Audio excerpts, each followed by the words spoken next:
Welcome, everyone. This is your friend, the DN What If, here with another exciting fanfiction.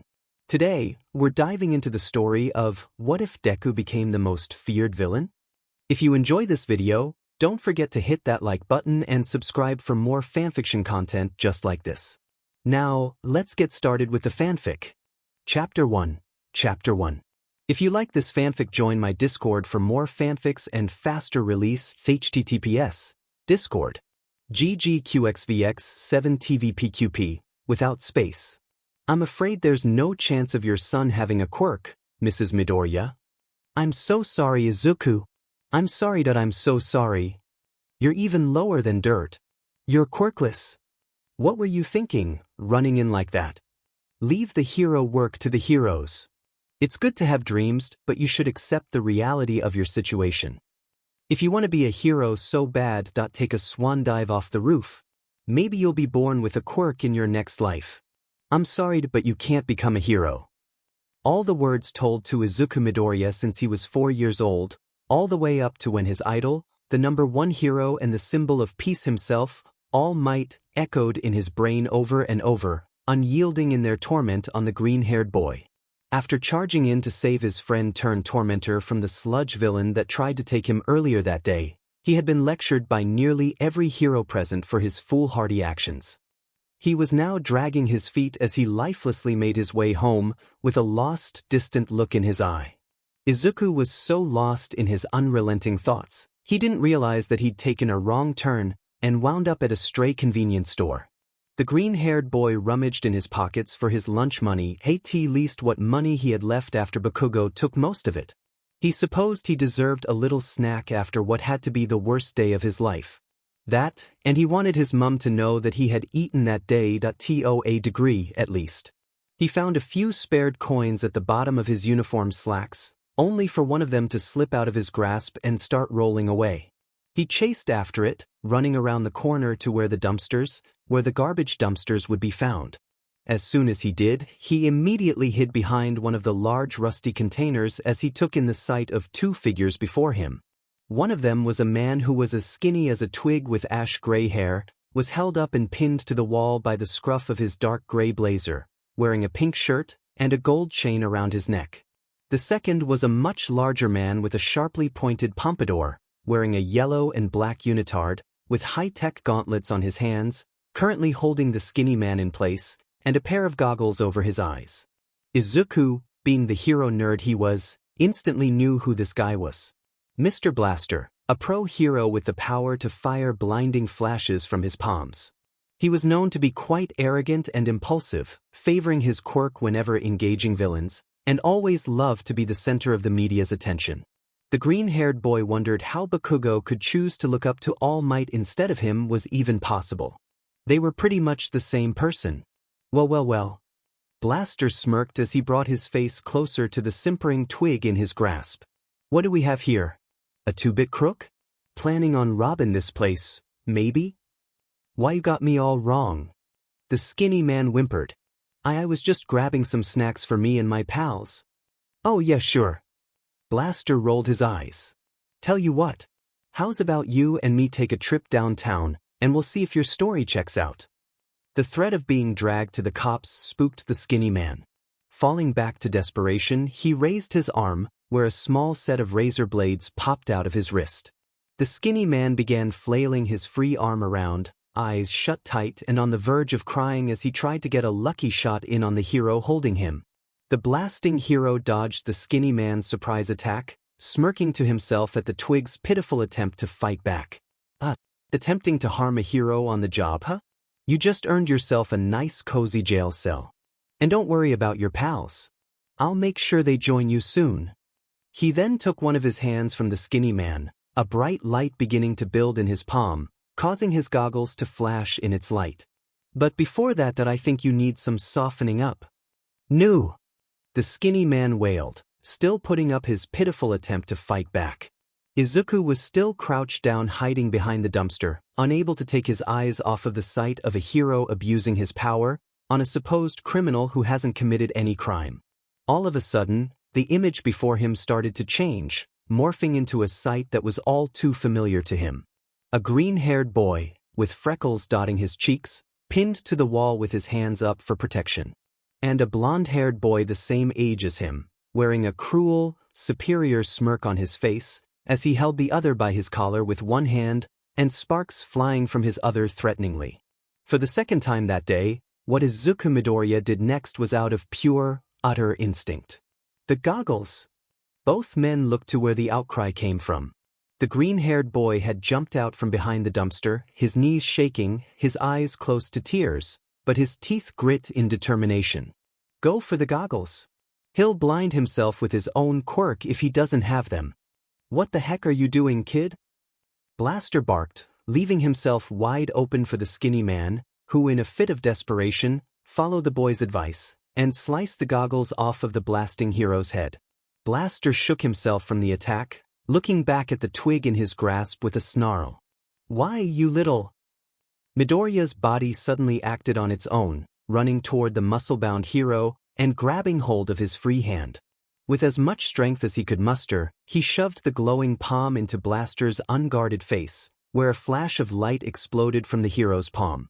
The blasting hero cried out as he let go of the skinny man, who fell to the ground with a thud and brought his hands to his face. My eyes. My eyes. Izuku was frozen stiff as he watched the hero flail in agony, his eyes wide with shock. He was taken out of his shock when the skinny man grabbed him by his hand. Let's get out of here. Izuku let the man lead him away from the scene, the two of them running as far as their legs could carry them. When they reached a good distance away from the store, the two turned down a dark alleyway.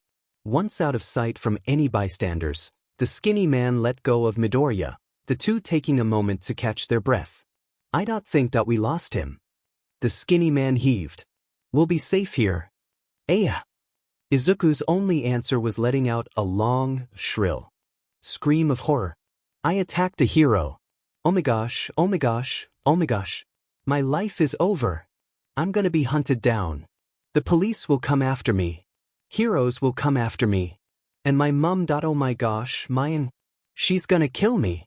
No, this is gonna kill her first, and then she's gonna kill me. What have I done? You saved me. Izuku turned to the skinny man, who looked to be as much on the verge of tears as he was.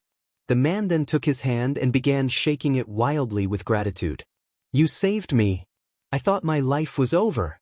And then you came out and risked your neck for me. I owe you big time, kid. You're my hero. That last comment shook Izuku to his core. I'm your what? Man, that was some quick thinking, telling me to go for his goggles like that. The skinny man remarked. You must some kind of awesome mind quirk or something. I don't have one.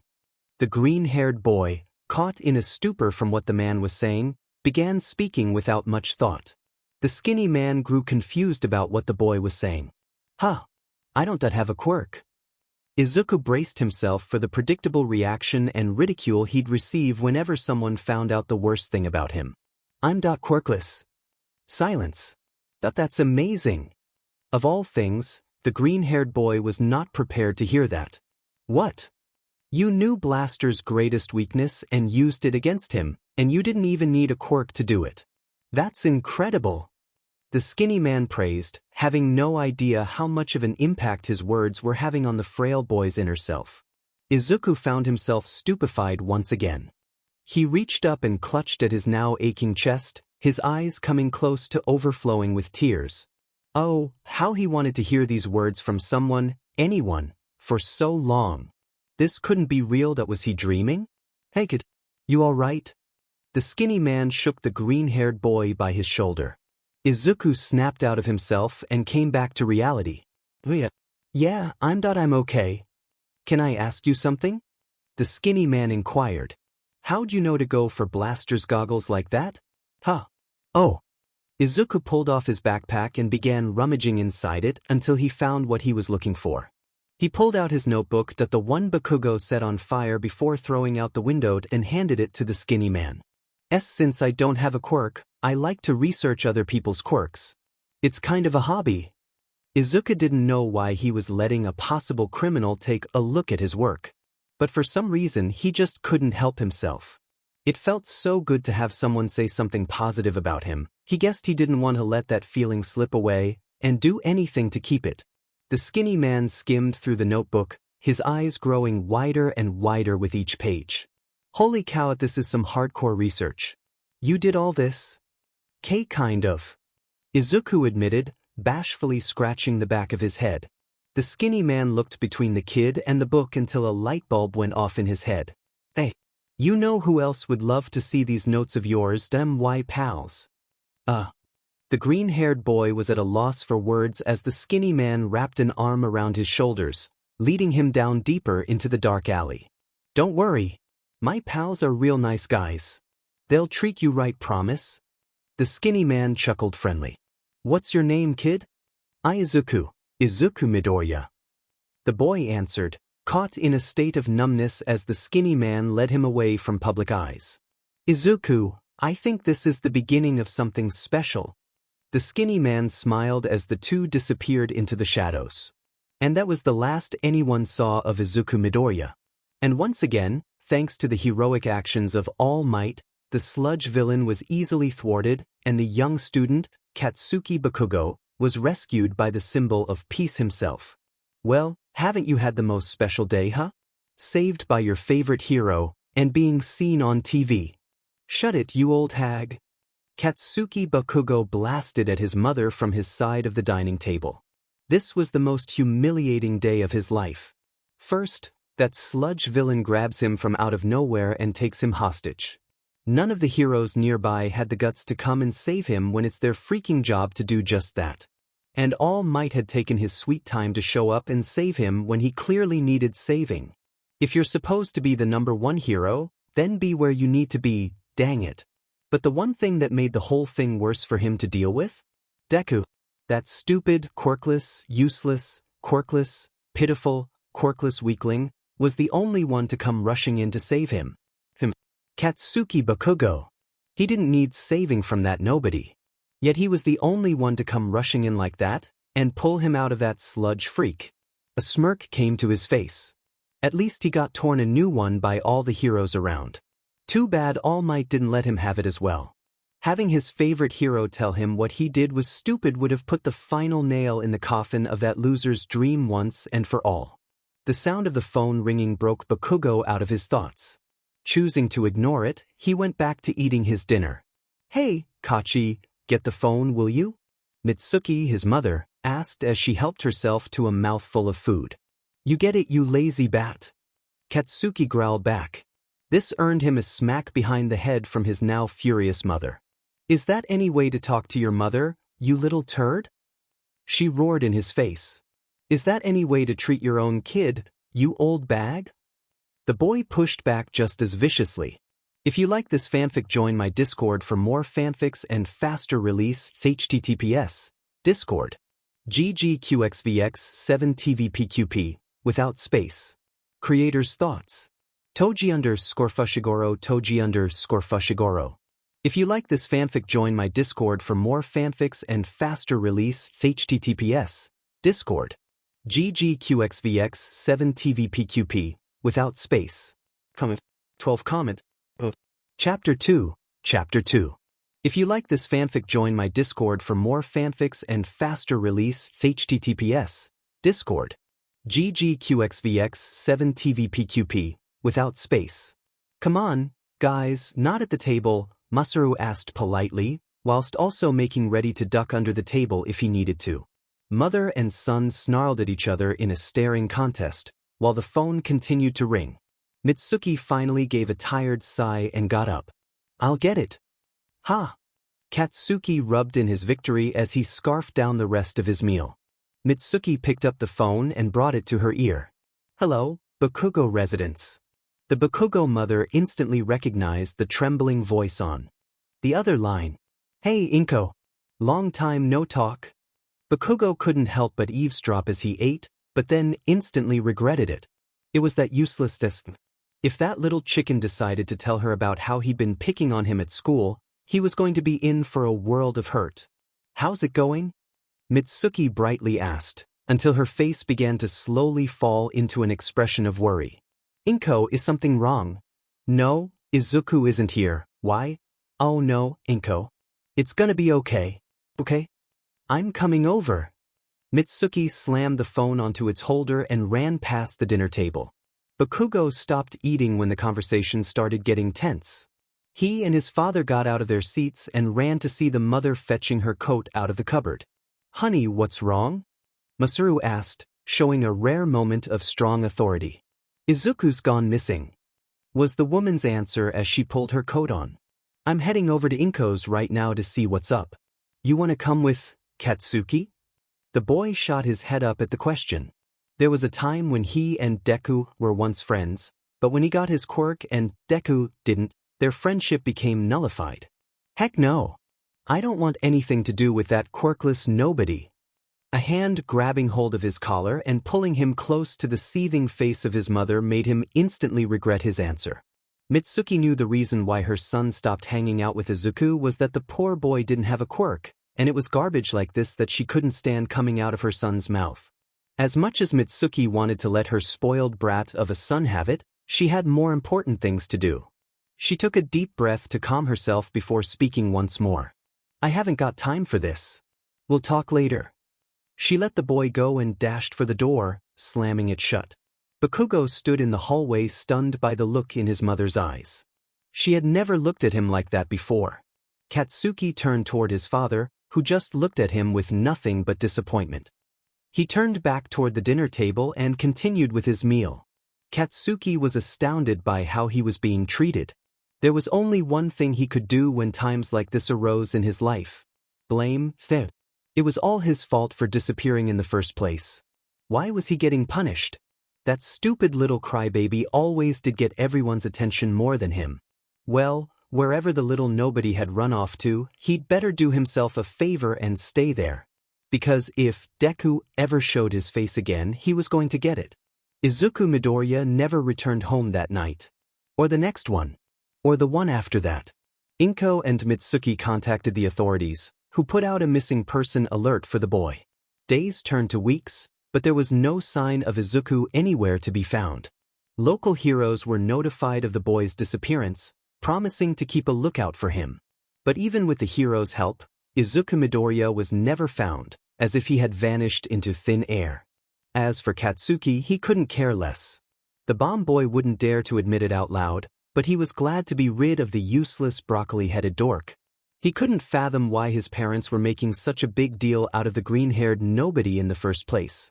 He also couldn't understand why the loser's mom was so torn up about his disappearance either. The guy was quirkless. What good could he do, other than steal his heir? Whatever, it didn't matter. Now that Deku was long gone, it just helped Bakugo to focus on getting into Yuta, not that it was going to be any sort of challenge for him. With his quirk, the world was his oyster. An all-you-can-eat buffet laid out just for him, and he was ready to dig in. Who on earth could possibly stop him? Midnight had heard a lot of jokes about her being out at midnight, and she had never thought any of them were funny. The rated R heroine was making her nightly patrol around the city, riding her personalized motorcycle. But so far, there had been no word of any bad boys misbehaving. She pouted at that thought. She got herself all dolled up for some fun, and had no one to play with.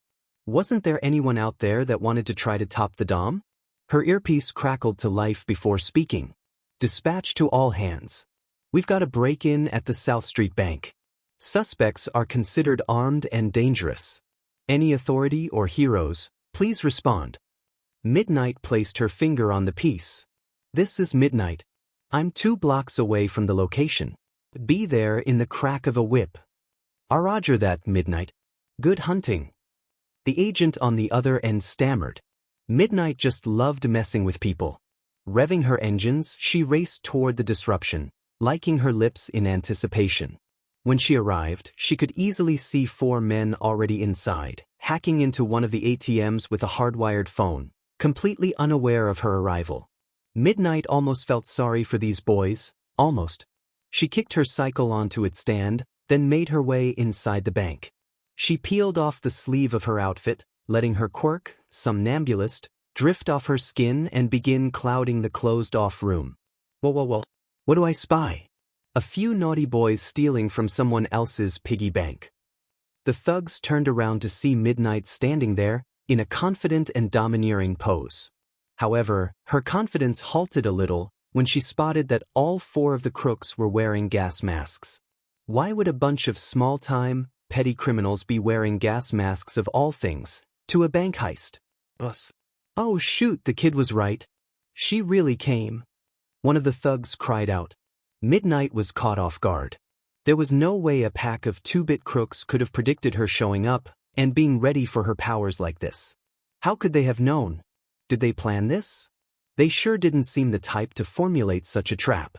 Her thoughts were suddenly interrupted when an enormous fist struck her in the back of her head. The R-rated heroine fell to the ground, her vision shaken and blurred from the thug's sucker punch. Holy cow! A thug with a red button shirt spoke up. We did it. We actually beat a hero. As the gang took a moment to celebrate their victory, Midnight struggled to regain her senses. So, now what do we do? A thug with a yellow bandana questioned. The large thug who clocked Midnight from behind smirked as he cracked his gigantic knuckles. I say we put her down for good. Make sure she can't come after us later. Midnight managed to hear that in her days, and she did not like it. No. The singular voice silenced all others present. A blurred figure appeared and started coming her way. The thugs parted out of the stranger's way, allowing him to walk up to the downed heroine. The sleep gas girl managed to get her sights straightened out, just in time to get a look at the figure before her. What surprised her the most about the likely leader of the gang was just how young he appeared to be. The boy didn't seem like much to look at, much like every other no-name punk on the street. He wore a dark green hoodie with a yellow backpack on his shoulders, a pair of black jeans, red sneakers, and the lower half of his face was obstructed by the gas mask he wore. But what she did manage to see of his face were his eyes. A pair of strained, sagging, unstable mint green eyes, which she could have sworn were staring right through her. What do you mean no? The brute barked back. The boy went about retrieving the HNDCFFS from Midnight's utility belt. If we kill a hero, we'll have more heat on us than being plain old bank robbers. He then locked the woman's wrists to a metal railing nearby. Do you really want every hero in the area on our tail for taking out of their own? Or worse, All Might himself? The crooks break out into a cold sweat at the mention of the symbol of peace. No way did they want a piece of him. Seeing that his words had sunken into their heads, the boy stood back on his feet, leaving Midnight restrained on the floor. Grab what you can, and let's go. The cops will be here soon enough. All right. The crew of crooks got back to work, raiding each of the ATMs for all the cats they had in stock. All Midnight could do was watch, defeat hanging heavy over her. How could this have happened to her? How did these guys know that she'd be the one to show up? How could they have been so prepared to deal with her and her quirk this whole time? It was at that moment that it clicked for her. It's you, isn't it? The boy turned back slightly when he heard her. Glad to have gotten the boy's attention. There have been reports of a villain who's been able to analyze heroes and decipher the weaknesses of their powers. And that's you, isn't it? The boy turned back to face her and began to slowly walk toward her. Is that your quirk? Midnight inquired. To recognize people's quirks and the weaknesses they have? The boy knelt down to look the dom heroine in the eyes, his ragged own piercing into hers. No, it isn't. The dom heroine felt a flutter of nervousness pass through her body but forgot all about it in an instant when the boy began to reach up to his mask. As a matter of fact, he removed the mask and revealed a small button nose, a pair of cheeks pecked with freckles, and the most terrifying smile that Midnight had ever seen on a human face. I don't have a quirk. The R-rated heroine was stunned silent at the sight of such an unhinged grin. I hope you're not too hurt, Ms. Midnight. The young mastermind's smile shrunk from its demented size, yet still held its unhinged nature. I'm actually quite a big fan of yours. The honk of a horn caught both their attention, the boy turning back with his smile still in place. Guess it's time to go. Wish I could stick around. I would have loved to get your autograph. The boy then stood up and made his way toward the door. Wait! The woman cried out, managing to stop him for a moment. She just couldn't let him go without taking one more question. Who are you? The boy turned back slightly to look her in the eye once more. He placed his mask back upon his face before giving her an answer. Deku. If you like this fanfic, join my Discord for more fanfics and faster release. https Discord. ggqxvx7tvpqp, without space. Creator's thoughts.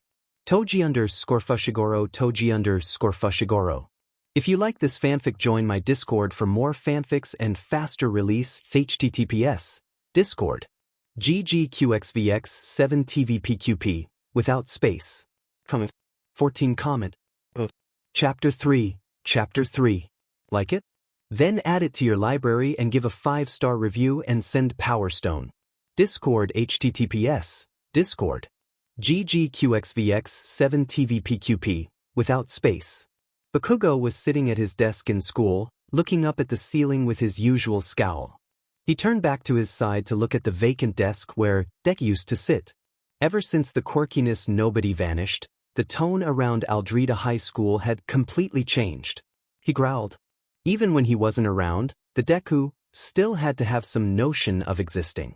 Whether he was here in the flesh, or when other people were talking about him. So, what do you think happened to him? Bakugo caught on to a conversation happening between a few students on the other end of the classroom, whispering and taking turns to look back at the empty seat. I don't know. Do you think maybe he was kidnapped? Or maybe someone got him with their quirk? Well, couldn't he have defended himself? With what? Don't you remember? He didn't have a quirk. Oh shoot. That's right. Man, I actually feel sorry for the guy. Bakugo could have spit when he heard that. All of a sudden, 2 figures approached the ash-blonde boy. It was the 2 cronies who liked to follow him around and picked on Deku whenever he did. One of them was an overweight kid who could grow wings out of his back, while the other had dirty blonde hair and could cause his fingers to grow to unnatural lengths. Finger Boy decided to pull out Izuku's empty seat and plop himself in it, right next to Bakugo. Hey, Bakugo. Isn't this great? That quirkiness nobody's finally gone. Just like you always wanted. He cackled. Bakugo barely looked at the SCK up next to him. Not getting the toughest kids in the school's attention, the snarky kid decided to try again. I bet he took your advice and decided to drop himself off the roof. About time, huh? Who needs a quirkiness freak like him? What is wrong with you? Someone shot up from the group of kids on the far side of the room. Finger Boy and Fat Wings turned to look at who had raised her voice. It was a schoolgirl who could turn her hair into a neon blue whip. How could you say something like that? Taken by surprise by the girl's words, Finger Boy stood up and began defending himself. But it's true, isn't it? If you don't have a quirk, then what good are you? That's not fair. A boy who had rocks for hair spoke up next. Lots of people without quirks can still do something. Like, join the police force or something. Why are you sticking up for the Deku now? Everyone stopped to look at Bakugo, who had finally said something. He looked down from the ceiling and toward the group of kids. It's not like you were friends with him, right? A girl who could summon a small twister with her right hand hesitantly spoke up next. No, but don't you miss him too, Bakugo? I mean, he did save you from that sludge villain a few weeks ago. Bakugo shot a deadly glare at the girl the moment she brought up his greatest shame. All of the students froze under the explosive boy's gaze. Even his 2 cronies were scared stiff as he rose out of his chair and stalked his way toward the small group at the front. He then slammed both his palms on the desks at either side of him, smoke simmering out from the burning wood underneath his hands. Don't ever bring that up again. I didn't need that Deku's help. I don't need anyone's help, and I never will. I'm going to be the best hero this world has ever seen, and I'm going to pave over that stupid incident like the garbage it is. And if that Deku ever shows his face around here again, I'm gonna dash. All of a sudden, the classroom door slid open, and the teacher walked in. All right, class, settle down. Time to start the day. Bakugo, please take your seat. The explosive boy shot the group of kids one last look before stomping off back to his spot, seating himself down and propping his legs up on the chair in front of him. He honestly didn't care what happened to the Deku, whether he took his advice and decided to jump off a building somewhere or not. A smirk spread across his face. Maybe the Deku was living off the street somewhere, dumpster diving for rotten scraps to survive. Chicken katsudon, pork katsudon. Chicken katsudon, pork katsudon. Deku stood in front of the fridge aisle of a convenience store close to his apartment. The last few heists he'd been hired for had gone off pretty well, and he managed to earn himself a pretty generous cut of the scratch they made off with. His expertise on quirks had come in handy a couple of times, the latest example being when he had the group of thieves he was running with prep themselves for an encounter with midnight. Though as good as his knowledge was, a part of him wished he could be of more use than just planning ahead of heroes. Even in a life of crime, he can't help but wish for a quirk of his own. He looked back to the 2 lunch sets in his hands. Guess he shouldn't complain if he was able to buy food at the end of the day. How long had it been since he had a freshly cooked, steaming hot slab of katsudon? Well, it didn't matter on which of these he ended up taking home. Neither one of them would hold a candle to his mum's. The pit that would appear in the young villain's stomach whenever he would think about his mother opened up the moment she came to mind. It had been 2 months since he left, leaving her behind as he started his new life. His insides would then churn with guilt over how he left without a word, leaving her behind. But he did it for her. Now that he was gone, she didn't have to have a quirkless child to worry herself to death over. At least that's what he kept telling himself. He couldn't help but wonder if anyone at his old school missed him when he vanished. Probably not. They let him know exactly what they thought of the quirkless nobody in their class. His homeroom teacher sure didn't seem concerned with his well-being. So what difference would it have made to them if a quirkiness weakling like him up and left? Or Bakugo? Bakugo! Deku figured that he must be so happy right now, knowing that his abuse finally paid off. Now, he had more time to focus on getting into U.A than coming after him. It was more than likely now. After all, he did have a pretty impressive quirk. How could they not let the likes of him into the most elite hero school in all of Japan? Never mind the fact that he likes to put others down, make them feel weak and worthless, while endlessly blasting them over and over and over and over. The boy snapped out of his mental haze. He took a couple of deep breaths to recenter himself. Once he was done, he gave a little chuckle. That was close. Almost had another one of his episodes. He'd picked up the bad habit after his disappearance. Whenever his mind started going down a dark road, as he liked to describe it, things started to get a little blurry. "Sir?" A clerk behind the counter called over to him. "Is everything all right?" The green-haired boy looked down the aisle and gave the man a reassuring smile. "Yeah. Sorry, I'll be right there." Deku put the chicken katsudon back and made his way to the front desk. The clerk began to scan the boy's items and place them in a plastic bag. "That'll be 1049 yen. Okay." Deku gave the clerk an awkward smile as he rummaged around in his pockets for cash. Once he paid the clerk, he took his purchases and headed for the exit, when he bumped into someone on their way in. "Oh gosh. I'm sorry." "No need to fret, my boy. No harm done." The man replied in a flamboyantly polite tone. Deku managed to get a good look at him, and everything about the figure before him just screamed extravagant. He wore a black tailcoat with an overreaching collar, a pair of low-hanging striped pants, a dark purple scarf, slicked back gray hair with a single curl at the front, and a short beard and a handlebar mustache sitting above his mouth, holding a silver cane by his arm. The man clearly stuck out like a sore thumb, but at the back of the young analyst's mind, something about this eccentric stranger seemed familiar. The sharp-dressed stranger placed a friendly hand on the boy's shoulder. "Might want to make yourself scarce, lad. It's about to get quite rowdy around here." The stranger walked away, and Deku decided to follow his advice and walk out of the store.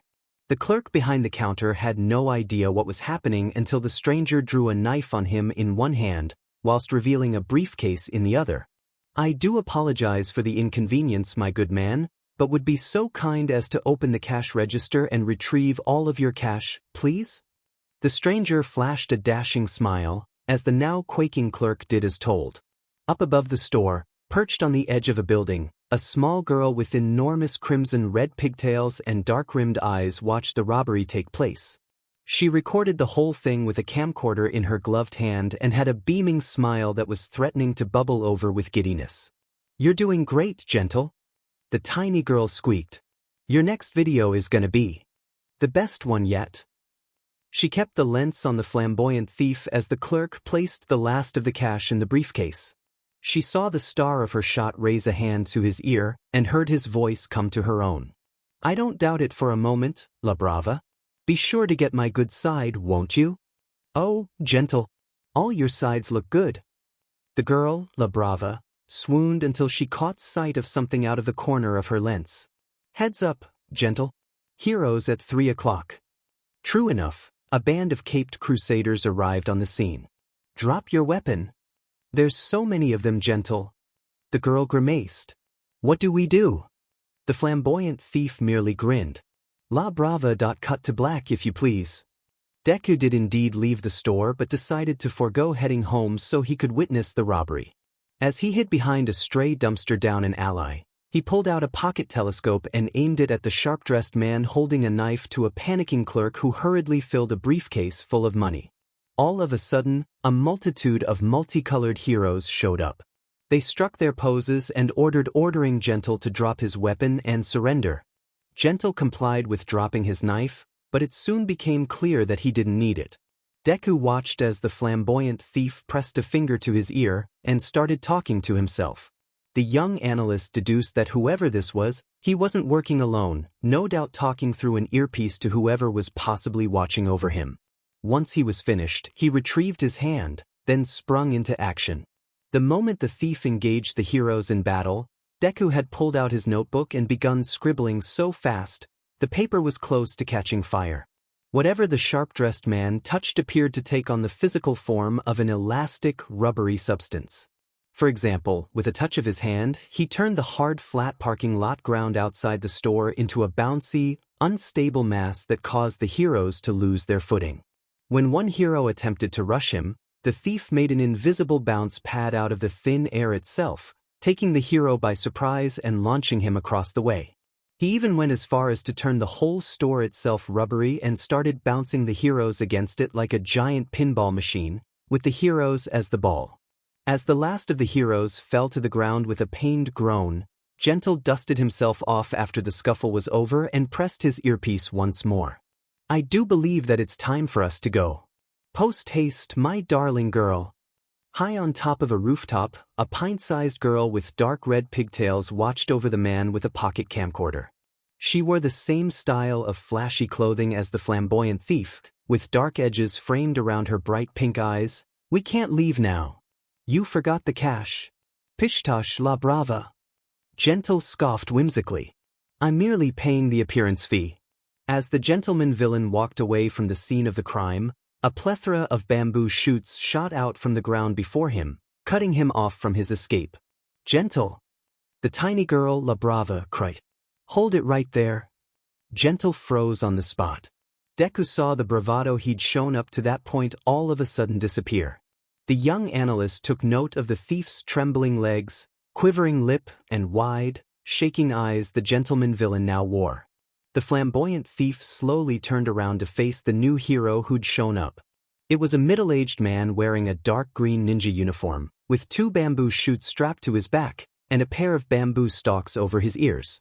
Deku recognized him as Takeshita, the bamboo hero. Gentle? What's the matter? La Brava called into the man's earpiece so loud, Deku was able to hear it from where he was. He doubted the villain could hear her, stuck in his stupor no doubt. Takeshita took a fighting stance, prepping himself for whatever attack would come. You may have taken down those other heroes, but I guarantee I won't be so easy to beat. Gentle said nothing. He couldn't if he tried. The bamboo hero took notice of this and smiled. What's the matter? Scared stiff now that a real hero's shown up? He began to approach the stunned villain with a reaching hand. Gentle, please. Get out of there. The voice of the tiny partner in crime sounded close to tears. The flamboyant thief finally came back to reality but was still shaken. He began to look for a way out of there, but Takeshita was one step ahead of him. He sprouted more bamboo shoots around the two of them, reaching high into the air. Gentle was once again caught in a daze at the sight of the bamboo hero's ability. The shoots seemed to start reaching down on him, closing in to seal his fate. Time to pay for your crimes, evildoer, Takeshita declared dramatically. He was so caught up in his victory, he failed to notice someone bending one of his bamboo shoots backwards behind him. Wow, it's Takeshita. Can I get an autograph? Well, of course you can. The call of a fan was more than enough to grab the egotistical hero as he turned around right into a faceful of his own bamboo.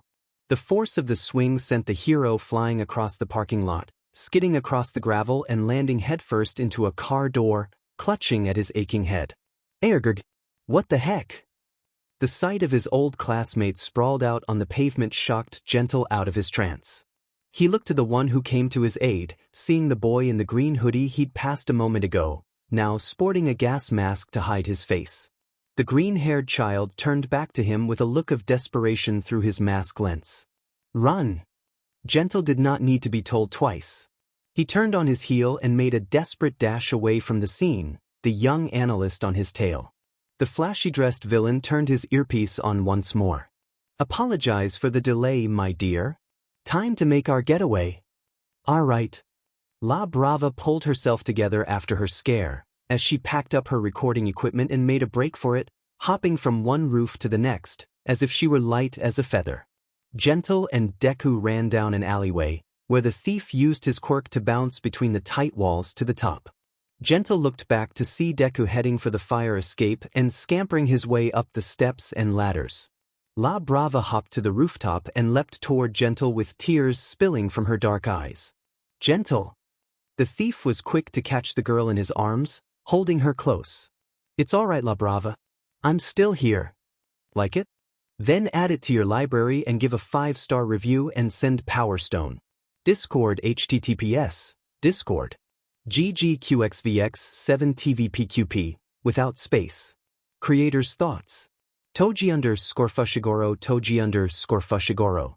If you like this fanfic, join my Discord for more fanfics and faster release. https Discord. GGQXVX7TVPQP, without space. Comment. 5 comment. Chapter 4. Chapter 4. If you like this fanfic, join my Discord for more fanfics and faster release. https Discord. GGQXVX7TVPQP, without space. What happened to you out there? The pigtailed girl wailed as she pounded her tiny fists on the man's chest. I thought I was going to lose you. I'm sorry, me dear La Brava. Gentle apologized with a pained expression. I was caught unaware for the moment. His demeanor brightened when the green-haired boy reached the top of the escape, gasping for breath as he fell to his knees. I did it again. The young analyst gasped. I can't believe it that I did it again. Fantastic work, my boy. The flamboyant thief congratulated the heaving youth as he took his hand and shook it vigorously. Your quick thinking was nothing short of heroism. Deku would have said it wasn't a problem if he wasn't too busy panting for breath. The air he'd managed to get back suddenly pushed back out of him when La Brava ran up to him and tackled him with a hug. Thank you for saving my Gentle. That was what did it. Deku couldn't hold out any longer. With burning lungs and a lack of oxygen, the boy's eyes rolled over and he fell to the ground unconscious. My boy! Oh no, I killed him! The darkness began to fade as Deku came back to his senses, the feel of a warm, wet cloth being dabbed on his forehead. As he opened his eyes, the first thing he saw was the little pigtailed girl holding the cloth, a smile coming to her face. Gentle! He's waking up! He's waking up! Splendid, La Brava! The gentleman villain made his way over and knelt down to the young analyst's level. How are you feeling, my boy? A little woozy, but all right. Deku cautiously sat up from the sofa where he lay, taking a look at his new surroundings. It was a rustic European-looking apartment, with polished wood flooring and floral-patterned walls. The boy then felt something missing as he started frantically snapping his head back and forth. My backpack! Where's my dash? Don't worry. Your backpack is fine. The pigtailed girl calmed him and pointed to a hat rack by the front door, where his dark green backpack hung. The young analyst breathed a sigh of relief before looking back to the dazzling duo who brought him here. Thank you. The flamboyant man shook his head. It is I who should be thanking you, mister. I'm sorry. I didn't quite catch your name. Oh, it's Deku. The boy sat up as he gave them a bashful smile. My name is Deku. Deku? The girl titled her head in confusion. Like, as in useless? Yeah, pretty much. The boy's smile shrunk, appearing a little more poignant than before. It was at this point that the pigtailed girl noticed the edges of the boy's eyes. Dark and haggard just like hers.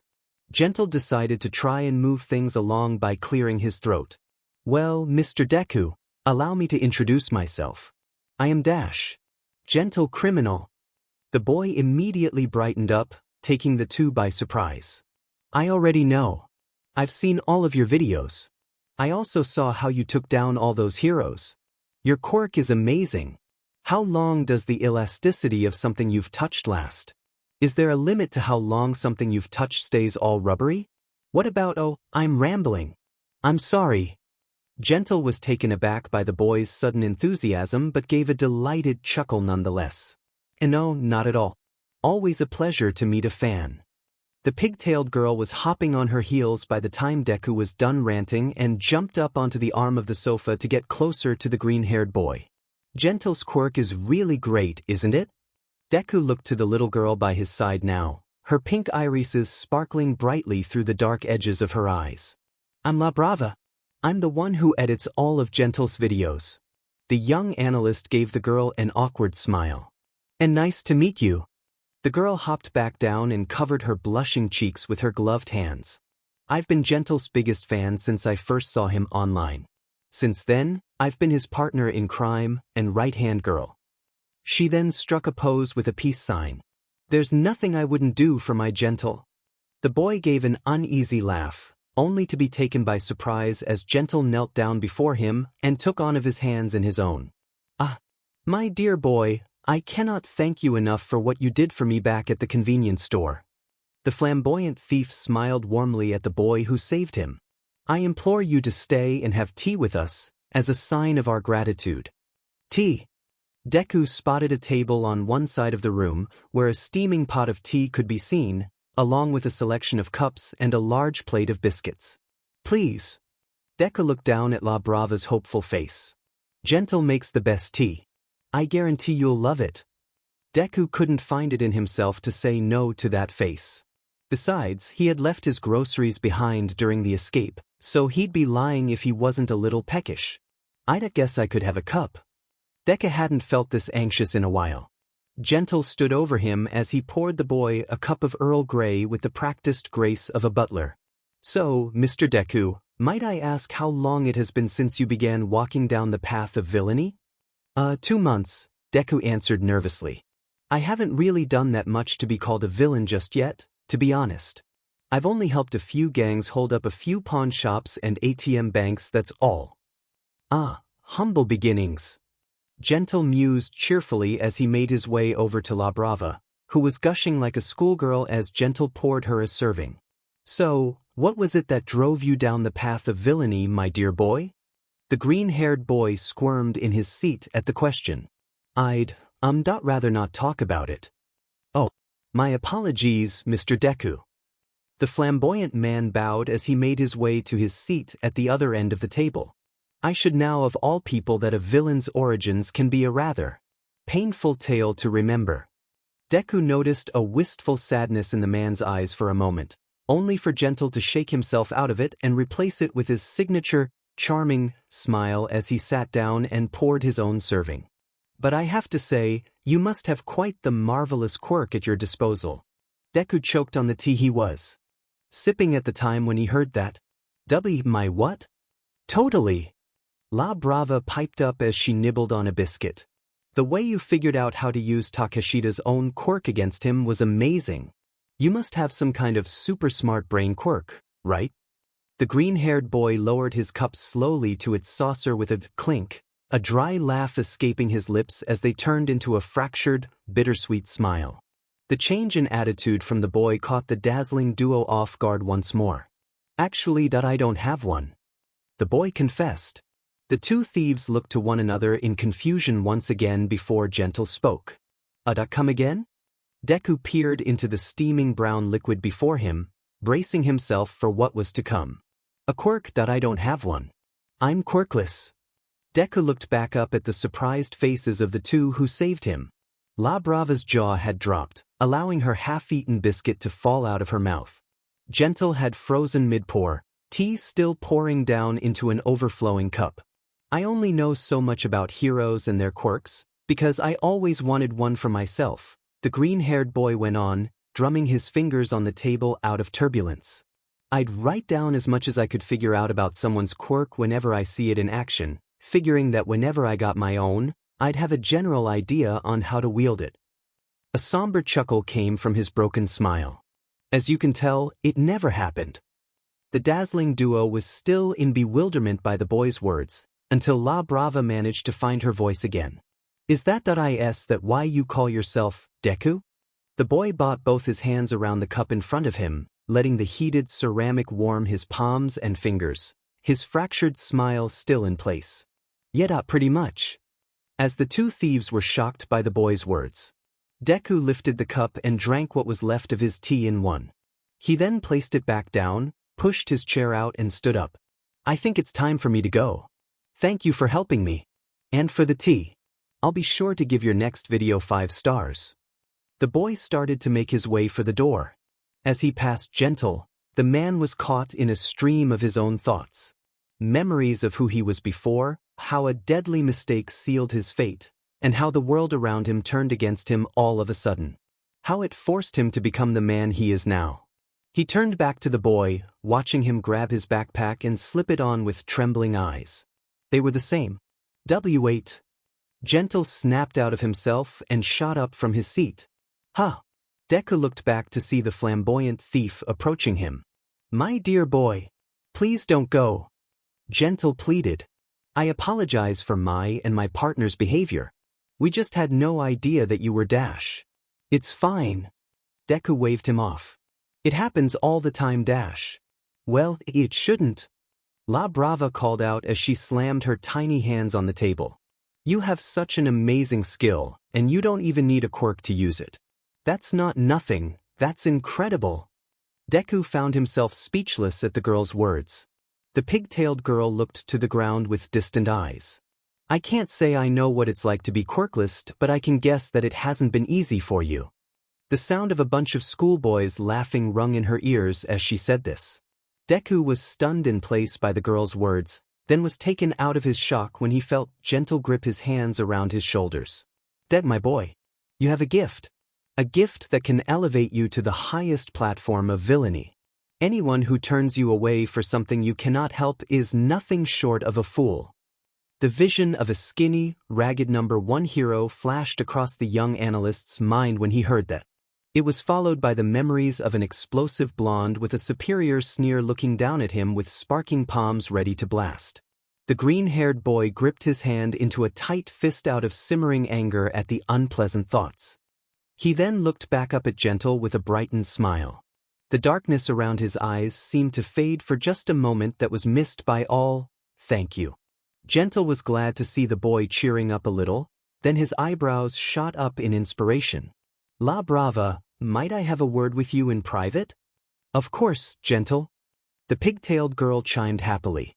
The two then zoomed over to the other side of the apartment in a crouched huddle. They whispered to one another until Gentle poked his head up. A moment if you please, dear Deku. Sure. The boy agreed quizzically. As the two went back to their whispering, Deku thought to himself how much of an odd pair these two were. Then again, he smiled as he thought about how nice of an odd pair they were. The two eccentric crooks came back to him. Gentle cleared his throat as if preparing to make a grand declaration. My boy. I and my La Brava have discussed it, and we would like to present you with a proposition. A proposition? Deku mimicked. Like a job? In a manner of speaking. The flamboyant thief continued. I believe that it wasn't by mere chance that we crossed paths back at the store this day. I believe that a much larger power was in play for the three of us to meet. You may not have a quirk, my dear chap, but you certainly have more than enough talent and intelligence to make up for it. As thanks for rescuing me from the enclosing jaws of justice, I, gentle criminal, shall take you under my wing, and teach you all that I know of being a villain extraordinaire. Wait, what? Deku was flabbergasted by the offer. You want to mentor me? Indeed. The man swept a dramatic arm across the room. I shall teach you how to pilfer, pillage, and plunder with the grace of a master thief. Your training shall be long and difficult, but I see the coals of potential within you, waiting to be pulverized into diamonds of refined experience. And that's not all. La Brava piped up next. I can teach you a thing or two as well. Not to brag, but I just so happen to be a world-class master hacker. Deku was getting more and more blown away by the second. No way. That's incredible. How do you learn so much about hacking when you're such a little girl? That caused the pigtailed girl to stamp on the green-haired boy foot. I'm 19, you broccoli-headed dummy. Arg. Sorry. Deku knelt down to nurse his aching foot. Once the pain began to subside, he looked up to see Gentle reaching a hand out to him. The extravagant villain gave the boy one of his charming smiles with a twinkle in his eye. What do you say, my boy? Deku took a moment to think about it. As much as he believed it would help him, a feeling of doubt weighed on his shoulders. Even if I wanted to join, there's no way I could move like you could, even if I had a quirk. Nonsense, lad. Gentle scoffed. La Brava has been working with me for 3 years now, and thanks to my expertise, she can bound over rooftops as well as I can. La Brava showed Deku the proof by leaning forward and standing on one hand. If Gentle can teach me how to move as good as he does, then I guarantee that you can do it too, Deku. So, how about my boy? Gentle offered once more. The green-haired boy gave it another thought. To this day, the memory of what his former hero said to him on that rooftop still echoed in his mind. How he should accept the reality of his situation. But as he took a look at his life, a real deep, close look, could he really accept it? To be mocked and looked down on by everyone around him for not being like them? To be pitied by his mother, treated like he was frail and helpless for the rest of his life, whilst bringing her down at the same time. To be beaten and abused by the likes of Bakugo for the rest of his life, watching as he became a hero beloved by all, while he drifted away to be forgotten. Izuku may have taken all of that, but Deku wasn't going to let that happen. Not by a long shot. Gentle caught sight of a slightly dark smile spread across the boy's face.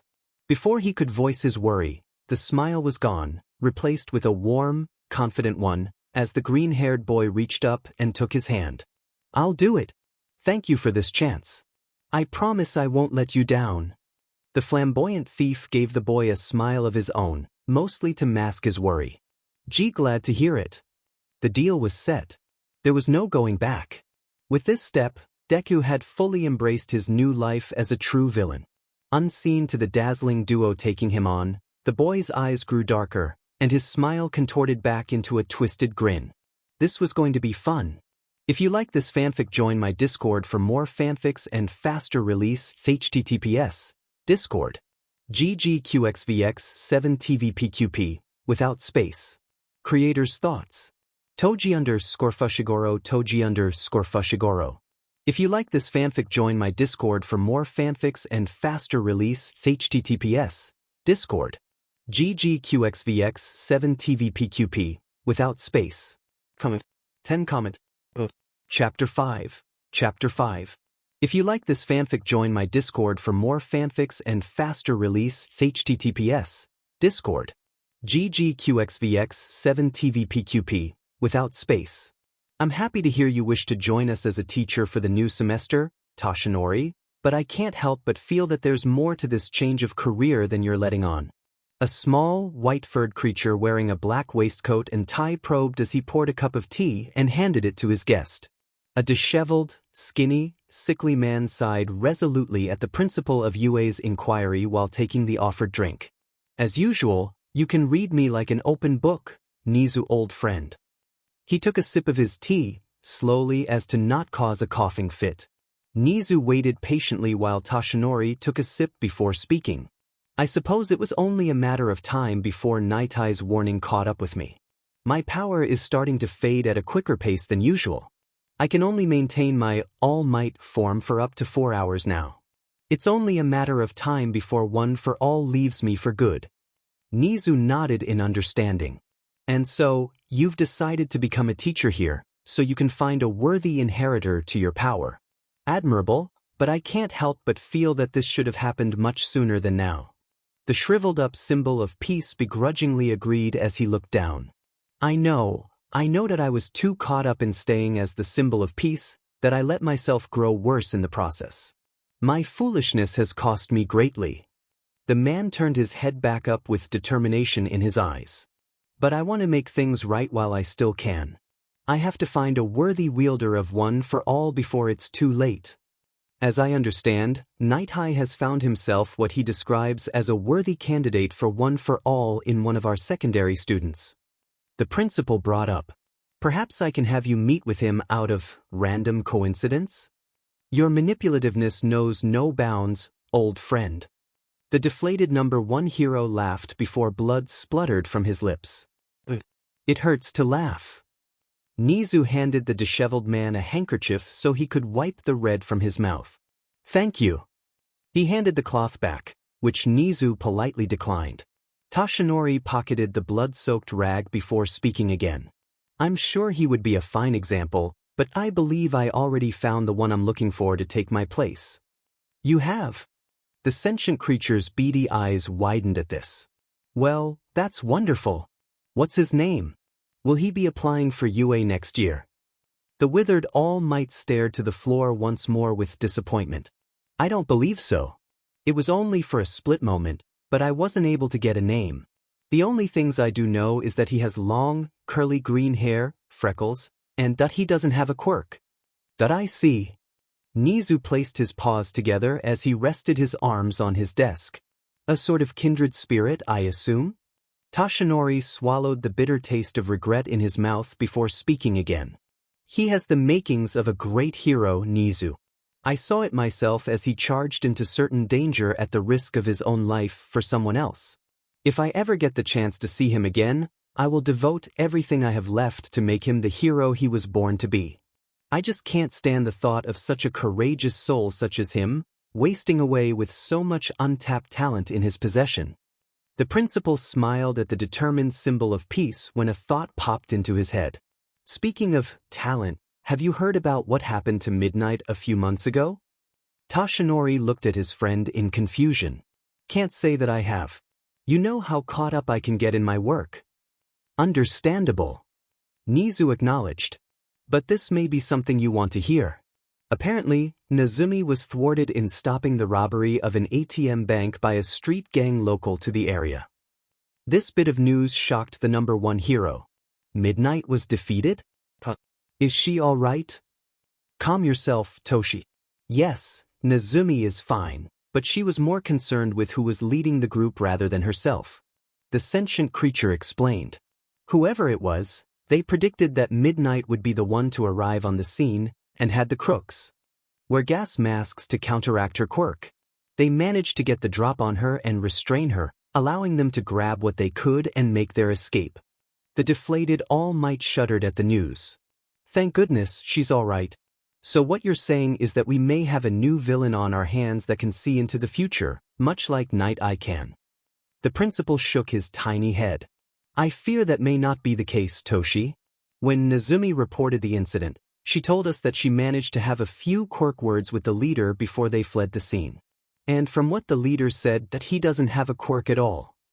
Toshinori leapt out of his seat and slammed his hands on the sentient creature's desk. His sunken eyes shaking, and his mouth agape in alarm. That can't be true. A quirkless villain, getting the upper hand on a pro-hero like Midnight. It must be some kind of bluff. Maybe so, but we have little to go on at this time, my friend. Nizu reasoned. Whoever this person is, he has been able to stay out of sight and under our radars ever since. He may also have something to do with the increase in crime across the city. It's all speculation, as I said, but I personally wouldn't doubt it. The disheveled symbol of peace slumped back into his chair, staring into space with a bead of sweat trickling down his brow. A quirkless villain who could decipher the weaknesses of others? I can only imagine the horrific crimes such a character could commit with such knowledge. Hey, get back here with those buns. Faster, Deku my boy, faster. Gentle called behind him as he sprinted away with a bag full of pastries from the bakery the two just robbed. I'm going as fast as I can, Gentle, sir. Deku was hauling his own load of baked goods, barely keeping up with the sharp-dressed man up ahead. The flamboyant thief pressed a finger to his ear as he contacted his pint-sized accomplice. Mission accomplished, bravo, my dear. Time to make our escape post-haste. You got it, Gentle. See you soon. The girl voiced back before signing off. Gentle rounded a corner and sped down an alleyway, with Deku following suit. The two ran down the enclosed path, until they spotted a brick wall at the end, blocking off their escape. The elasticity man smirked as he looked back to his protégé. Think you can make your own way up, Deku my boy? The quirkless child wondered what he meant until it came to him. I'll give it a shot, sir. That's the spirit. Gentle lead the way as he hopped onto one of the side walls, using his quirk to bounce his way up the narrow alley and make it to the top of one of the roofs. Deku looked back at the oncoming wall and gulped. No better time to learn than on the job. The green-haired boy ran toward the same wall the flamboyant thief hopped upon, and with a little more effort than his teacher, put all his strength into his feet and leapt to the other wall's surface. And again. And again. With the sweat of effort and nerve beating down his brow, Deku managed to hop his way up the narrow alley walls and onto the same rooftop as his mentor. The boy hunched over and dropped his bag as he caught his breath, his lungs burning from his exertion. He was nearly taken off his feet from a hearty slap on the back from a guffawing Gentle. Bravo, Deku my boy. You made it all the way to the top this time. Not bad for 2 months of practice, if I do say so myself. Thanks, Gentle. Sir. The quirkless child heaved. Better catch your breath quick, my boy. The sharp-dressed man addressed. We still have a long way to go before we're in the clear. Think you can handle a little rooftop hopping? Deku looked up at the spanning number of buildings across the city. He dropped his head in exasperation but sighed resolution. Not like I have a choice, is there? Splendid. Gentle beamed. Come now, my boy. Can't keep our darling girl waiting. Gentle bounced away onto the next building over. The green-haired boy took one more deep breath, before sprinting toward the ledge and leaping across the perilous gap, making it to the other side. The boy took a moment to take pride in what he just accomplished, then hurried to follow the flamboyant thief home before he got left behind. La Brava tapped away at her laptop as she brought up their video channel. The site came up, and she immediately slumped in her seat. There's barely any views. Again. Deku was unable to see, as he was busy standing in place with one hand on a small pile of books. Sweat dripped down his brow onto the wooden boards below as he kept up his concentration. Gentle walked around the villain in training, keeping an eye out for any slack in the boy's body. He tapped at the boy's legs with his cane. Keep your feet in angle with your head, damn my boy. Yes, sir. The young analyst grunted as he maintained his athletic composure. You've come a long way in these last 3 months, Deku. You should be proud of yourself. The flamboyant thief praised. But the life of a master criminal is not an easy one. Losing your focus and letting your guard down can end up with you behind bars, or worse. Remember, always remain vigilant. Yes, sir. I will, sir. The green-haired boy replied as he straightened his supporting arm, lifting him slightly higher. The sharp-dressed man smiled at the boy's tenacity. I think that will be enough for today, my boy. You can come down now. Deku was relieved to hear that. With his newfound flexibility, he leaned his body forward until his feet were touching the floor, and succeeded in standing up until he was right side up again. Thank you, Mr. Gentle, sir. Deku, please, we're long past formalities. Just call me Gentle. The flamboyant thief patted the boy on his shoulder. Now, why don't you get washed up? I believe La Brava is ready to teach you another thing or two. Sure am. The pigtailed girl piped up. I've set up a few new hacking exercises for you to try and crack, Deku. And I guarantee they're not as easy as the last ones you've managed to break. Not only had the young analyst been training in boosting his physical ability, But La Brava, true to her word, he'd been giving Deku instruction on crushing code and intercepting mainframes. It was yet another thing the boy proved to be adept at. Got it, Ms. La Brava? I'll be right there. The boy nodded as he went to get cleaned up. It's okay. Take your time. The pigtailed girl chirped kindly until her brows creased in fury.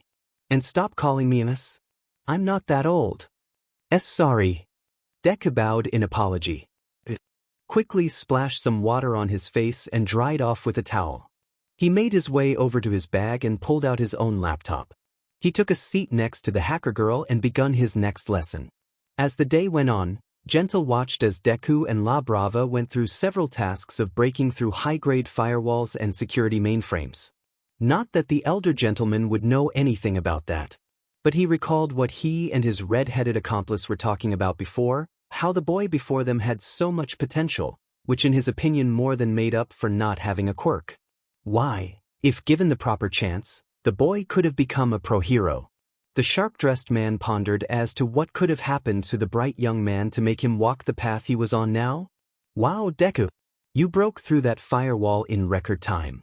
La Brava spoke up after the pair had spent some time typing away. Thanks, La Brava. Deku stopped himself the second he saw the girl's scowl. I just took what you taught me before and applied it to this one. I had to get a little creative at the last second though. But that's all part of the style. The pigtailed girl pointed out. Don't feel bad, be proud of yourself. You're making milestones in hacking technique. The boy simply blushed under the girl's praise. La Brava took a moment to look over how the young analyst made it through her exercise when she spotted a window in the corner of the screen. Hey, what's this? Underground masquerade? That's nothing. The boy swiftly slammed his laptop closed before the girl could read any more, chuckling loudly and nervously as he started packing up. Oh, would you look at the time? I best be heading out. Thanks for the lessons today. I'll be sure to keep practicing at home. Bye. With the speed and agility he'd picked up over his time with Gentle, the green-haired boy sped out of the apartment with a hurried slam of the door. The dazzling duo looked to one another in confusion and concern for the boy. It was Saturday night on the bad side of town. Deku stood before an abandoned warehouse, where flocks of people bustled around, hoping to get inside. At the large double doors, a colossal-sized man wearing a black mask with a yellow line trim going over the eyes stood, with his entire body made up of jagged white rock with his arms folded. No doubt he was in charge of who got in and who stays out. Some patrons tried to force their way inside, going so far as to pick a fight with the living rock formation. The outcome was a painful prediction that the young analyst saw coming a mile away. However, Deku was just as urgent to get inside but hoped that his way of seeking early access didn't lead him to the same agonizing fate. He had to save himself for later. Deku walked past the stretching line of folks waiting to get in, approaching the rock man with a friendly demeanor. The living boulder huffed in annoyance and hicked his thumb at the queue. Back of the line, kid. I'm sorry, but I urgently need to get inside. The green-hooded boy bowed politely. It's important. Listen, kid, unless you want to wind up swallowing your own teeth, you better dash. The rock man stopped when the boy produced a hefty amount of cash from his pocket. He blinked a few times to make sure his eyes weren't messing with him. That was a lot of cash. With a glance at the line still waiting, he took the cause and pushed the door open. Enjoy the show, kid. Thanks. Deku beamed with a wave as he made his way inside, ignoring the bewildered and enraged looks of the ones who had been waiting all night to get in. However, a snarl from the boulder bouncer scared them all back into place. Deku's senses were immediately overcome with blinding lights and blaring music. Patrons cheered at the barbarism going on in the caged stage in the center of the warehouse. The young analyst pushed his way through the crowd to get a look at who was currently fighting. His face brightened as he spotted the one he was looking for in the cage. He was wearing a black cowl mask over his head, with shaggy light brown hair flowing out of the back. He had an unruly smirk on his face as he bludgeoned his opponent with his enormous bandaged fists. The fighter's whole attitude just screamed, "Bring it on." Deku watched as the large bruiser swung a devastating punch into the poor contestant's face, knocking him out cold before he could hit the floor. As Z buzzer went off, the crowd went wild as a pair of medics came in and dragged the battered combatant away. A man in a cheap black suit, dark shades, and blonde hair slicked into an untidy pompadour hairdo skipped into the arena, grabbing a mic that zipped down from the ceiling in his hand. Ladies and gentlemen, winner by instant knockout, the strong arm himself. Kendo, the Rappa. The masked marauder shot his fists in the air, letting out a roar of victory. If you like this fanfic, join my Discord for more fanfics and faster release. https Discord. GGQXVX7TVPQP, without space. Creator's thoughts. Toji_Fushigoro. If you like this fanfic, join my Discord for more fanfics and faster release. https Discord. GGQXVX7TVPQP, without space. Comment. Chapter 6. If you like this fanfic, join my Discord for more fanfics and faster release. https Discord. GGQXVX7TVPQP, without space. As the crowd cheered for the victor, as well as grumble at how much money they lost on the match, Deku let a twisted grin spread across his face. He was perfect. La Brava typed energetically at her laptop, her eyes glued to the screen as she searched the net. She was so deep in her hunt, she nearly didn't notice Gentle walking up to her side and handing her a cup of tea. I say, La Brava, what has you so engrossed, my dear? There was something on Deku's computer that he didn't want us to know about, the girl explained without looking away from the rushing widows on her panel. Something called Underground Masquerade. It's been bugging me all day, so I figured I'd find out what it was on my own. The flamboyant thief frowned slightly at this. My dear, we may be criminals, but I think it's rather rude to go snooping into others' business, don't you think? I understand, Gentle. The girl stopped typing for a moment until she returned to her frantic searching with renewed determination. But I just can't help it.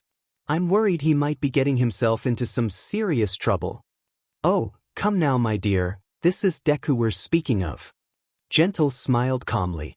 He wouldn't do anything to put himself in harm's way on purpose. Perhaps this masquerade is some sort of secret party. A gallant ball filled with grand festivities. La Brava clicked on a link and her face went white.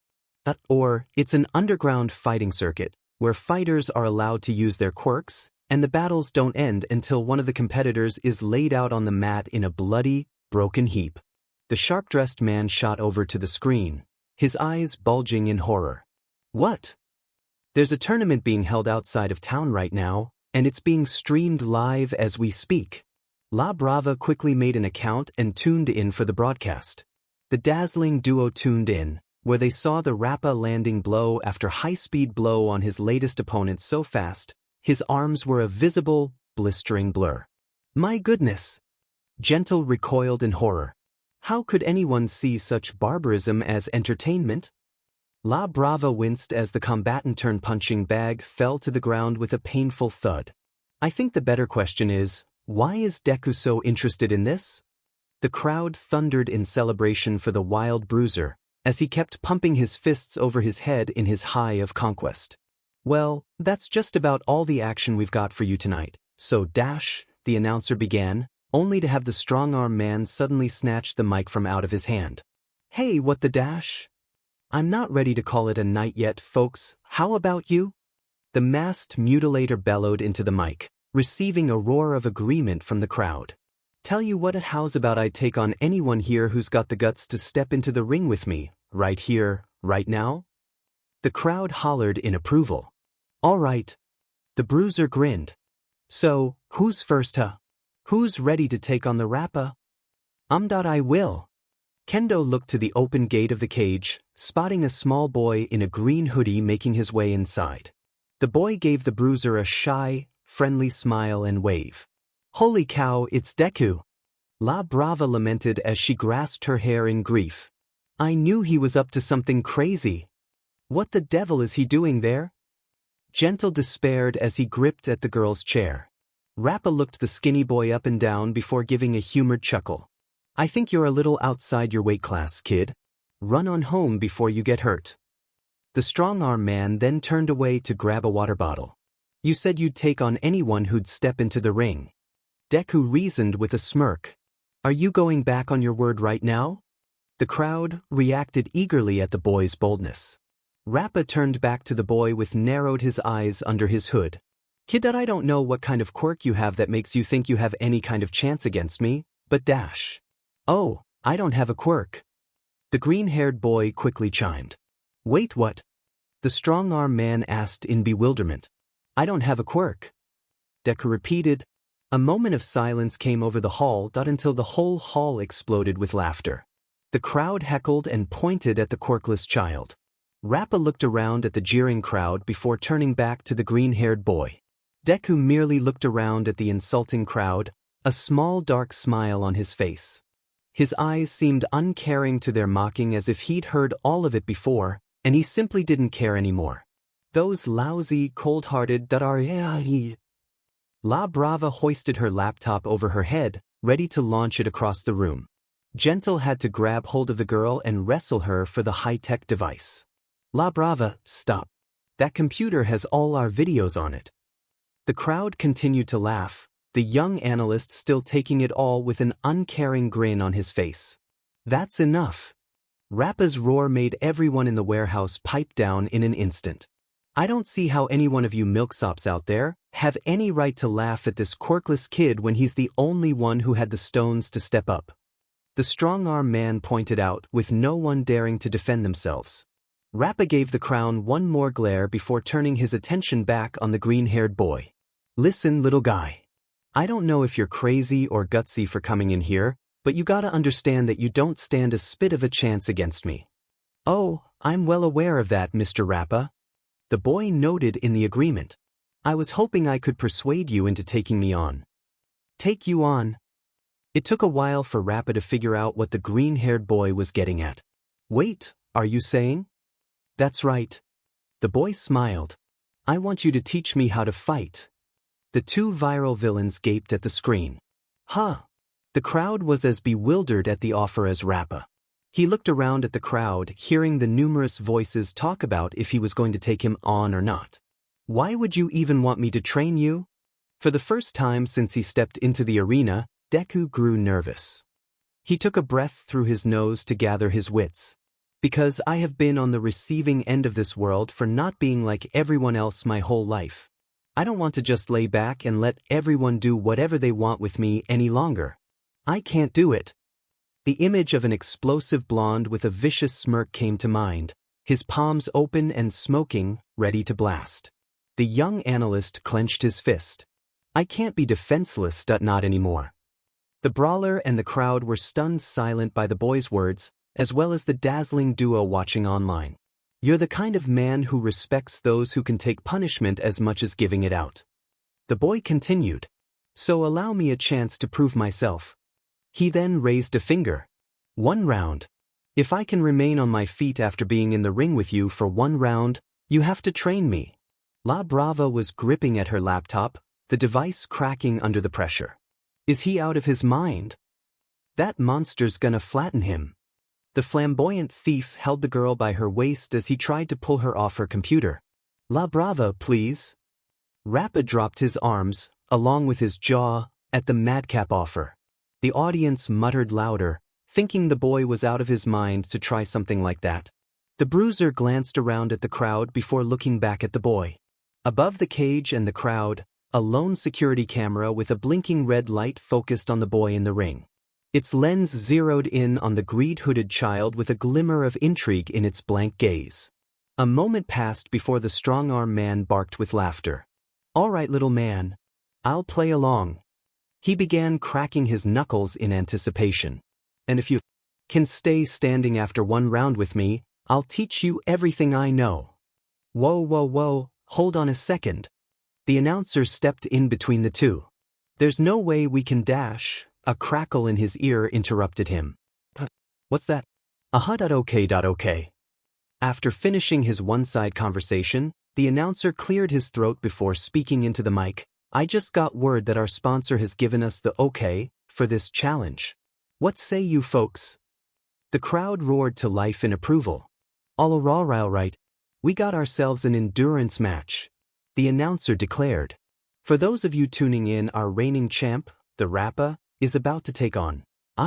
The announcer scampered over to the boy and leaned in to whisper. What's your name, kid? Deku. The green-haired boy declared naturally.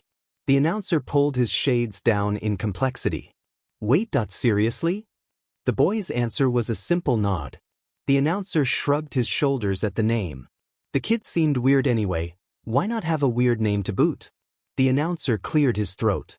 As I was saying, the Rappa is about to see just how much punishment our brave challenger, Deku, can handle. A small window of time passed as people started placing bets on how long Deku could last the round.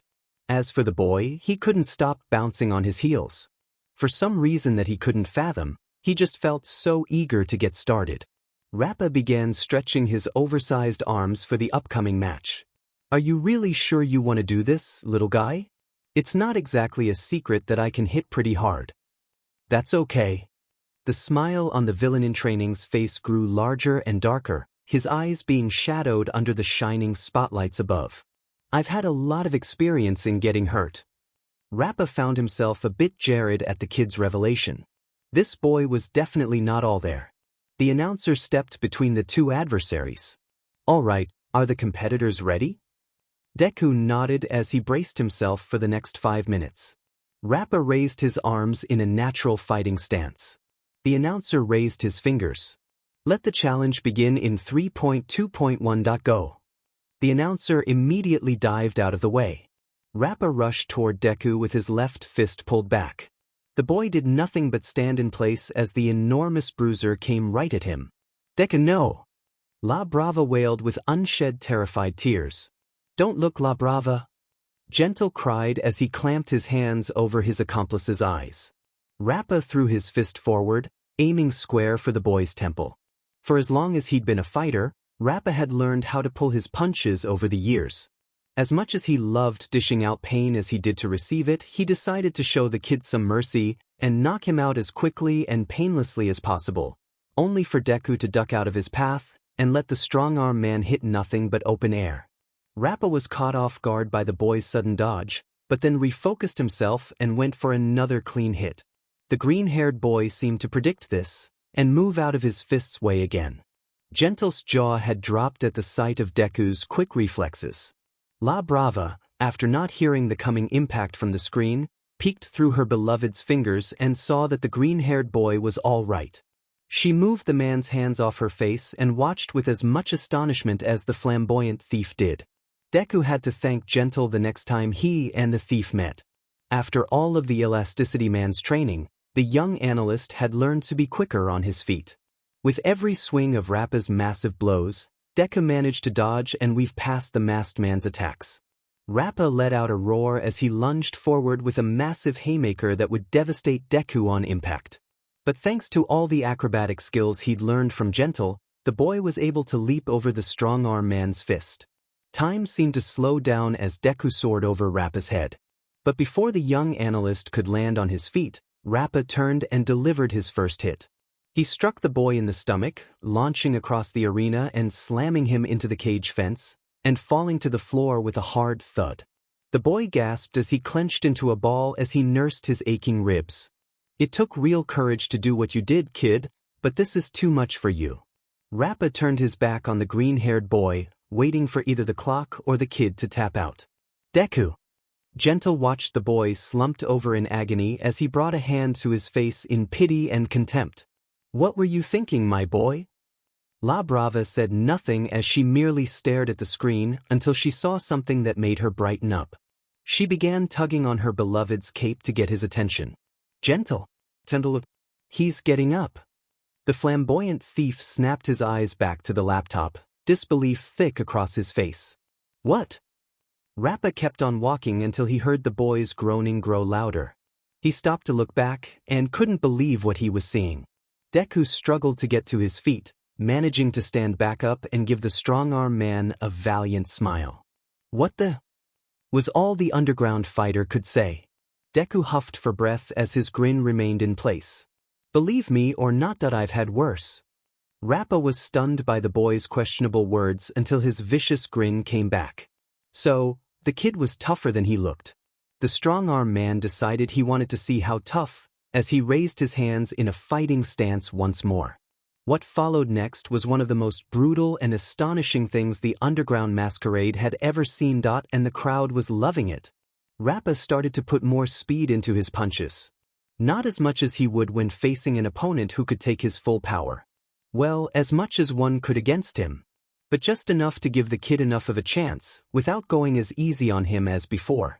Deku used all of the acrobatic skills he'd learned from Gentle Criminal in his life-threatening game of tag from Rappa. However, with Rappa being the professional fighter he was, the boy ended up taking more hits than avoiding them. But no matter how battered he got, no matter how many times he hit the mat, Deku always found the strength to get back up again. The audience was blown away by how much willpower the quirkless boy had. People who bet against him started trying to change their deals without results. The clock counted down until it reached the 30-second mark. Deku was covered in bruises and cuts from the strong-arm man's vicious punches. He wiped a speck of blood off his chin as he kept his eyes on his opponent, waiting for whatever attack he'd make next. Rappa was surprised to find that he was actually winded. The match had gone on a lot longer than he thought he would, and it was all because the kid he was wailing on either didn't know when to stay down, or he enjoyed getting hit as much as he did. Every breath the green-haired boy took was haggard and strained, but his smile remained in place. "Is that all you got?" Rappa gave the quirkless child a chuckle. "Kid, are you sure you don't have a quirk that's nullifying all that damage I'm giving you, and you just don't know about it?" "I don't," Deku affirmed tiredly. "Believe me, I've checked." "Well, little guy, I'll admit you've impressed me," Rappa clenched his fists tight in front of him. "But the clock hasn't run out yet. If you can get back on your feet after this last punch, I'll be more than happy to train you." For a brief moment, Deku's grin turned a little less manic, showing a tinge of thoughtfulness. "Thank you." With the final pleasantries out of the way, Rappa moved in for his final attack. For the first time since the match started, the strong-arm man used his quirk. His arms began slinging back and forth at a rapid pace, building up speed the more he threw his fists. The crowd had gone dead silent, waiting in anticipation for the final blow to be struck. Gentle and La Brava covered each other's eyes to spare the other of the last brutal attack. The young analyst saw it as a way for Rappa to catch the boy off guard, moving his hands so quickly he wouldn't be able to guess which one was coming, leaving him no chance to avoid it at the last second. And he didn't. A right hook rammed across Deku's jaw, rocking the green-haired boy's world, and cutting a gash across his cheek. He spun on his feet until he fell to the ground. Everyone in the crowd bemoaned loudly at the heavy hit. Gentle and La Brava were frozen in horror at the unmerciful strike. Deku laid on the ground, a dark red gash across his cheek from Rappa's unpredicted punch. And he wasn't getting up. 20 seconds counting. The announcer called out. Rappa folded his arms, giving the unmoving boy a condoling smile. "Deku, that you were more of a man than I thought you were, quirk or no quirk. Sorry for doubting you." The man closed his eyes in reverence for the boy's bravery. "But this is as far as you go." That he heard a groan. Rappa shot his eyes open, and lo and behold, Deku was back in the land of the conscious, and he was getting back up.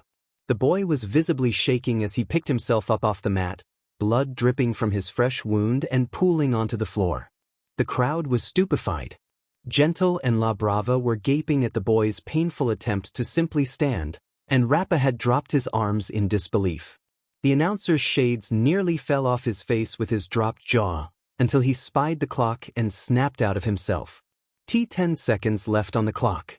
10. 8. 7.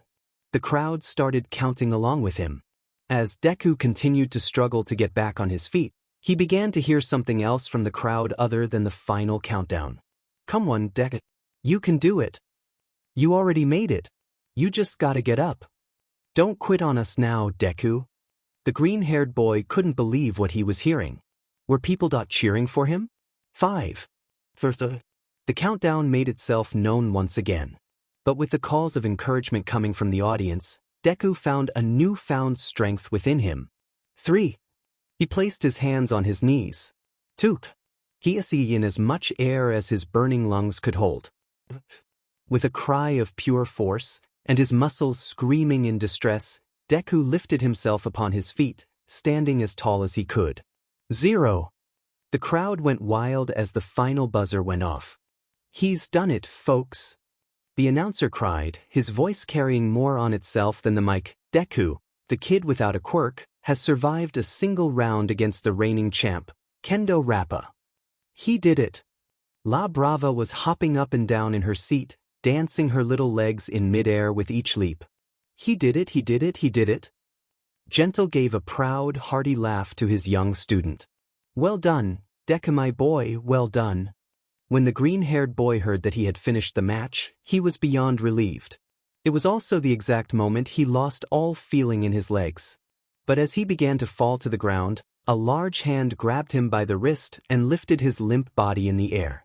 He turned his head and saw the masked brawler was the one holding him up. Rappa lifted the boy even higher, causing the crowd to erupt even louder, and began to cheer his name. "Tiu, Tiu, Tiu, Tiu, Tiu."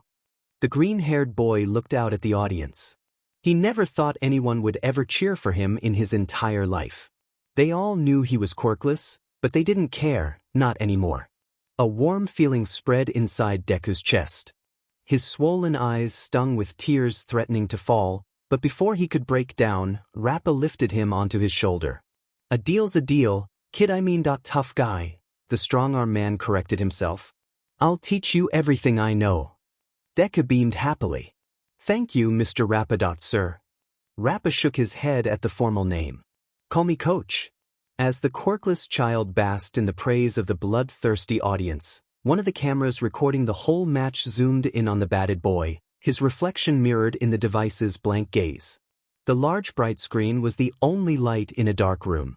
Wires and tubes littered the floor, running toward a single chair, where a large tank ventilator pumped at a slow, steady rhythm to one side. There in the chair, a figure shrouded in the darkness rested. The light of the screen shone upon his face, if that was what one would call it. A hideous, mangled scar was all that could be seen of the figure's top half of his head, his eyes and nose nowhere to be found. The only resemblance of a living being was the pair of lips curled into a sadistic grin. "Deku, how intriguing." If you like this fanfic, join my Discord for more fanfics and faster release. https Discord. ggqxvx7tvpqp, without space. Creators' thoughts. Toji_Fushiguro Toji_Fushiguro. If you like this fanfic, join my Discord for more fanfics and faster release. https Discord. ggqxvx7tvpqp, without space. Comment. Chapter 7. Chapter 7. If you like this fanfic, join my Discord for more fanfics and faster release. https Discord. ggqxvx7tvpqp, without space. A gentle knocking at the door drew the owner of the small apartment to scurry over and open it up for Mitsuki Bakugo. "Hey Inko, I got your message. How are you doing?" "Oh, I'm fine, I'm fine." That was a lie. Mitsuki knew that for a fact. The sight of Inko Midoriya was enough to tell how she was doing. Ragged and tired. Bags under eyes. Hair a tousled mess. She'd even put on a few more pounds. It was too clear to her that Inko was not fine, but Mitsuki kept her friendly smile up for the sake of her old friend. "I got your message. Is everything okay?" The glycerin woman inquired, cautiously keeping her oblivious act up. "Oh, that.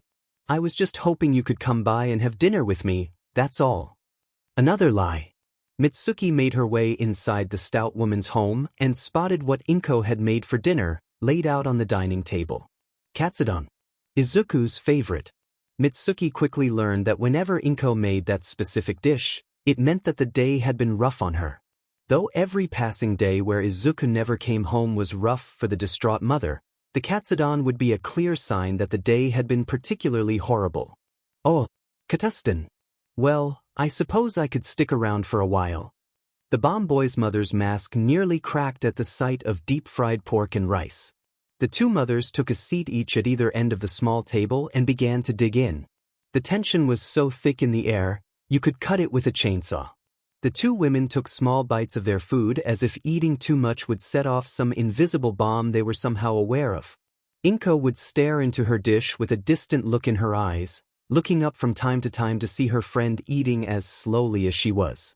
For the sake of appearances, Mitsuki would shoot the green-haired woman a quick smile before taking another bite, with Inko giving a weaker one back before returning to her dinner. The silent eating went on for another 5 minutes. Inko closed her eyes and set her chopsticks down to one side, a resolute frown on her face. I talked with Hisashi today. Mitsuki stopped mid-bite. Oh no. The levitation woman's face scrunched up in emotional pain as tears began to fall from her eyes. He said it was my fault that it's my fault I lost him. It's my fault he's gone.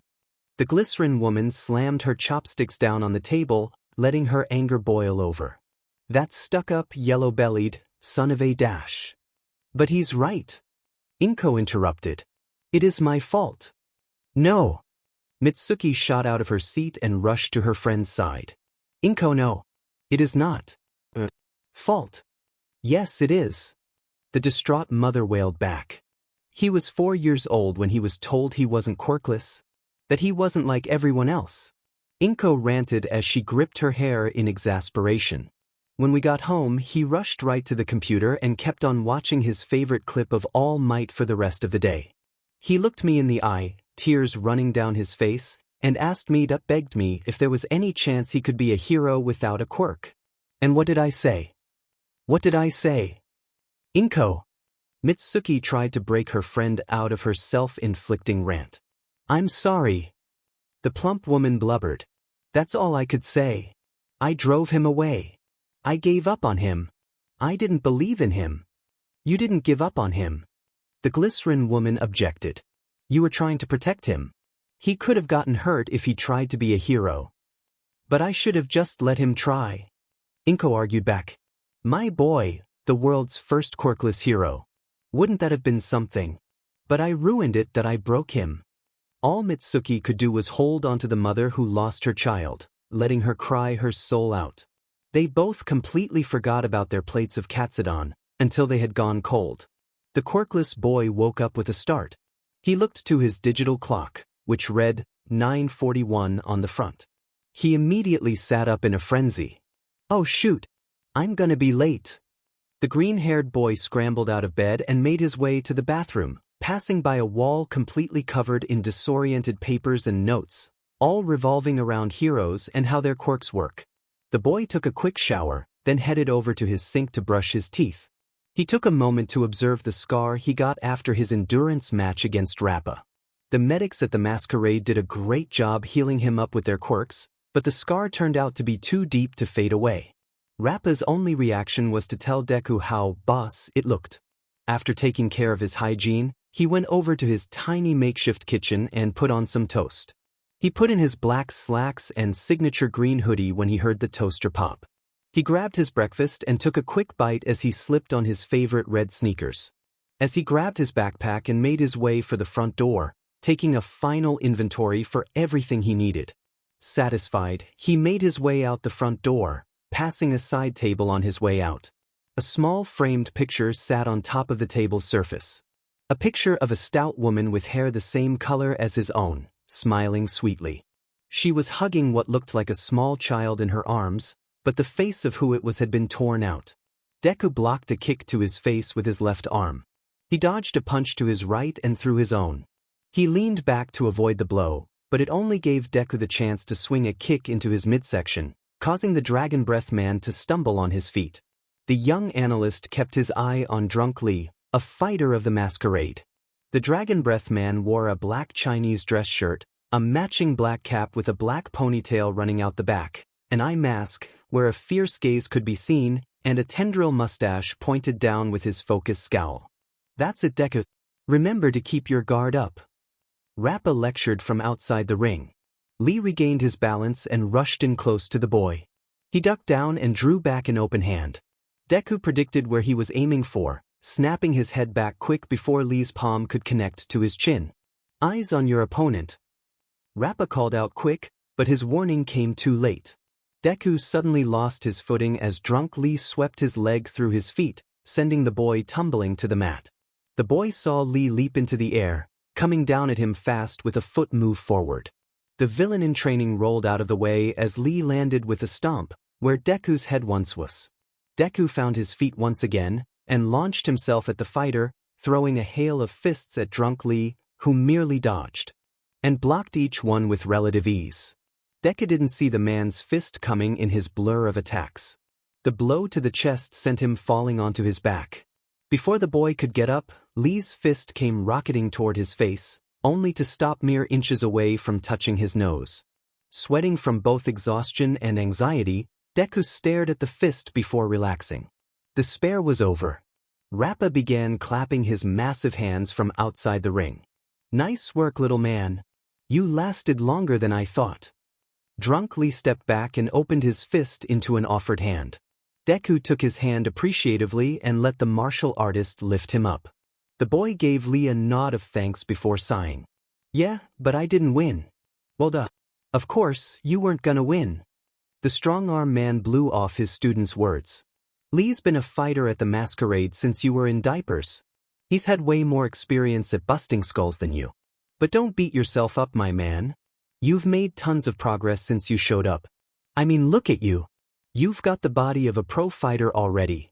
Rappa did have a point as he gestured to the boy's newly developed figure. Deku's body was once nothing but skin and bones at the beginning of his training.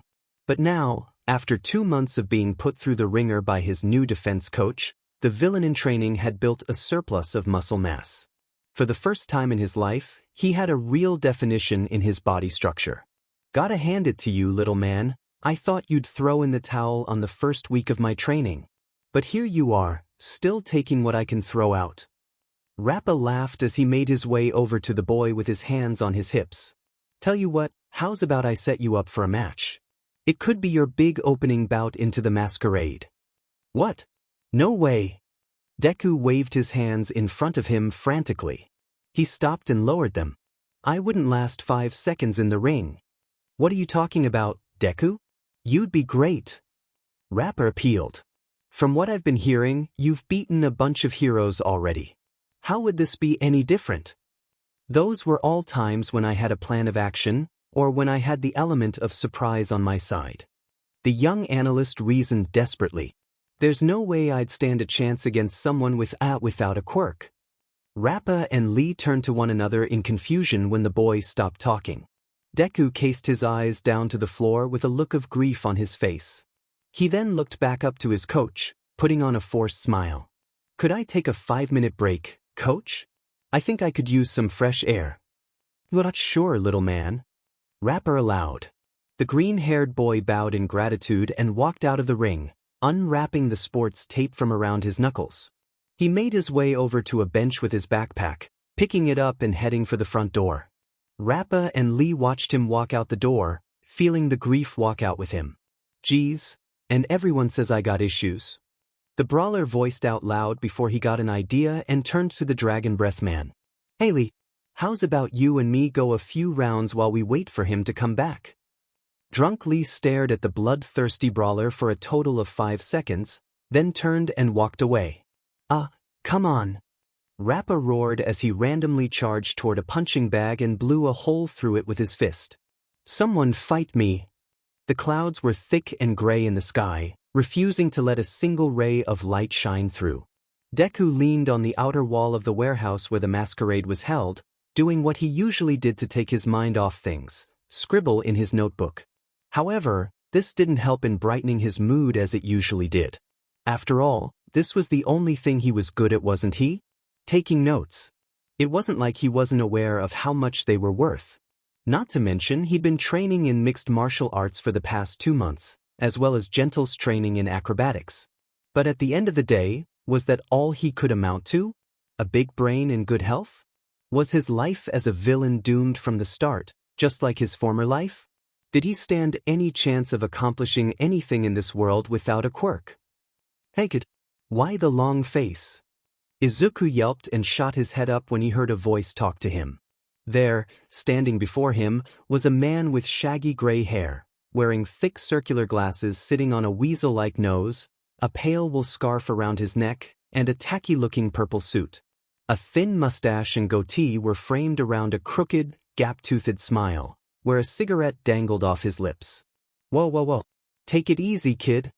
The shady man raised his hands in defense, mistaking the boy's wide eye for ferocity.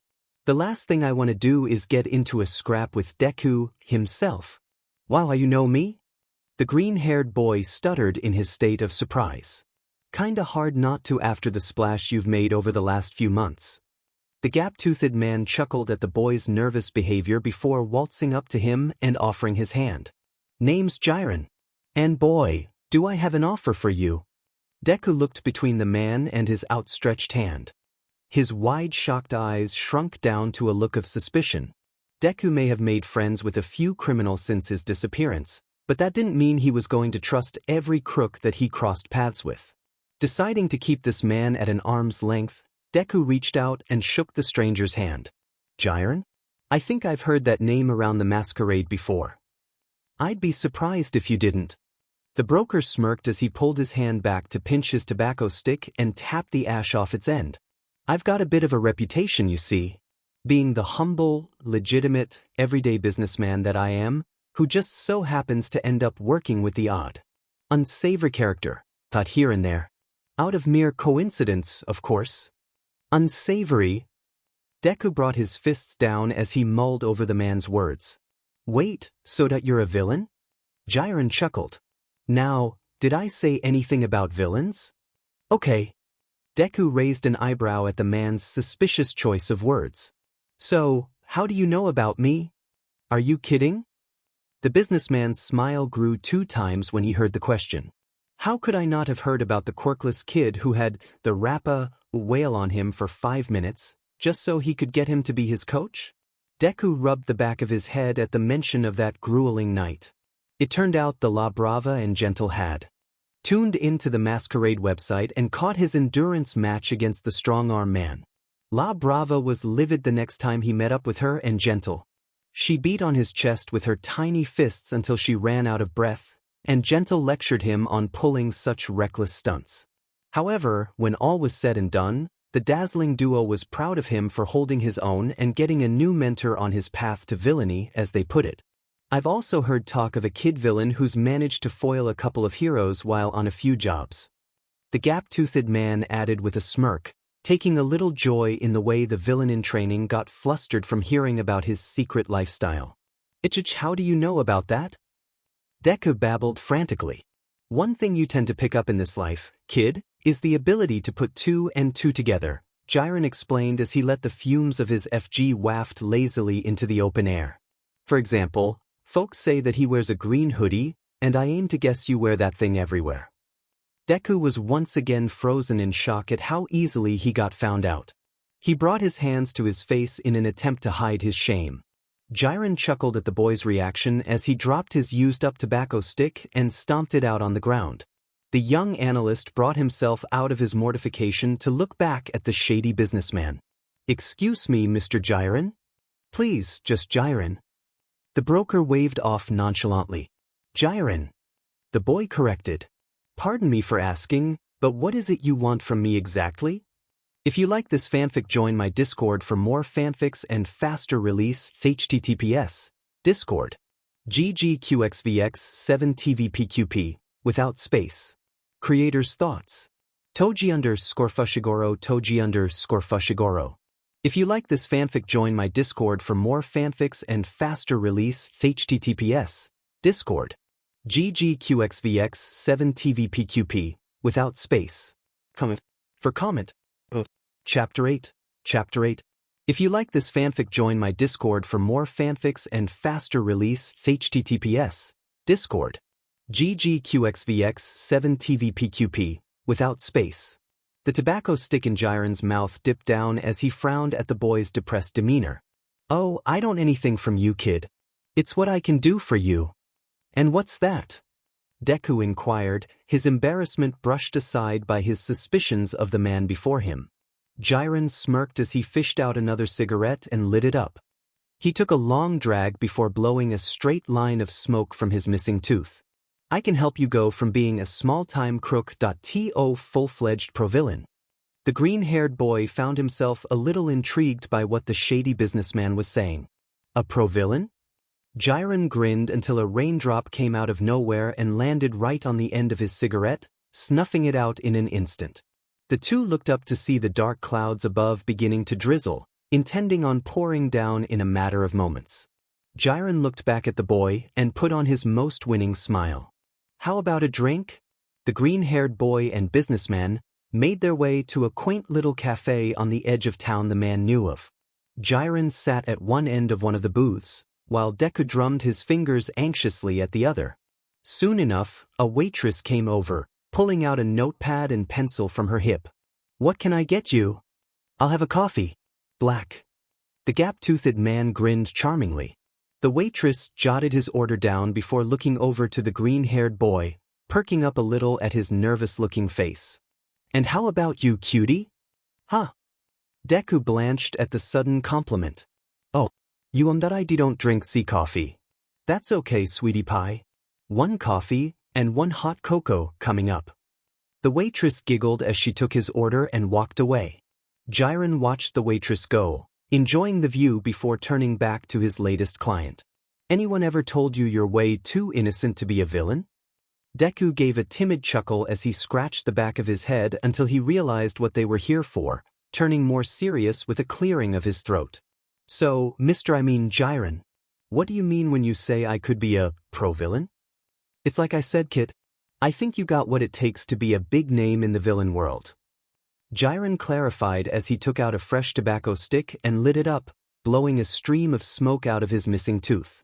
"I can connect you to some associations I'm familiar with who could use a little assistance in their ventures whenever a hero should show up." Deku was perplexed by the gap-toothed man's explanation. "Wait, so are you saying that I work with different villain gangs and use what I know about quirks in case a hero tries to stop us? Like a freelance villain?" "Exactly, a freelance villain." Jiren cheered. "I couldn't have put it better myself.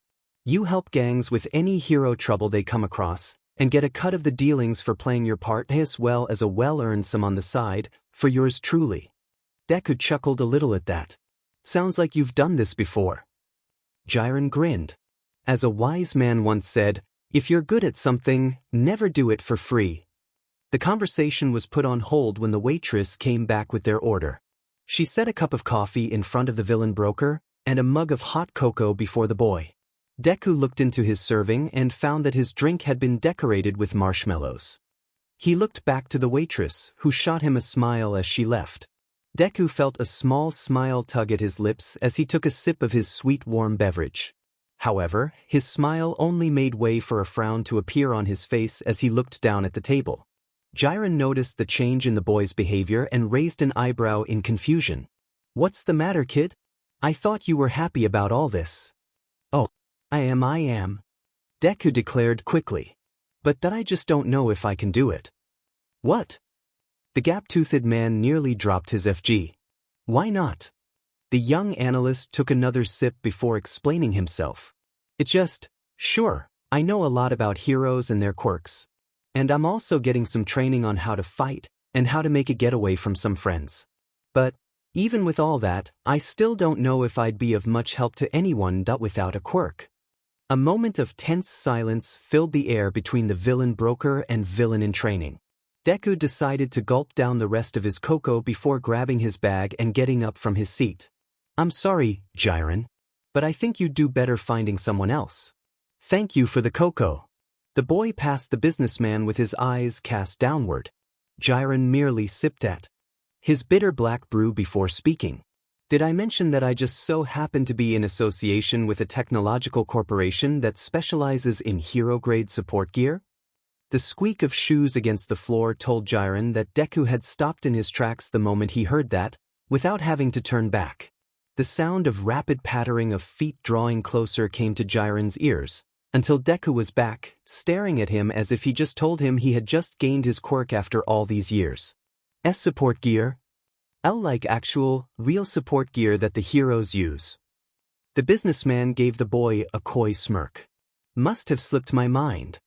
Deku planted himself back in his seat, leaning in close to the man so he could hear everything the broker would say. A certain technological conglomerate, which for the sake of business will remain anonymous, has been producing gear that aids folks in coping with their out-of-hand quirks for years. Clothes, accessories, physical aids, you name it. The gap-toothed man revealed as he sipped his drink again.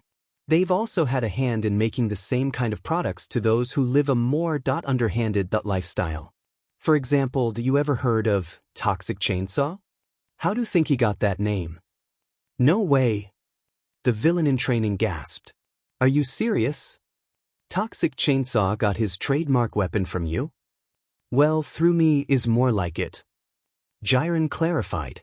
I can hook you up with so much tech, it won't even matter that you're quirkless. You could become more than a legit threat to any hero who tries to stop you, on any of the jobs I can find. Deku he couldn't help but get a little excited at what he was hearing. One of the things he loved about heroes almost as much as their quirks was their gear. The way they had them tailored so they could better accommodate their powers was amazing. Heck, with everything that support gear could do, even someone without a quirk could have a chance at being a hero. If only they were given one. The gap-toothed man surprised Deku as he got up from his seat, his cup of coffee long empty. Wait. Where are you going? I'm a busy man, kid. I got a lot of other clients to visit and do business with. But don't think I'm leaving you high and dry. Jiren reached into his jacket and pulled out a small card. When you're ready for the big leagues, give me a call. See you around, Det. The gap-toothed man then walked out of the cafe and into the open air, the rain beginning to subside. Deku looked back at the card, seeing a phone number imprinted on the front. The villain in training leaned back in his chair, his mind slowly absorbing all of the information he had been given. The weight of trepidation was thick upon his shoulders. Deku may have been running with a gang of thieves for the past few months, as well as a pair of viral villains and a bloodthirsty gladiator. But that didn't mean he trusted every crook out there. For all he knew, that sleazy-looking, smooth-talking hustler could be trying to swindle him out of what he had. And after the few heists he'd played a part in, he had quite a bit. But then again, there was the small, slim, 1 out of 99% chance that the villain broker was telling the truth. That he could really help set the quirkless child up as a career criminal, as well as get him the equipment that can make him an equal to any quirk wielder. Maybe more so. Was he willing to let a chance like this slip through his fingers? He was never given a chance to prove what he was capable of before, until now. Deku opened up his backpack and rummaged inside until he found his notebook. He opened it up to a page he hadn't looked at in the last 4 months. It was an illustration of what he hoped to have been his hero costume. A green jumpsuit to match his hair, an overhead mask that had a toothy smile pattern over the mouth, and 2 long streaks of cloth. Hair. He didn't really think much about it at the time. But the whole thing was supposed to resemble a hero he looked up to his entire life until he met him and told him to give up. All Deku wanted was someone to believe in him, but he never found that someone in the society of hero and quirk worship. But here, in the underground, he'd found more people who supported him than ever before. Before he could make any kind of decision, there was one important thing that Deku had to do. So, he left his card and then walked away. I gotta be honest with you, I'm not kind of thinking about it. But I don't want to go behind your backs. You were the first ones who gave me a chance, and who actually believed in me. I don't want to betray you guys or anything, but that this could be my one chance to beat up more than just a quirkless know-it-all. And I'd still be with you guys. We'd still go on jobs together and dash. Deku stopped when a hand was gently placed on his shoulder. He looked up into the face of Spectre, a crook wearing a gray suit jacket and a red button-up shirt. The man gave the boy an encouraging grin. Go for it. It really? The green-haired boy blanched. Kid, we're just a bunch of petty, small-time crooks, Spectre went on as the rest of the gang stood by, beaming with pride at their little strategist. If any one of us has what it takes to make it big, it's you. I don't know what to say. Deku shook his head in disbelief of what he was hearing, a small smile appearing on his face. Don't say anything, Lockjaw, a man with an enormous overbite and a yellow bandana on his head spoke up next. Just call up Jiren and take his offer. You'll never get the other chance like this. So go ahead and take it. Knuckles, the biggest of the group, with a blue necktie and massive metal mitts for hands pitched in. An arm wrapped itself around Deku's neck as Razor, the skinny man with bladed wrists that he saved all those months ago, hugged him from the side. I always knew you were something special, Deku. And this proves it without a doubt. So, call him up and become the big, bad villain that I know you can be. The quirkless child felt tears start to prickle in his eyes. He wiped them away on his sleeve before speaking, his voice starting to crack. If you guys ever need me, I'll always be here. Don't you dare leave me out on a heist. The four crooks began to tear up themselves as they all rushed the boy and gave him a bone-crushing group hug. Little bro. For the next half hour, Deku and the gang of thieves he called his friends wept warm, brotherly tears as the sun began to set. After the flood of emotions among the gang, Deku decided to head home.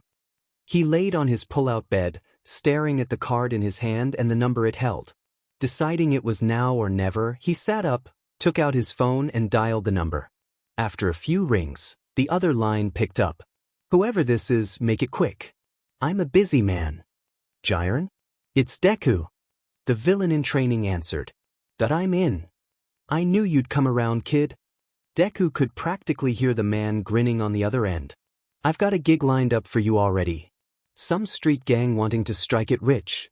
That's great. The green-haired boy smiled. Oh, one more thing. Deku took up the notebook by his side, looking at the illustration of his old hero design, which he'd made a few modifications to. I had some ideas for my costume, along with some gear. Do you think you could dash? Kid, don't worry about it. The villain broker eased. Just let me know what you need and I'll get it. I also have a few ideas myself you might want to hear. That would be great. Thanks. Deku beamed. Hey, it's my job, ain't it? Jiren chuckled. You know what, kid? I think this is the beginning of a beautiful friendship. Let's meet up at the cafe to hash out your order. And my fee. Talk to you later. With that, the broker hung up. Deku fell back onto his bed, a content smile on his face. It was happening that it was really happening.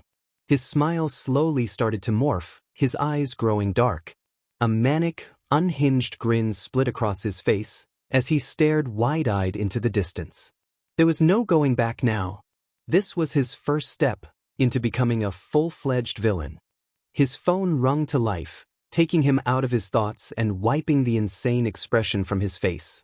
He scrambled to pick it up and answered the vibrating device. Hello. Where the heck did you go, man? You completely blew off your training. Oh, yet he forgot that he left Rappa and Drunkly behind. If you like this fanfic, join my Discord for more fanfics and faster release. https Discord. ggqxvx7tvpqp, without space. Creator's thoughts. Toji_Fushiguro. If you like this fanfic, join my Discord for more fanfics and faster release. https Discord. ggqxvx7tvpqp, without space. 5 comment. Chapter 9. If you like this fanfic, join my Discord for more fanfics and faster release. https Discord. ggqxvx7tvpqp, without space. So, let me get this straight. You hired me to help you rob a convenience store? Yup. Okay, but was there any point in making off with the entire front counter? Hey, that's just how we roll, kid. You should have known what you were signing up for when you chose to ride with Team Reservoir Dogs. The band of multicolored bad guys hollered together. Deku put a hand to his face. His first gig as a villain for hire, and it's helping a street gang holding up a convenience store. Not all that flashy, but he guessed he'd have to start somewhere. He just didn't expect his first clients to be so hyped. So, here he was, riding in the back of a pickup truck, with a cash register, as well as the counter it sat upon, with a bunch of thugs who had clearly watched too many movies. They even went so far as to give themselves nicknames for the heist. Man, did you see the look on that clerk's face when we ripped the counter out of the floor? Mr. Green, a punk teen with a spiked ginger mohawk and a face mask with a green stripe down the front, reveled as he lifted the counter up into the back of a truck. Yeah. He even tried to go for the silent alarm. All I had to do was lean over him, and he nearly wet his pants. Mr. Yellow, the biggest of the bunch, wearing a torn-up ski mask with a yellow pointed nose, bellowed as he heaved the counter up from in the cargo bed of the vehicle. Too bad we didn't get to fight any heroes, though. I would have loved to see this guy's quirk in action. Mr. Blue, who wore a blue headband that held his towering brown hairdo, mentioned as he hiked a thumb at the young analyst in the back. Yeah. Looks like we didn't need your help after all, bunny boy. Mr. Red, wearing a black eye mask with 3 red horns sticking out the forehead, reveled as he got into the driver's seat. And since no heroes showed up, you don't get a cut of the job.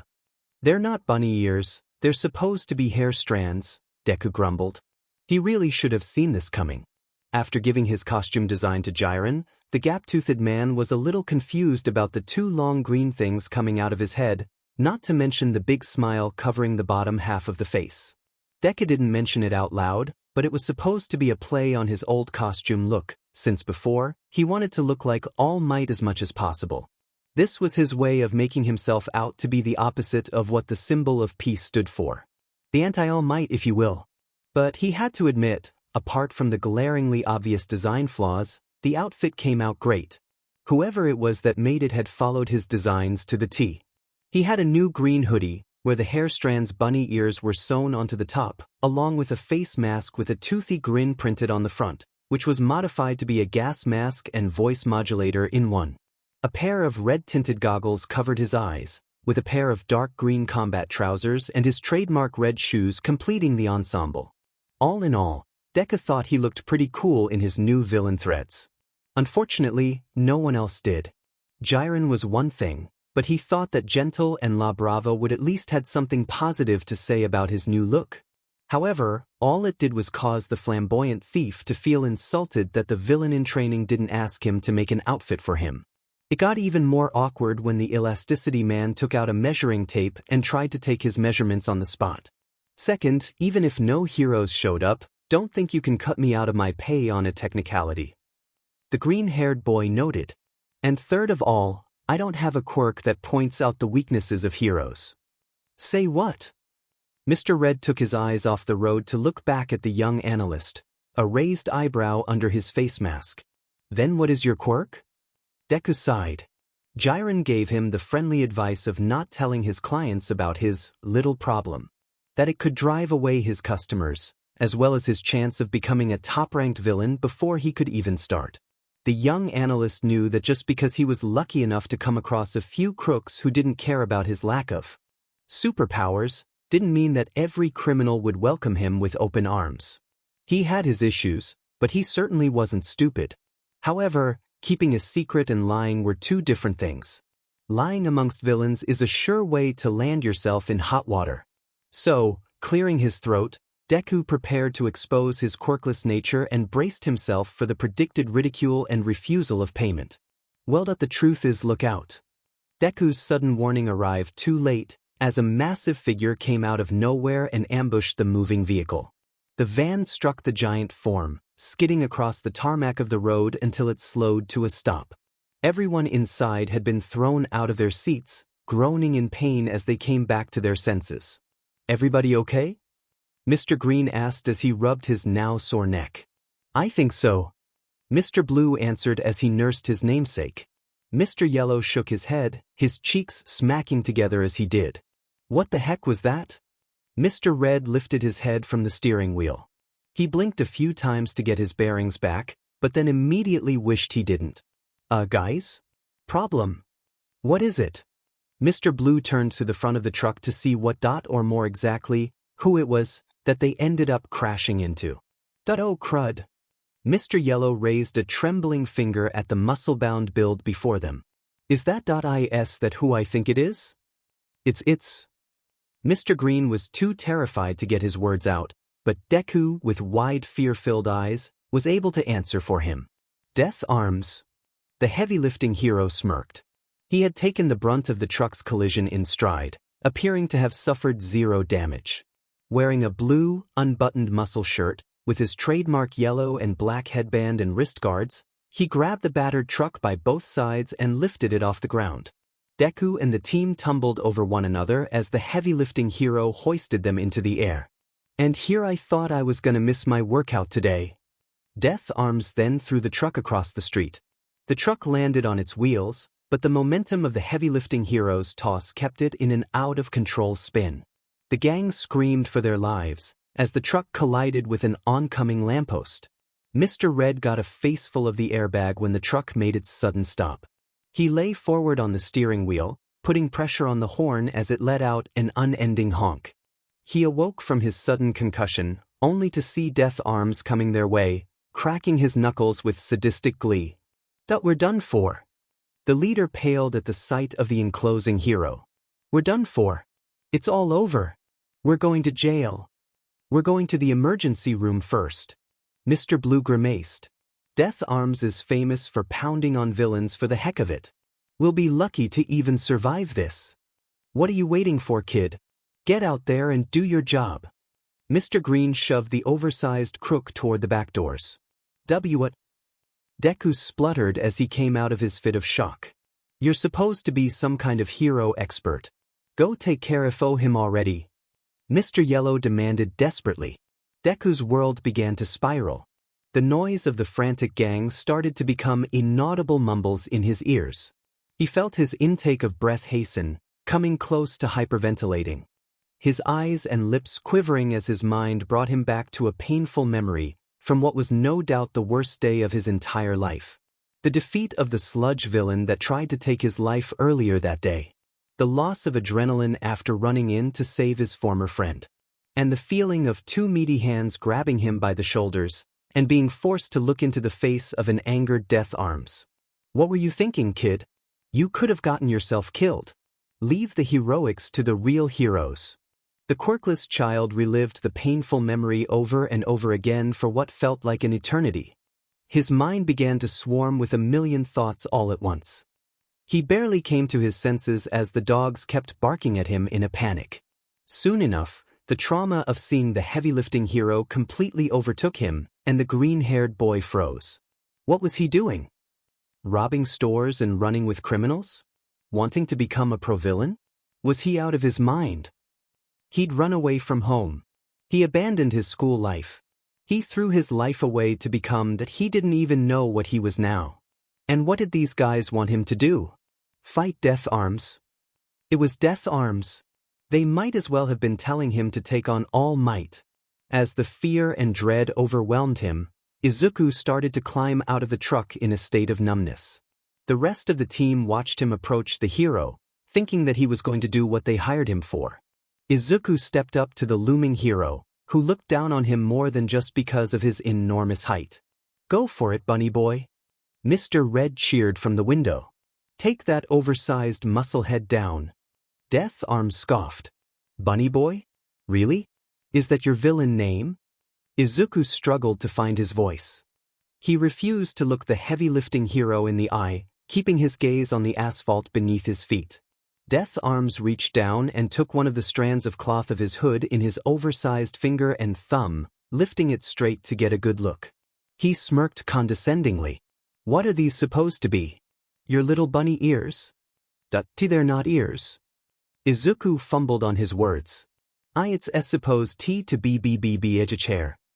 Death Arms' bellow of laughter hit Izuku like a slap in the face. "You're one weird kid, you know that? Then again, all you villains are just a bunch of crazy losers who couldn't make it in the real world." Izuku had to agree. He was crazy. Crazy enough to think he could stand any sort of chance against heroes like him. No matter how much training he had, or the gear he was armed with, it wouldn't matter in the slightest. The world had made its choice about Izuku Midoriya, and no matter how much he struggled, he would always play the part he was given. The loser, the victim, the nothing. The Deku. That he liked to turn myself in, Mr. Death Arms, ever. Izuku raised his arms for an imaginary pair of cuffs to be put on him. IWW won't resist. "What the heck are you doing, bunnyhead?" Mr. Green yelled in outrage, half tempted to get out of the truck and smack the boy one. "Snap out of it. You're supposed to beat heroes, aren't you?" Death Arms hooted in humor at that. "That's rich." He then reached his hand down to take hold of the boy in his massive mitt. Like some scrawny little pipsqueak like you could take on a hero like me? Izuku wasn't paying attention anymore. He was thinking about how heartbroken his mother was going to be when she found out what he'd been up to. Kacchan was going to have a field day with him once he got back to school if he didn't wind up in jail first. Izuku looked back up at the hero, who was taking his sweet time in taking him in. But it was then that Deku realized something about the heavy-lifting hero. He was moving really slow. So slow that it was all too easy for him to step out of his way. What the? Death Arms asked no one as he tried to grab the boy again. The green-hooded child stepped out of his path again. Hey! Death Arms tried again and again. But every time, the boy would step out of his way at the last second. The heck's gotten into you, kid? Deku was starting to wonder that himself. What was he doing? Wasn't he going to turn himself in? Why was he putting up a fight? Matter of fact, how was he putting up a fight? It was like the hulking hero was moving in slow motion, while the green-hooded boy seemed to have some kind of super speed quirk all of a sudden. As he dodged Death Arms's meaty fingers once again, something he heard from Gentle suddenly came to mind that explained everything. Deku, my boy, have you started to realize that while on one of our jaunts, you've begun to map out your path's trajectory while on the run? Splendid. That means that your mind is catching up to your body. Everything seems to slow down while you map out your next move before you make it. Be sure to keep up this mindset, my boy. It is a prize tool to have at a thief's disposal. A smile formed underneath Deku's mask. All of the training he'd received over the last few months had come to his aid. He was actually giving Death Arms a hard time. He never thought this would be possible. Maybe he still had a chance. He was brought back to the matter at hand when Death Arms gave a guttural roar and threw a closed fist toward him. Deku somersaulted out of its path, letting Death Arms strike the ground where he was once standing. Deku landed on his feet. He took in his surroundings quickly and spotted an alleyway. He turned his attention back to Team Reservoir Dogs, who were all agape at the performance the green-haired boy was pulling off. You guys get out of here. I'll handle this. With that final order, Deku took off down the alley with enough speed to impress Ingenium. Death Arms snapped his head between the frozen dogs and the retreating Deku. Wounded pride won over his better judgment as he went after the villain in training. Get back here, you little punk. Team Reservoir Dogs was still stunned in place until Mr. Green snapped out of it and smacked Mr. Red upside his head. What are you waiting for, man? Move it. All right. Mr. Red caught himself and started the engine, which miraculously came to life with a deafening rev. The leader of the pack turned to the rest of the gang. He put the pedal to the metal and sped down the road to where the alleyway would exit out. Deku panted as he kept running for his life. He chanced to look behind him, and as he expected, Death Arms was still on his tail, charging after him like a mad bull. While Deku hopped and skipped over any stray garbage bins and dumpsters in his way, Death Arms bulldozed through all obstacles in his way. Soon enough, Deku came out the other end of the alley.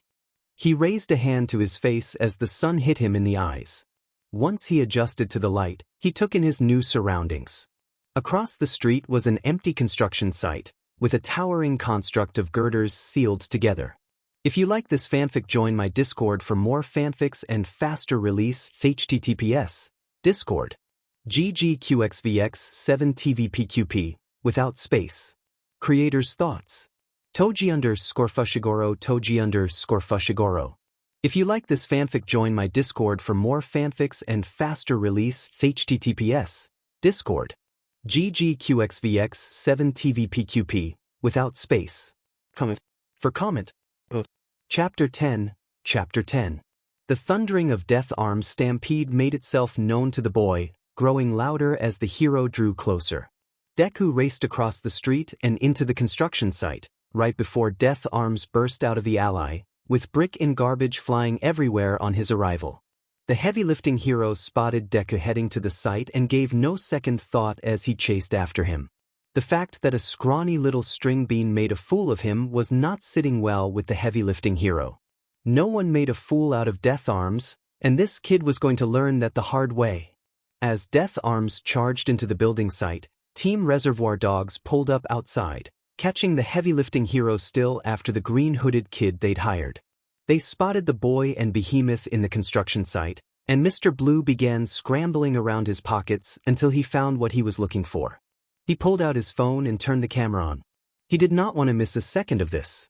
Death Arms finally caught up with the kid and started swinging his fists wildly, wanting nothing more than to beat the painted-on smirk off the child's face.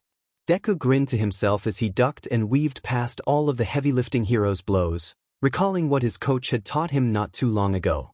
"All right, little man, listen up. When you first showed up, you did a pretty good job dodging my moves. But that was only 'cause I was going easy on you. There are gonna be guys way bigger than you, who are not gonna hold back. But the thing about big guys is that they tend to move a whole lot slower, which give you the advantage of getting in close and letting them have it." Deku still had bruises from that day, but the lesson was well and truly beaten into him, and it was coming in pretty handy right now. With the combination of Gentle's acrobat lessons and Rappa's martial arts training, Deku was running circles around Death Arms, hopping and skipping over and under the massive man's muscular limbs. The dogs watching from afar were in awe of what they were seeing, with Mr. Blue catching every moment on his phone. "Stand still, you little turd." Death Arms bellowed as he slammed his fists down like a pair of sledgehammers. Deku somersaulted out of the way, a blast of dirt and rock erupting from the hero's enraged attack. The villain in training took deep breaths as he peered through the clearing dust. Death Arms heaved haggard breaths of his own, his massive body rising and falling as he glared daggers at the green-hooded boy. His eyes were bloodshot and crazed, sweat dripping down his brow and his teeth bared and grinding together like a wild animal. Needless to say, Death Arms was ticked off. Deku took in the sight of the man's body. The guy was built like a tank, and there was no way he was going to be able to get under his skin with his small stature, no matter how much practice he had against Rappa. A light bulb seemed to go off in the boy's head, and an eager grin splitting across his hidden lips. Deku reached behind his back and retrieved something he'd been dying to try out since Jiren handed it to him when he got his costume. Had a little gizmo like this put together for a vigilante over a decade ago. Think of it as a pair of brass knuckles and a taser rolled into one. Should help to pack a little more punch in your punch. Don't worry about the fee. Think of it as a gift, in honor of our newfound friendship. Just hold the trigger, take a swing, and watch the sparks fly. The green-hooded boy took in the sight of his new taser knuckle in his left hand. A pair of battery cylinders fixed into the modified handle were wired up to the carbon fiber paddle, where two exposed electrodes stuck out of either side of the head of the device. Deku turned his attention back to Death Arms, who was now charging at him with bulging crazed eyes, and a little drool flying from his mouth.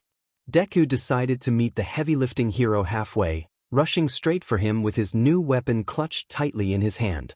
Mr. Blue zoomed in his camera as the two foes headed straight for one another, desperate to get a clear shot of whatever would happen next. He saw it. He recorded it. But no matter how many times he'd play it back, he still couldn't believe what he saw next. Death Arms lunged at the boy with an open arm, intending to clothesline the little green runt. Deku saw the attack coming a mile away, getting down on his knees and sliding under his arm, leaning his head back with his chin mere inches from the oversized hero's passing knuckle. Deku shot back to his feet, taking in the sight of Death Arms' exposed midsection. He pulled his arm back and held down the trigger to his new weapon. A crackle of electricity met the boy's, as well as the heavy-lifting hero's, ears. As Death Arms turned back, it was too late. Deku jammed his taser knuckle into Death Arms' ribs, a loud buzz going off the moment the device made an impact. Never had the outcry of a hero, in utter agony, sound so disturbingly delightful to the green-hooded villain. Death Arms clutched at his stinging side, which gave Deku an opening to plunge his new weapon into the heavy-lifting hero's chest, causing Death Arms to let out another wail of pain. Deku hopped back as he took in the sight of what he'd done. He almost couldn't believe it. He did this. He brought Death Arms, a pro hero, to his knees. Holy cow! Mr. Red gasped at the sight of the heavy-lifting hero hunched over. He noticed Mr. Blue to his side, still catching everything on his camera phone. Tell me you're getting this? I'm getting it, I'm getting it. Mr. Blue affirmed as he kept the bunny boy and Death Arms in his shot. The heavy-lifting hero turned back to see the team watching him from afar, one of them recording his most humiliating moment of hero work on his phone. Shame overcame the hero like a wave until he looked back at the boy who made a fool of him since the start. Shame and embarrassment turned to blind, burning fury. Death Arms rose to his feet, his enormous stature blocking out the sun and casting a looming shadow over the young villain. Yet for some reason, Deku could feel nothing but elation. Dare to say, he was actually not having fun. I'm putting you behind bars. Death Arms rose his fist high over his head. But not before I put you in a W. Death Arms charged at Deku, swinging his hulking limbs at the boy, desperate to get even one hit on him. But Deku denied him at every chance, backing away until the two were under the structure of the site itself. The dogs got out of the truck and hurried over to get a better view of the fight, Mr. Blue still holding up his device. He got a good shot of Deku hopping over Death Arms and delivering a knee to the back of his head, sending the heavy-lifting hero face-first into an oncoming girder, the impact causing an echoing ring. Deku took notice of how the structure around him began to shake all around him and the hero. It was then that his calculative mind kicked in. Death Arms is a hero who prides himself on his strength, being able to lift abnormally heavy objects without a struggle. Was that because he was just that powerful, or did it have something to do with his quirk? Deku decided to investigate. He reached up to his mask and turned a small knob, which raised the volume of his modulator. What's the matter, Death Arms? Having trouble keeping up? Maybe you shouldn't have skipped leg day. The heavy-lifting hero's response was to snarl and lunge at the boy, who all too easily ducked and rolled out of his way. In Death Arms' blind rage, he had knocked a girder supporting the building frame around them. Deku led Death Arms around the area, tricking him into smashing more of the structure's legs, with Death Arms too furious to notice. I'm gonna rip those bunny ears right off your head. Death Arms threw one more punch toward the slippery rabbit boy. One more punch that Deku easily avoided at the last second. One more punch that collided with the fragile structure over the heavy-lifting hero's head. One more punch to start bringing the place down. Death Arms finally stopped seeing red long enough to notice the construct of metal beams starting to creak and groan. The structure of girders started to wane on itself, until one by one, the formation started to crumble. Death Arms was in the dead center of the construction, as a pile of girders fell right on top of him. But thanks to his signature super strength, Death Arms was able to hold up the load. However, more beams kept raining down on him as the structure around him continued to collapse. Death Arms groaned under the pressure, wincing as he once again fell to his knees. It was at that moment when the one who he had been trying to pulverize appeared before him. Death Arms looked up into the concealed eyes of Deku. Even though his face was hidden, the heavy-lifting hero could feel the smirk spread across the boy's face. I had a feeling there was more to your quirk than just simple super strength. The young analyst deduced. It only allows you to lift a specific amount of weight until your body can't take any more. Death Arms' anger started to rise once more, giving him a small boost of empowerment as he attempted to lift himself with the weight on his shoulders. Why you little? How much weight does your quirk allow you to handle, I wonder? 2 tons? 4 tons? The green-hooded boy tilted his head to one side as he investigated the mass of stacked metal the hero was holding up. By my estimate, that has to be about 6 to 7 tons of weight, give or take. When I get out of this, I'm gonna. Death Arms' threat died in his throat when the green-hooded villain produced a single pen from his pocket. From the look in the kid's eye from behind his goggles, Death Arms had a nasty idea of what he intended on doing with it. And now hold on a second, kid. You don't have to do this. W can work something out. I can get you time off your sentence. How does that sound? Deku tapped the pen against his bottom lip in mock thought, the red plastic reflecting in the sunlight with a deadly red glint. Did I just hear that right? The great and powerful Death Arms bargaining with a lowly villain like myself? Just when you thought you've heard it all. The green-hooded boy stepped up to the trapped do-gooder, leaning in close until the two were face to face. I think the pressure's starting to get to you, Death Arms. Seemed it. You don't want to do this. You don't want to be a hero killer. The heavy-lifting hero's reasoning was to sound more like begging to the green-hooded villain. Oh, don't be such a baby. Deku waved off. This much weight won't be enough to kill you, but I doubt you'll be doing any hero work for the next few months. Death Arms had this kid all wrong. He wasn't crazy, he was out of his freaking mind. You know, if you can't even take down a bunch of small-time crooks like us. The quirkless child motioned to himself and the dogs watching from afar. Then maybe you don't have what it takes for this job after all. The heavy-lifting hero's fear morphed into terror when the boy took off his mask and goggles, revealing an expression of pure, unrestrained malice and madness. Maybe you should leave the heroics. To the real heroes. Deku placed his pen on Death Arms's load. Knew a dash. The hero's outcry was drowned out by the collapsing clutter of iron beams finally getting the better of him. Dust and debris filled the area, making the dogs shield their eyes. When the noise died down and the dust began to clear, the team looked back to see an unimaginable sight. There stood the green-hooded villain, standing tall in front of a pile of destroyed construction. Beneath the mess of metal was the heavy-lifting hero, Death Arms. His eyes were rolled to the back of his head. His face was stuck in a silent scream. A sliver of saliva leaked from his gaping jaw, where a few missing teeth could be seen. The boy stood before the defeated hero for a little while longer, until he finally decided to walk away.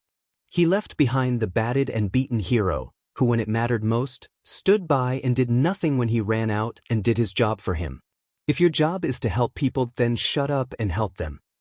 No one heard the words the quirkless child whispered into the wind. Deku walked out of the demolished construction site, and up to the still gaping Team Reservoir Dogs. The team turned to the boy. They were dead silent as Mr. Blue lowered his phone and shut it off with a beep, then the dogs all erupted into cheers and howls of ecstatic awe. Guys? Guys? Deku's voice was drowned out by the team's hollering until he turned up his modulator. Guys! Team Reservoir Dogs froze at the booming voice. They all turned to the child villain who took down Death Arms. I think we should get going? Deku suggested as the sound of police sirens could be heard in the distance. Right. Mr. Red was the first to grasp the situation. Alright guys, do as the kid says. Team Reservoir Dogs, move out. The team scrambled into the truck, with Mr. Green and Yellow helping Deku up. Mr. Red floored the gas pedal, with the truck screeching into movement as they raced off from the scene long before the authorities showed up. Holy cow, kid! That was amazing! Mr. Red slapped the steering wheel in astonishment. You took down Death Arms. The Death Arms. How can you move around so fast? I almost couldn't keep track of you. Mr. Blue praised. Is that your quirk? Super speed or something? Nah man. His quirk's some kind of electric power. Mr. Yellow claimed as he held onto the counter in the back, making sure it didn't fly out from how fast they were going. You're both wrong. That zapping thing was some kind of taser he had on him. His quirk must be superhuman rabbit powers. Mr. Green argued. Why else would he have the ears? Mr. Blue and Yellow nodded their heads at Green's explanation. Yeah, that makes sense. Is that it, kid? You some kind of super rabbit man? Mr. Red called out his question from the driver's seat. He grew confused when he heard nothing back. No, I don't have super bunny powers. The green-haired boy answered bashfully, his former confidence completely gone after the battle. So, how'd you beat Death Arms, kid? Mr. Red probed, desperately wanting to know the boy's secret as much as the rest of his gang. What's your quirk? The green-haired boy struggled to answer, but then recalled what he'd just done. He then realized there was no need for him to feel ashamed of himself anymore. He had the strength to stand alongside the rest of the world, quirkless or not. The quirkless child held his head up high and looked the gang in the eyes without a shred of fear or shame. I don't have a quirk. I'm quirkless. Whatever it was Team Reservoir Dogs was expecting to hear, it certainly wasn't that. Deku looked around at the shocked and awed faces around him, but he didn't care. He didn't need to fear any discrimination from the team or anyone else anymore. Awesome. Mr. Green put a supportive hand on the boy's shoulder. That's awesome. You're quirkless? Really? And you were still able to take down Death Arms? Dang. Mr. Yellow's jaw dropped. Kid, I don't care if you're quirkless or not. Just remind me never to tick you off. Mr. Red laughed as he kept driving. And you are so getting a bonus. Deku was pleasantly surprised by the gang's support. He decided that if anyone he worked for was to ask what his quirk was, he'd tell them the truth no matter what. If they didn't want to work with him because he was quirkless, tough luck for them. The first time in his life, before and after he became a villain, he was proud to be quirkless. The boy was so distracted by Team Reservoir Dog's praise, he failed to notice Mr. Blue pulling his phone back out and logging onto a website called WeTube. La Brava sat at the dining table with a droll look on her face. She had just posted a video of her and her gentle committing the dastardly act of jaywalking in a public area. But once again, the world had no interest in their misdeeds, as the view count remained at an insulting 0. So, she decided to pass some time by scrolling through any videos she could find on the web. Her beloved approached her and laid down a steaming cup of tea by her side. Giving the man a loving smile, she took a sip as she scrolled down a few pages, then spat it back out again when she saw what popped up next. Gentle. You gotta come see this. What is it, my dear? The flamboyant thief shot over to the frantic girl, looking at where the pigtailed hacker was pointing. It was a video entitled, Quirkless Villain Dunks on Death Arms.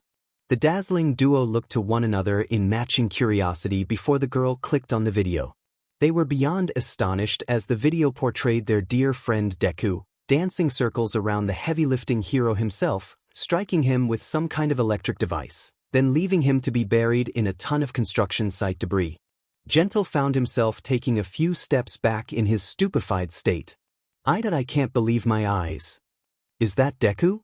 La Brava questioned out loud, her mind struggling to accept that this was indeed the same green-haired ball of nerves she'd gotten to know over the last 5 months.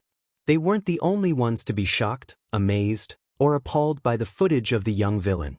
The video became an instant hit overnight, its view count skyrocketing into the millions. The press eventually caught wind of the viral hit, displaying it for all to see. Needless to say, the video became a PR nightmare for Hero Society almost instantly. The video was eventually taken down by the website's supervisors, but the lasting image of a battered and bruised hero was burned into the public's mind, as well as the vision of the green-hooded villain that was soon given the name by the public as the Green Rabbit. If you like this fanfic, join my Discord for more fanfics and faster release. https Discord ggqxvx7tvpqp without space. Creators' thoughts. Toji_Fushiguro Toji_Fushiguro. If you like this fanfic, join my Discord for more fanfics and faster release. https Discord ggqxvx7tvpqp without space. A comment. Chapter 11. Chapter 11. If you like this fanfic, join my Discord for more fanfics and faster release. https Discord ggqxvx7tvpqp without space. Ring ring. Ring ring. Ring ring. Hello. A girl with short brown rounded hair and a permanent dimple blush on her cheeks perked up when the other line of her call answered. Hi Mom, it's me. Achiko. Hi, sweetheart. How did the exam go? I think I did pretty good. The written section was a whole lot easier than the physical. We had to fight robots. Actual giant robots. Can you believe it? The girl laughed as she walked down the sidewalk after the grueling entrance exam for UA Academy. Wow, that sounds pretty intense. But I'm sure the teachers made sure you were safe the whole time. About that. Yururika's positivity shrunk for a moment. During the exam, I got caught under some rubble when this huge robot came out of nowhere, bigger than all the others. Taller than a building. I honestly thought I was gonna. Ochako. The girl's mother sounded worried over the phone. The zero-gravity girl caught herself and put on a forced perky attitude. But then the exam stopped. They told us that they expected us to retreat from the big one, saying that some problems we might face can't be solved by engaging the enemy or something, so it's okay. Well, that's good to hear. The girl's mother answered in relief. You said you wanted to become a rescue hero, Anyway, you can leave fighting villains to the other heroes. Achiko giggled as her mood improved. It was true, she wanted to become a hero so she could help people more than fight villains. That and hopefully provide for her family in the future. Her parents had done so much for her, so she was desperate to pay them back as a successful pro-hero. You're right. I'll be home soon. See you later. Bye, sweetie. Ochako hung up her phone and pocketed it in her coat. While she headed toward the train station, she passed a retail store with a bunch of TVs set up in the display window. A trio of bright yellow letters caught her eye, drawing her attention to one of the screens.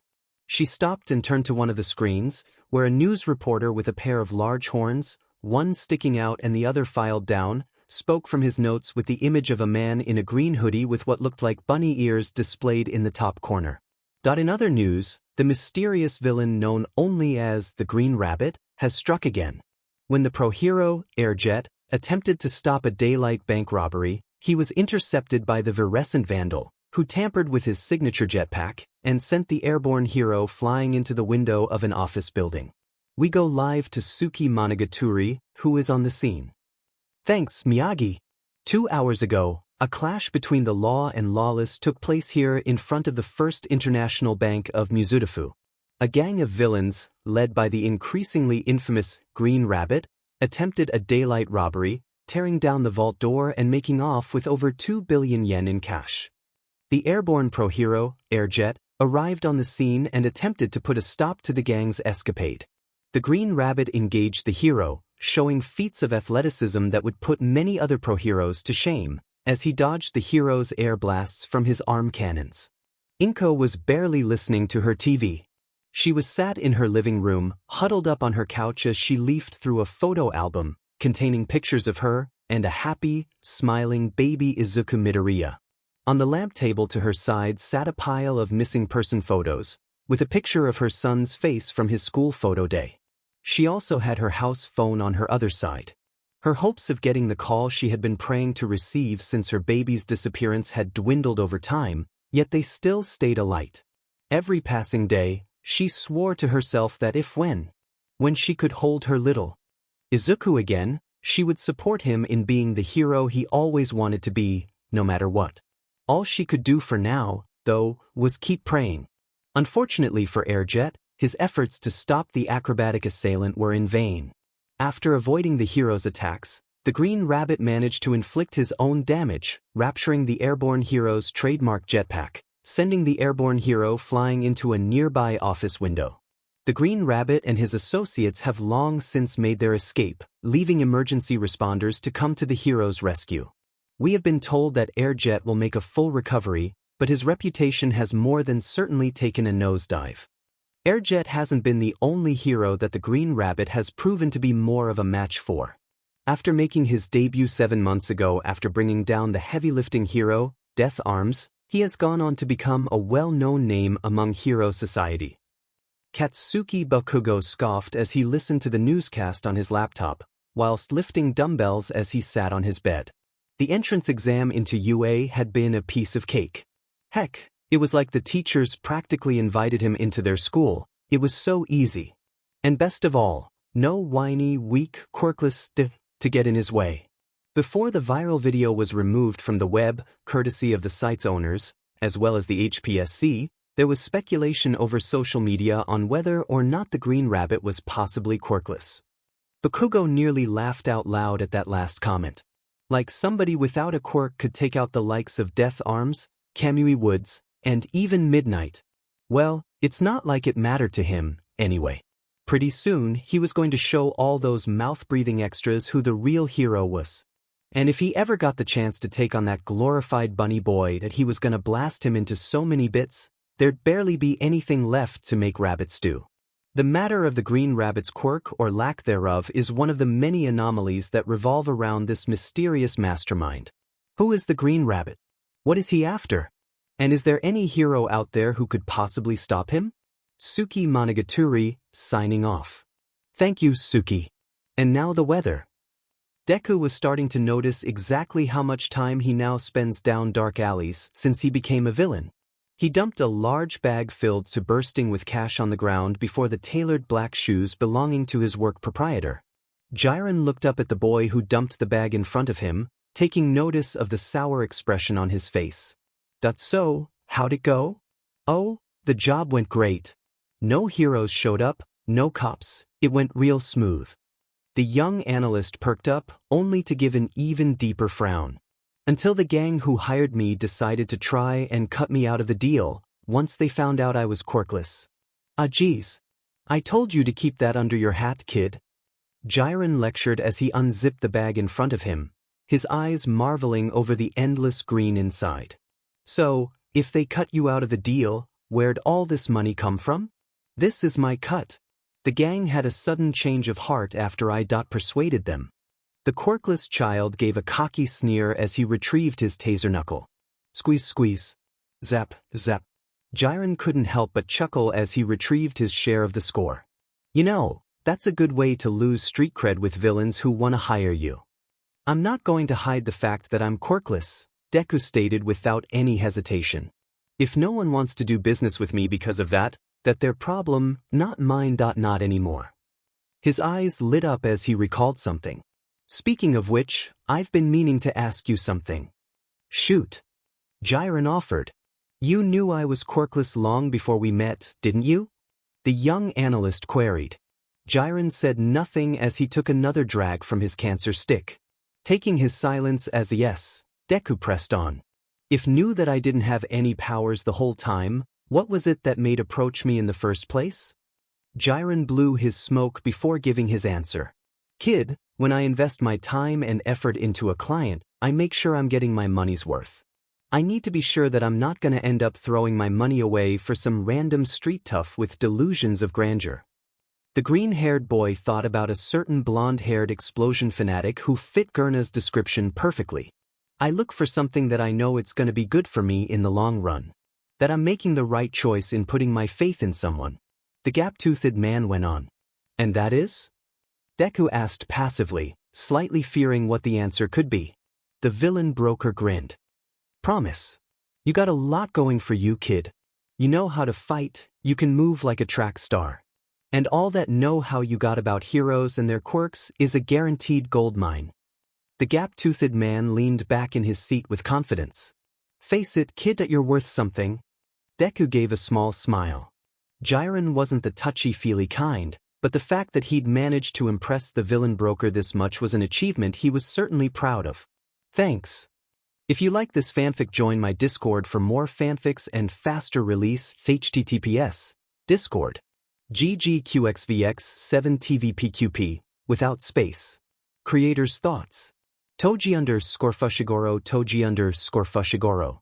If you like this fanfic, join my Discord for more fanfics and faster release. https Discord. GGQXVX7TVPQP, without space. Comment. For comment. Chapter 12. Chapter 12. If you like this fanfic, join my Discord for more fanfics and faster release. https Discord. GGQXVX7TVPQP, without space. Just being honest. Jiren dropped his rundown cigarette to the ground and stomped it out before retrieving another. "Now, back to the matter at hand. I got another job for you." "Already?" Deku groaned tiredly. The last job had really taken it out of him, with the bigoted band of thugs he worked with being half of the problem. "You know what they say? Ain't no rest for the wicked." Jiren smiled. "Fine." Deku sighed in agreement. "So, what's the job?"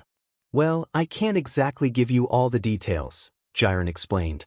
"The one planning it wants to keep this job on the down low. He doesn't want many people knowing about it." "Sounds iffy," Deku deduced. "True," Jiren agreed. "But in this line of work, you're bound to come across a shifty job or two. You're a smart kid. You should have known that it wasn't always going to be robbing banks and knocking over convenience stores, right?" Jiren defended himself. Deku didn't like it, but the villain broker had a good point. "Is there anything you can tell me about this big job?"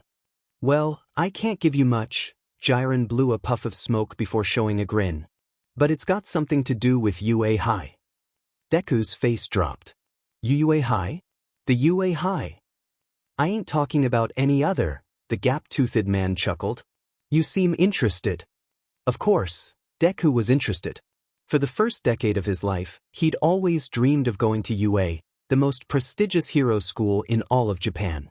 To be trained by the greatest heroes in the nation, and go on to become a great hero himself. Life, as he had learned long ago, had a pretty twisted sense of humor. What's this job got to do with UA? Deku asked, desperate to know more. Sorry, can't give out any more on that matter. The villain broker clarified. But since we're such good friends that I can tell you that you won't be the only one joining in on this gig. A lot of other villains are going to be joining in on this little endeavor.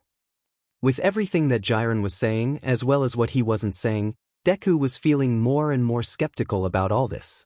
If you want to know more about it, there's going to be a big powwow at an abandoned warehouse outside of town. Jiren took notice of the doubt on Deku's face before continuing. Look, kid, I don't blame you for being cautious. But this is a once-in-a-lifetime gig. You may never get another chance like it. So, are you in or out? Deku took a moment to speculate the proposal. He had always wanted to go to UA Academy, and it seemed like the only way he would even be able to set foot on his most dreamed-of hallowed ground was to take part in an immoral venture like this. Not to mention the opportunity he would have to research the quirks and skills of any UA students he'd possibly come across. To know of their powers before they become pros would come in quite handy in the future. Then again, the whole unspoken operation seemed too vague and indistinct to have any faith in. For the likes of even Jiren to be so secretive about it told the young analyst that this was going to be an incredibly high-risk operation. It would most likely be extremely dangerous, but also the motives behind it would be immensely sinister. But he was smart enough to know that it was only a matter of time before he joined a job such as this. As Jiren said, it wouldn't always be small-time bank jobs forever. Sooner or later, he was going to have to get his hands dirty and do something truly immoral as a villain. Yet as he thought that, deep down inside of himself, a small ache made itself known in the center of his chest. Kid! Yo, Deku! The quirkless child snapped his head back to the broker. Huh? Where'd you go, kid? You've been muttering up a storm for the past 5 minutes. The gap-toothed man looked at the boy with concern. Oh, I'm sorry. Deku smiled innocently. Jiren sighed before proposing his offer again. So, what do you say, kid? Ready for the big leagues? Deku stayed quiet for a little while longer until he came to a decision. What time is the meeting? Deku took in the sight before him with wide, bewildered eyes. Jiren said that there was going to be a large selection of villains that were taking part in this operation. But it looked like there was a small army of superpowered criminals scattered around the vast, empty accommodation. Just like your first day of school, huh? Jiren noted as he stood to the kid villain's side. All the other kids are either secluding themselves or making their own little huddle of friends. Yet I'd accept I feel more comfortable here than I ever did at school, Deku confessed. The gap-toothed man looked at the boy out of the corner of his eye, taking mental note of the small clue as to why the quirkless child turned to a life of crime. Well, tell you what. Why don't you go try and make some friends? Could pay to have a few not-so-friendly faces on your side. Plus, it'd be a good chance to find some job offers after this operation's over. Deku gave the idea some thought. Sure. I guess I can do that. Good to hear, Gurn beamed as he turned to leave. Now remember, play nice with the other kids. Listen to everything your teacher tells you, and I'll be back to pick you up later. Ha! Deku mocked back with a smile of his own. Once the broker was gone, the green-hooded villain decided to have a wander when he spotted one of the villains who had chosen to keep himself away from the rest. An enormous bulging beast of a man, wearing a stitched-together, dark green onesie, with a bull-shaped helmet mask, with 3 large horns sticking out of his head. Deku decided to make his way over to the bullman. The massive villain was busy sharpening a massive machete in his hands when he took notice of the boy approaching him. Hi! Deku greeted kindly. The bullman snarled, his nostrils glowing red. Up in the rafters of the warehouse, a single blood-red eye peeked through the fingers of a severed hand attached to the face of a pale young man. He glared down on the numerous villains chatting to themselves, surrounding the bunny-eared villain. Is this really the best you could find, Kurogyri? The handman spoke in a raspy, spite-filled voice. I bet none of them is at their max level. There is no use in complaining now, Shigaraki. Kurogyri, a living mass of dark cloud wearing a bartender tux and a large metal collar around what was supposed to be his neck, pointed out. The plan is set, and we have the numbers we need. If all goes as planned, this will be the day that the symbol of peace falls. Fine. The handman growled as he slouched on the rail, leaving 2 fingers open to not touch the bar completely. A selection of other severed hands was clasped onto his forearms as he reached up and scratched at a red, raw spot on his neck ferociously. Besides, they're just the first wave. They're nothing compared to the final boss. Kurogyri looked over the various villains and noticed that there was a slightly large gathering in an area of the warehouse. He kept his burning yellow eyes on the center of the crowd, a small boy with a green hooded sweater talking to every villain that approached him. His eyes became fixated, almost as if someone else was looking through the eyes of the living cloud other than himself. Wow. So, your quirk allows you to shoot laser beams out of your nose?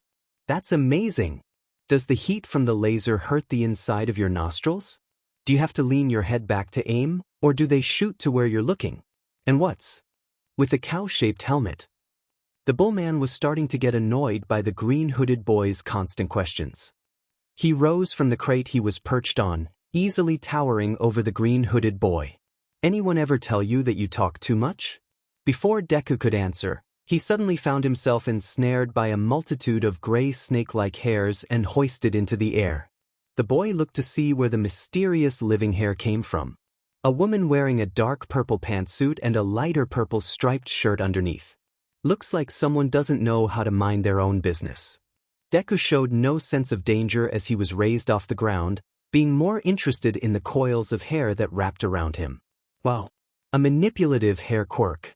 From how high you can lift me, it must be able to extend to about 20 feet. Maybe more. Not to mention the amount of strength your hair fibers must have to lift me up in the first place. If you like this fanfic, join my Discord for more fanfics and faster release. https Discord.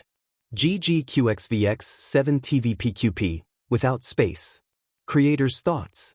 Toji_Fushiguro Toji_Fushiguro.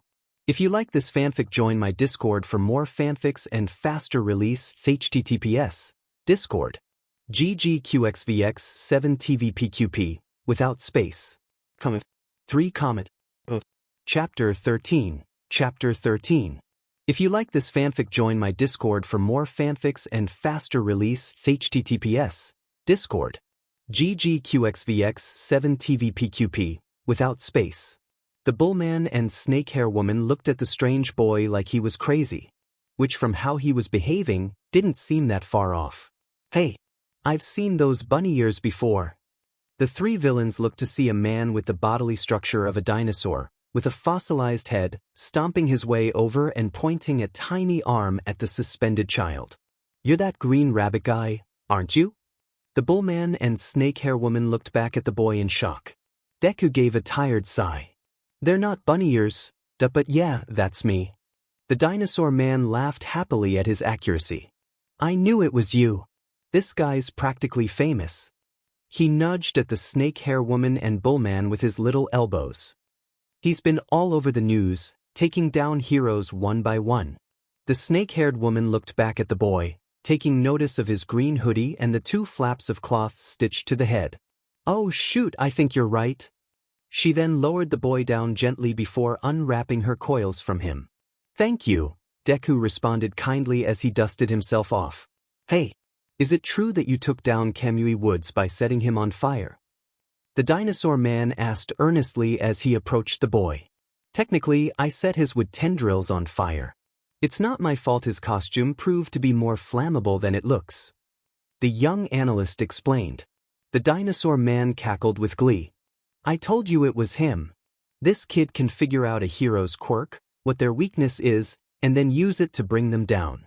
The snakehair woman and bullman suddenly felt quite nervous being near the kid villain. They too were aware of the infamous villain the news had been talking about, who can decipher a hero's vulnerability and use it to his advantage. After hearing so many stories about the green-hooded villain in the media, they had no intention of getting on his bad side. Hey, listen kid. Sorry about grabbing hold of you like that. Hope I didn't hurt you or anything. The snake-hair woman apologized with a forced laugh, hoping to ease whatever tension could be between them. Deku merely gave the villainess a warm smile. That's okay. Your hair is actually really soft. For some odd reason she couldn't fathom, the villainess felt a little flattered at that, doing her best to hide her reddening face with her sentient locks. Deku then looked to the bullman, who flinched when the boy turned his way. The young villain then gave a small bow. Sorry for asking you so many questions. I didn't mean to annoy you.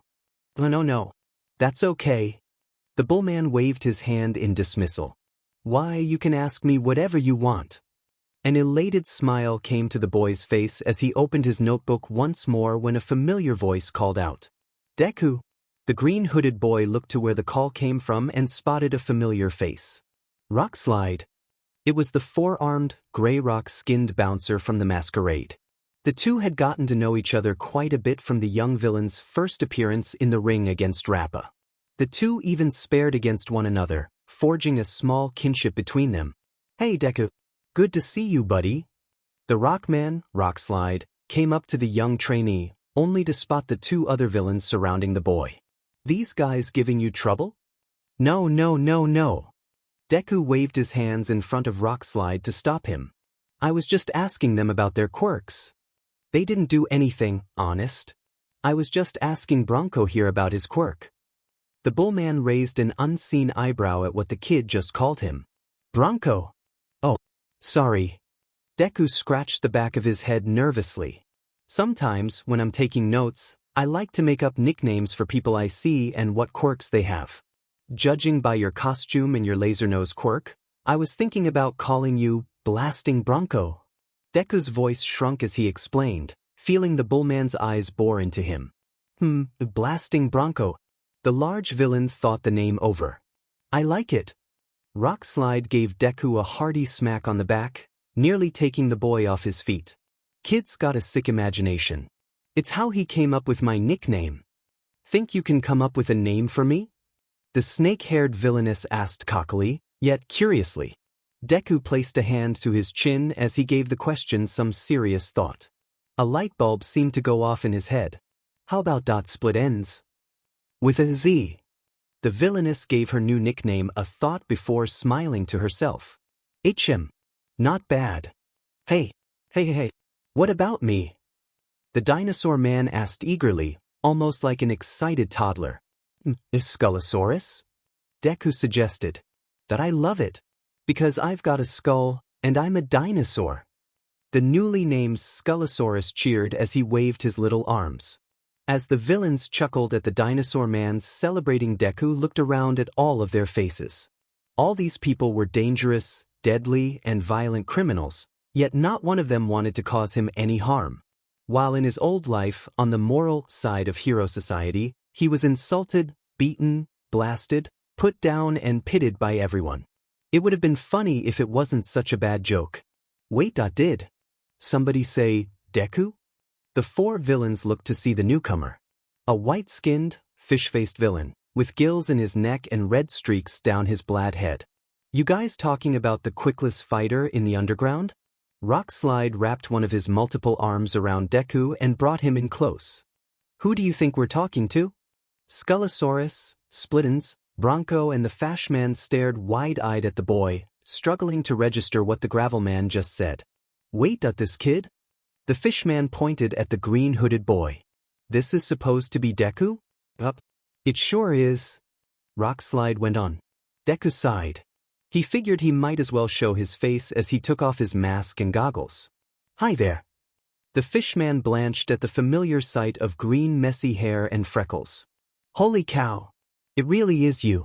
The quirkless kid who took on Rappa. A moment of silence. Wait, you're quirkless? Skullosaurus asked the boy quizzically. Deku showed a proud, fearless smile.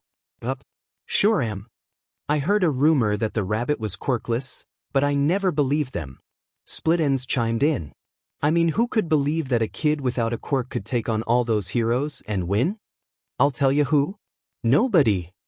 All heads turned to see a villain wearing a skull-shaped helmet and military-grade armor stomping their way. You expect me to believe that this little twerp is the Green Rabbit and the quirkless fighter in the underground? Give me a break. Hate to disappoint you, but it's true, Deku interjected.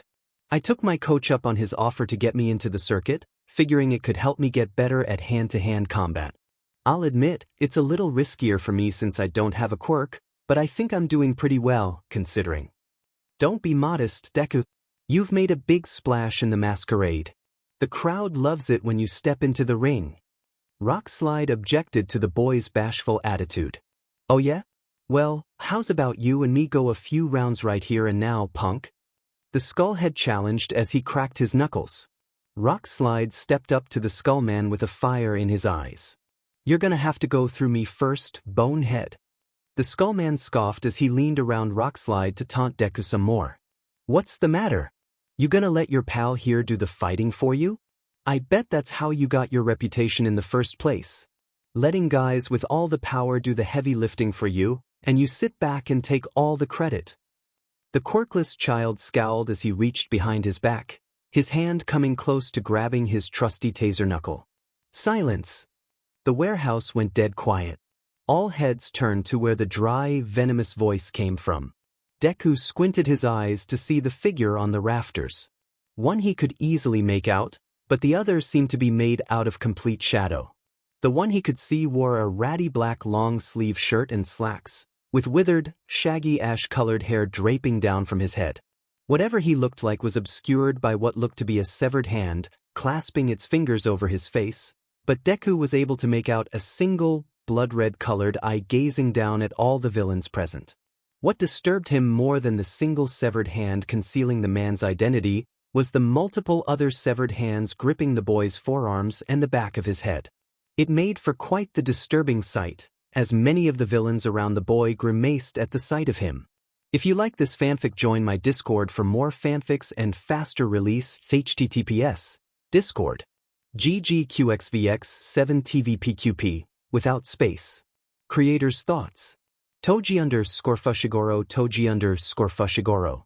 If you like this fanfic, join my Discord for more fanfics and faster release. https Discord ggqxvx7tvpqp without space. Comment. For comment. Chapter 14. Chapter 14. If you like this fanfic, join my Discord for more fanfics and faster release. https Discord ggqxvx7tvpqp without space. Greetings to you all. My name is Tamura Shigaraki. The mysterious handman raised his arms in a grand gesture. And welcome to the League of Villains. The gathered criminals all began to mutter among themselves, wondering what the heck was going on. You have all been gathered here for one reason, and one reason only. The ash-haired man went on. The destruction of All Might. All the villains began to mutter apprehensively at the bold declaration. Deku's eyes were open wide, unable to believe what the handman, Shigaraki, had just said. The handman continued his monologue before he could lose any of the villains present.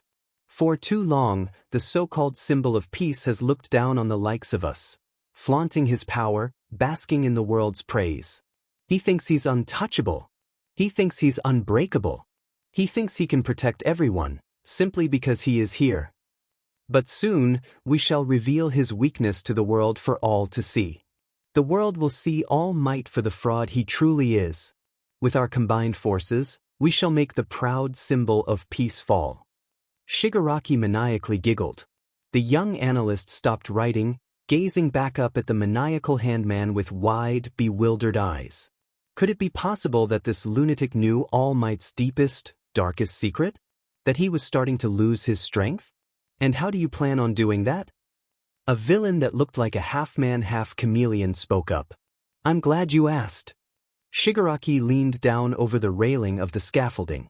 Deku noticed that when the handman placed his own upon the safety bar, he only gripped it with his thumb and 3 fingers, keeping one from touching the railing. The young analyst had picked up the fact over his villain career, that everyone with a quirk had a certain tick to their powers that kept them from causing unwanted damage. His quirk-deciphering mind immediately deduced that the reason this Shigaraki kept one finger lifted on each hand had something to do with his quirk. Our plan is to attack the top class of the prestigious UA Academy. Deku's focus was back on the handman's words in an instant, his eyes wide with shock. They will be secluded from the main campus at an isolated location they call the USJ. Word has it that All Might is to be teaching the class at that moment, which makes it the perfect time to strike. Silence filled the warehouse. Shigaraki looked around the vast hall of confused and doubtful faces. Out of the crowd of criminals, a villain that looked like a living paper doll covered with drawn-on eyes raised its hand. Shigaraki's one red eye narrowed. Sharply, "Yes. Listen, I think I speak for all of us when I say that we're not exactly fans of All Might." The paper doll man got a few grunts of agreement around the room. "But as much as I'd love to see the number one hero brought down a peg, I don't think any of us could stand any chance against him, even if we all ganged up on him." But you see that you're not going to be fighting All Might." Shigaraki interjected, gaining a chorus of confused muttering to fill the hall. The handman raised one arm and snapped his fingers. The entire warehouse shook. Heavy, thundering footsteps came to the ears of everyone present. All the villains started looking around for where the noise and the quaking floors were coming from. Deku found it difficult to keep his balance the stronger the ground shook. Shigaraki directed the crowd's attention to the far end of the warehouse. "He is." It was then that all eyes turned to where the villain was pointing and saw the single most horrifying thing they had ever seen. "Holy! That thing's huge. Is that its brain? What the heck is that?" Deku was asking himself the same question but was failing miserably to find an answer. The creature was gargantuan, possibly as big as All Might himself, if not bigger.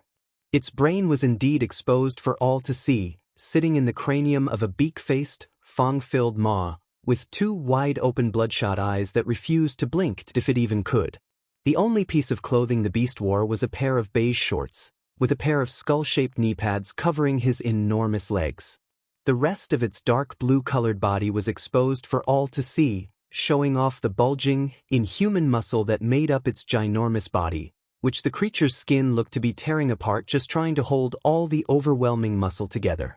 The ghastly giant stomped through the crowd, the villains quickly scrambling out of the creature's path. It made its way to where Shigaraki stood on high, before turning about and faced the gathering of villains once more. "This is the Nomo, a genetic experiment composed of a plethora of uniquely chosen quirks, specifically designed to do one thing and one thing only, kill All Might," the handman declared, his visible eye twitching with sadistic glee. All the villains kept a vast distance from the grotesque monstrosity. Deku was still fathoming that such a thing could exist. A genetic experiment? How do you even begin to create something like that? How crazy do you have to be to even think of something like that? "Once we invade the USJ, we shall immediately sick our secret weapon on the number one hero, where it shall tear the self-righteous hero into a billion pieces, with its bare hands," the handman declared hysterically, a manic, unstable grin hidden behind the hand grasping his face. "If you're so sure that thing can handle All Might, then why are we even here?" A villain wearing heavy metal spiked wristbands and suspenders demanded, a handful of others agreeing with him loudly. "That's the best part." Shigaraki gazed back down at the masses below him. "While the number one hero has his hands full with the Nomu, the rest of you will attack the poor, defenseless hero students. He'll have to choose between saving himself or the lives of others. The ultimate crossroads for a hero." The handman leaned over the railing, coming close to falling over the edge in his sadistic joy. "I'm sure none of you here has any issues with killing a few kids, right?" As almost every villain in the warehouse shared a dark, harmonious chuckle on the fact, a pit had opened up in Deku's stomach. Attempting to kill All Might was one thing, but mass murder? Of students? Children? This was too much. He was way out of his league. Villain or not, there were some lines the green-hooded villain was not comfortable with crossing. Coming here was a bad idea. He had to get out of there now. "You're crazy." The handman stopped cold. His one visible eye looked down to where the outcry came from. A large burly man, wearing a black mask with red streaks over the eyes, wearing a black and red leotard, stepped forward with his arms crossed. Care to repeat that? Shigaraki hissed. Is anyone else here seeing how insane this all is? The burly villain looked around at all the faces staring at him. Killing All Might? Killing kids? That freaky thing? He pointed an accusing finger at the beast. This is completely insane. You gotta be out of your mind to go along with this. And I'm crazy for even showing up. Forget this, I'm out of here. The burly villain turned to leave the building but was abruptly stopped by a large swirling vortex of pure darkness blocking his path. From out of the portal came the League Master himself, trudging toward the burly villain like a zombie after its next meal.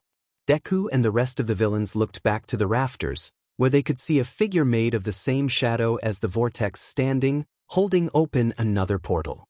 No doubt the one Shigaraki used to get down to their levels so quickly. I don't think you understand. The handman snarled as he drew closer to the black and red villain. You've already logged in. And once you're in. You're in. Shigaraki grabbed the burly villain's throat with his right hand. A cry of pain escaped from the man until his wails started to grow weaker, turning into pain-filled gargling. The man turned toward the rest of the crowd, clutching at his throat, where the flesh and bone of his neck were disintegrating into ash. Deku and the rest of the villain could only watch in utter horror as the burly villain reached out to them in search of help, only to collapse to the ground, his entire body poofing into gray dust the second he hit the floor. No one said a word as they stared at the pile of soot that once used to be a living human being. I hate it when someone tries to leave the game early. Shigaraki glowered at the mound of dust before stepping on top of it and walking up to the rest of the gathered villains, all of which took a drastic step backwards. Now, does anyone else want to get banned? Silence, until a villain in the back gave a desperate cheer. The hall soon echoed with the roars and cries of villains, who either wanted to go along with the handman's plan so as not to end up like the poor soul on the ground, or were looking forward to attacking the school and bringing down the symbol of peace for good. And Deku couldn't believe what he'd gotten himself into. If you like this fanfic, join my Discord for more fanfics and faster release. https Discord ggqxvx7tvpqp without space. Creators' thoughts. Toji_Fushiguro Toji_Fushiguro. If you like this fanfic, join my Discord for more fanfics and faster release. https Discord ggqxvx7tvpqp without space. 5 comment. Chapter 15. Chapter 15. If you like this fanfic, join my Discord for more fanfics and faster release. https Discord ggqxvx7tvpqp without space. Katsuki Bakugo stared off into a random direction, barely listening to what 13, the deep space heroine, had to say. Rescue training. What a waste of time. Right now, he and the rest of the extras of Class 1A, the top of the whole school where he belonged, were at some special dome building called the USJ, to practice saving lives or whatever. This is not what he signed up for. He's the kind of hero who's supposed to beat down bad guys, not save idiots who were in the wrong place at the wrong time. The rest of the nobodies who made it into the class were hanging off of the bubble-headed hero's every word. No matter how much he tried, he couldn't block out their constant blabbering. He glanced a passing eye to 2 of his so-called classmates he'd smoked in one of their hero classes. A round-faced girl with bobbed and curved chestnut hair, who had an annoyingly sweet pair of permanently blushing cheeks. She wore a pink and black bodysuit with matching wristbands, helmet, and boots that made her look so sweet and innocent, it made him want to puke. Her power was to control gravity or something. He didn't care. The second was a real goody-two-shoes girl with ginger hair, tied up into a left-sided ponytail that draped down her shoulder. She wore a stupid-looking light blue Chinese dress with gold trim, as well as a black eye mask, matching corset, and combat boots. Her power was to enlarge her freaky hands to an abnormal size. Could be good in a fight, if she knew who to use them right. He thought back to the round of battle training he and the four-eyed class president, how he didn't get that position, he'll never know, had against the girly duo, a feral smirk appearing on his face. It wasn't even a competition.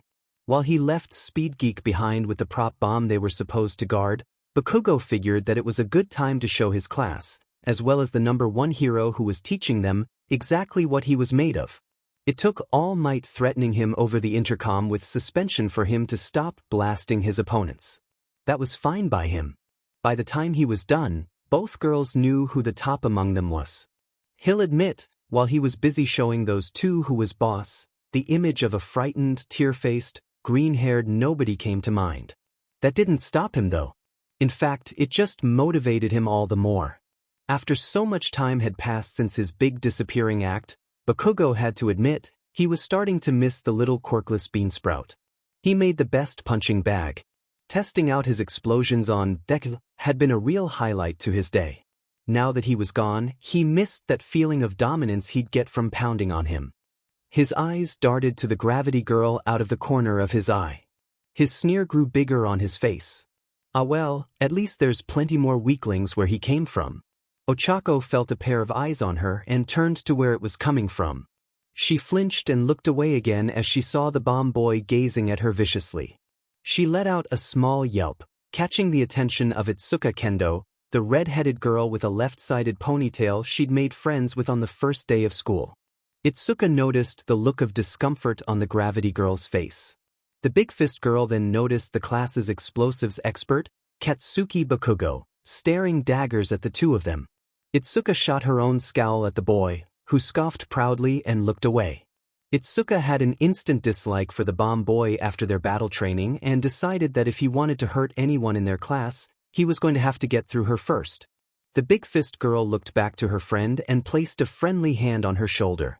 Hey, it's okay. Don't let that JRK get to you. Why? I know. The gravity girl gave a smile before it fell downward again. It's just thought he was really scary back then. Itsuka gave an uncomfortable sigh. I know. But just remember, that guy's got our homeroom teacher, and All Might's eye on him. If he tries anything like that again, he'll land himself in real trouble. And that's when we'll get to really see him explode. The two girls shared a chuckle between them. Something funny about saving lives, girls? The two looked back to see their homeroom teacher, Shodaizawa, TK, the quirk-erasing underground hero, Eraserhead, staring them down through his tattered black locks of hair with bloodshot eyes. Itsuka and Yururika snapped to attention in an instant, not wanting whatever cockamamie punishment the ragged-looking man could come up with. And oh sir. Good. The quirk eraser turned back to the deep space heroine. Sorry about that. Please continue. As 13 went back to her speech, the home teacher noticed something that put him on edge in an instant. A dark swirling vortex appeared in the center of the USJ, growing larger and larger. Hey, what's that? Eijiro Kirishima, a spiky red-headed boy, spotted the portal next, drawing the rest of the class's attention. Is this part of the lesson?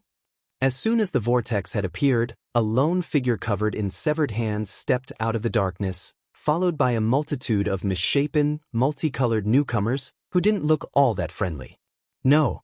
Eraserhead pulled down his trademark goggles and grabbed a handful of his binding cloth scarf. Those are villains. All the students gasped in shock and horror. All except Bakugo. The bomb boy looked at the oncoming horde of villains marching out of the darkness. A predatory grin creased across his face. Now, this was more like it. Deku stepped out of the dark void created by Kurogiri, the living cloud of smoke he'd learned the name of, and walked into the light. He took in his new surroundings with a slight glimmer in his eye. He never thought he'd have the chance to set foot on the grounds of the illustrious UA Academy. It would have been a dream come true if he wasn't here under such poor circumstances. Where's All Might? He was supposed to be here. Shigaraki hissed in disappointment. Oh, well, maybe we can draw him out by killing a few kids? A chill ran down the green-hooded boy's back at those words. The way the handman spoke them was much too casual for the young villain's liking. He looked up to where the head of the operation was staring at. He could see a bunch of indistinct figures at the top of a large stairway leading to the main entrance. Just as the leader of the league said, there was no sign of an oversized being with two long hair strands sticking out of his head. The quirkless child was dreading running into his former idol after the soul-crushing encounter he had with him last year. But Shigaraki made it violently clear that no one here was allowed to walk out on the operation. So, he had no choice but to come along, lest he wanted to take the chance of having the League of Villains come after him. But to kill All Might? To have a hand in the assassination of the symbol of peace himself? All of a sudden, one of the distant figures came to the front of the group, before taking a giant leap down the stairs and hurling straight toward the enemy. Hey! Someone's coming right for us. Bronco pointed to the approaching figure. Who the heck is that? I thought the only heroes we were gonna fight were 13 and All Might. Splittins noted as she readied her hair for a fight. Who cares? A helmet-headed villain with gun barrels for fingers spat as he took aim. Just blast him out of the sky.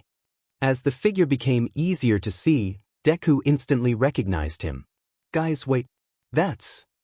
Eraserhead activated his quirk, as seen by his hair flailing in the air, and Splitens' own wilting like a dead flower. The underground hero then wrapped his steel-weaved capture scarf around the three and yanked them in, knocking their heads together and rendering them unconscious in a matter of seconds. Eraserhead. The green-hooded boy finished too late. He can cancel out your quirks just by looking at you. Good to know. A friendly voice spoke as a hand was placed on Deku's shoulder. Rock slide? The green-hooded boy inquired, glad to see a kind face in this difficult situation. I didn't sign up to beat up any kids. The four-armed rockman stated, before taking back his hand and cracking all 4 rows of his knuckles. But a pro hero like Eraserhead? Now that's more like it. Rockslide charged forward toward the quirk-canceling hero. Hey Eraserhead, bet you can't cancel out heteromorphic quirks. I can't. The underground hero noted nonchalantly, before delivering a devastating punch into the center of Rockslide's face. I can only cancel out operative or transformative powers. However, Eraserhead then ducked under a villain's sucker punch from behind, kicking him away into a gang in the distance. When it comes to tackling close-quarter enemies like you, it's best to have. Eraserhead slung Rockslide over his head, letting the Rockman fall onto the heap of villains in a painful crash. Countermeasures. Whoa! Deku found himself in awe of the underground hero's fighting style, forgetting about his inner turmoil for the moment. Shigaraki watched as Eraserhead rapidly dispatched his forces with ease, scratching his neck at an anxiously unhealthy pace. That stupid hero's building up quite the combo. Shigaraki, the children appear to be escaping. The living cloud suddenly informed the handman. What? Shigaraki snapped back to see the students heading back toward the main entrance. If you like this fanfic, join my Discord for more fanfics and faster release. https Discord. ggqxvx7tvpqp, without space. Creator's thoughts. Toji_Fushiguro. If you like this fanfic, join my Discord for more fanfics and faster release. https Discord. ggqxvx7tvpqp, without space. Comment. Chapter 16. If you like this fanfic, join my Discord for more fanfics and faster release. https Discord. ggqxvx7tvpqp, without space. Don't let them get away. Shigaraki spat. They can't leave the building. We need them to lure All Might here. Understood. Kurogyri shrunk into his own darkness and disappeared. Deku saw the living cloud reappear at the top of the stairs, blocking off the class's escape, when suddenly a large explosion went off, consuming the living cloud. Deku's head snapped to the top of the stairs the moment the blast went off. That explosion, the sound, the smoke, the flames, they seemed painfully familiar. All the boy's doubt and uncertainty about his current position were completely wiped away. Deku broke into a mad sprint, heading straight for the stairs. Eraserhead took down another batch of villains before laying his eyes on the green-hooded boy coming his way. After hearing Midnight's story about failing to foil an ATM bank robbery, he'd been paying attention to numerous reports from the authorities and the media who could find the weak spot in a hero's quirk and use it against them. After hearing so much about him over the last 7 months, The underground hero was able to recognize him in an instant. The green rabbit, the quirk-canceling hero activated his quirk, his hair standing on end. But as he aimed his gaze at the approaching villain, he was surprised to see no sign of hesitation or sudden loss of confidence in his body language. He threw a strand of his capture scarf toward the boy. But Deku proved to be more slippery than Eraserhead expected. The green-hooded villain managed to dodge out of the scarf's path without slowing down. Eraserhead tried again, this time snagging a few villains to the side of him and flinging them toward the boy. The young villain merely jumped over each thrown villain, somersaulting in midair before landing on his feet and continuing his advance. Eraserhead refused to let the boy get past him. He rushed toward the oncoming rabbit villain, intent on stopping him in his tracks with a well-placed punch. However, at the last second, Deku got down on his knees and slid under the underground hero's incoming fist. For a split second that seemed to go on forever, the underground hero's bewildered eyes behind his goggles locked onto Deku's focused, dark-rimmed gaze behind his red-viced eyewear. Time caught back up with the two, as Deku sprung back onto his feet and continued his dash for the main entrance. No! Eraserhead cursed. He couldn't believe someone got past him. What blew his mind even more was that the boy was able to do so without the telltale signs of any quirk use. That brought him to the harrowing conclusion that Midnight was telling the truth. The green rabbit, Deku, really was quirkless. Here comes Skullosaur Dash. The dinosaur man was dispatched in an instant by a lightning-fast kick to the head. This was no time to lose focus now. He may have let one villain get past him, but he swore that it was the only one that would. As he intercepted another band of rogues, he could only hope that his students still at the entrance and scattered across the USJ could handle themselves. His eyes gleamed red as he activated his quirk once more. This was going to be a long day. Deku recognized that explosion anywhere. It had to be him. Of all people, they let that cruel, vindictive, temperamental, pride-ridden sack of garbage into their school? Who was he kidding? Of course, they did. Aldria High must have painted up his recommendation to look as prim and proper as possible. They do anything for the precious golden boy. Never mind the fact that he beat and blasted a quirkless, defenseless child to the point where he felt like that was in the past. A manic smile split across the boy's face, hidden under his mask. Well, things were a lot different since high school now. And he and Kachin had so much catching up to do. The green-hooded boy made it to the top of the stairs. Hoping to see a blonde-haired dirtbag with a superiority complex the size of a milady, he was disappointed yet surprised to see a large dome of dark energy swirling around before him. A few students came jumping out of the arch vortex, rescuing a few of their friends as they did, before the whole dome disappeared. No! A boy with neat dark blue hair and glasses, wearing a white suit of armor, cried out in despair. He managed to rescue Ochako, as well as another girl with light pink skin, black eyes with yellow irises, and fluffy pink hair with two antenna-like horns growing out of her head. It's okay. They're still alive. A student with a jagged gray hairstyle with a mask over his face, along with multiple limbs, called out through a mouth where his right hand should be, while his left held up a large ear. I can hear them. They've only been teleported across the facility. Deku agreed with the multi-limbed student silently. Shigaraki explained his plan to all the villains taking part before the attack started. As soon as they saw All Might, the Handman would launch his secret weapon, the Nomu, on the symbol of peace. While All Might had his hands full with the monster, the students would be separated and ambushed by the rest of the villains, putting All Might in a difficult compromise. Lose his life while saving the children, or let them die as he tackles the creature. Lose his life, or have his spirit broken. An ingeniously cruel plan. A boy with tape dispensers for elbows shot a strand at the living cloud, only for it to go right through him. Dang it. Nothing we throw at this thing works. It just goes right through him. 13 had been quiet up until now, until she turned to the bespectacled boy in urgency. Ida, you have to get out of the facility and warn the teachers of the attack. Ida, the blue-haired boy, looked at the deep space heroine in outrage. What? The school's infrared alarm system hasn't gone off, and there's no cell signal, meaning that some of these villains must be using their quirks to cut us off from the rest of the campus, 13 deduced. Our best bet is to have the fastest among us to get out of here and call for help. No!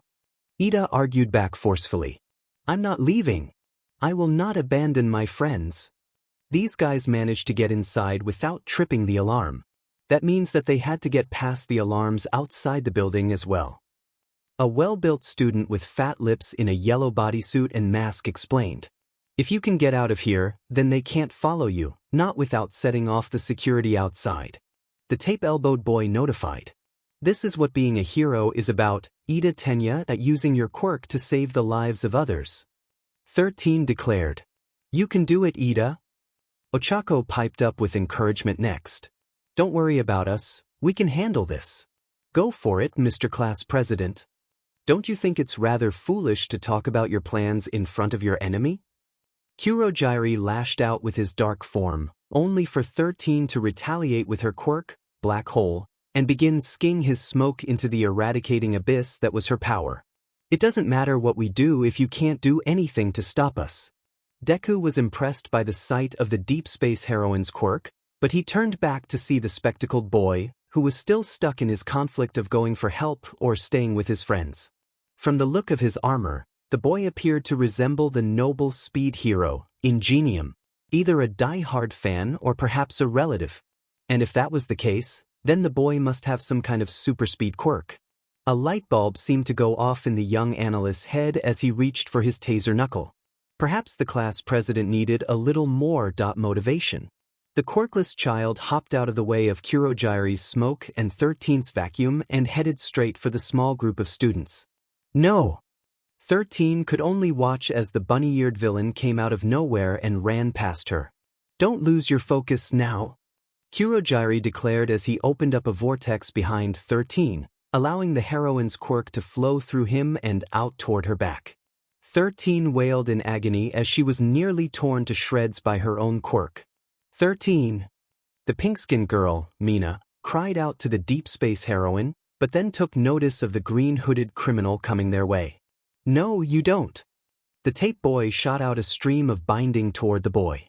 Deku easily grabbed hold of it and yanked the boy out of his way. The yellow-suited and multi-limbed student tried to intercept him, but the young villain merely used their heads as springboards and jumped over the two. He soared over Ochako and Mina's heads until he landed before Ida, blocking his path to the exit and protruding his taser knuckle. Try getting out of here now. If you like this fanfic, join my Discord for more fanfics and faster release. https Discord ggqxvx7tvpqp without space. Creators' thoughts. Toji_Fushiguro Toji_Fushiguro. If you like this fanfic, join my Discord for more fanfics and faster release. https Discord ggqxvx7tvpqp without space. Comment. For comment. Chapter 17. Chapter 17. If you like this fanfic, join my Discord for more fanfics and faster release. https Discord ggqxvx7tvpqp without space. Ida's stomach fell when the green-hooded villain stood before him. He should have moved when he had the chance. Kurogyri began to loom over the students, his eyes burning with malicious intent. Thank you for your aid, my friend. But it appears you are not needed here. I am fully capable of detaining these children myself. Wanna bet? Ida's eyes shot to Ochako, who had grabbed hold of the metallic collar around the living cloud's supposed neck. Activating her quirk, she flung the collar into the air, with Kurogyri going along with it. Go, Ida! The tape boy then shot a strand at the vortex man and swung him even further away. We can handle the smoke guy. Just get past him. Ida snapped his head to look back at the bunny-eared villain before him. Deku held his taser knuckle threateningly, pulling the trigger to emphasize his weapon's power. The spectacled boy recoiled at the villain's intent. However, he had finally pulled himself together. No matter how fast this scoundrel may have been, the little brother of Ingenium was faster. Ida broke into a high-speed sprint, charging for the villain blocking his path. He'd knock him out of his way if he had to, as long as he could get through that door. Deku failed to register how fast the boy was going, which made his plan all the easier to pull off. Throwing his training and practice in the underground ring to one side, Deku made the laziest, sloppiest swing with his knuckle he could do. It was child's play for Ida to swerve out of the hooded villain's attack and pass by him as if he were standing still. In the split second the two beside each other, the masked boy had whispered something small and hopeful in the speedster's ear. "Hurry!" The class president passed the bunny-eared villain and rocketed out of the USJ, heading straight for the main campus.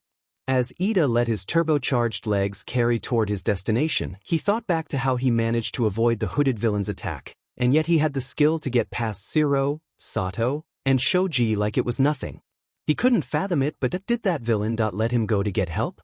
The class president shook his head. There would be time to ponder on that later. Right now, he had to get to the rest of the teachers and let them know about the attack. He could only hope that he could make it back in time to save his friends.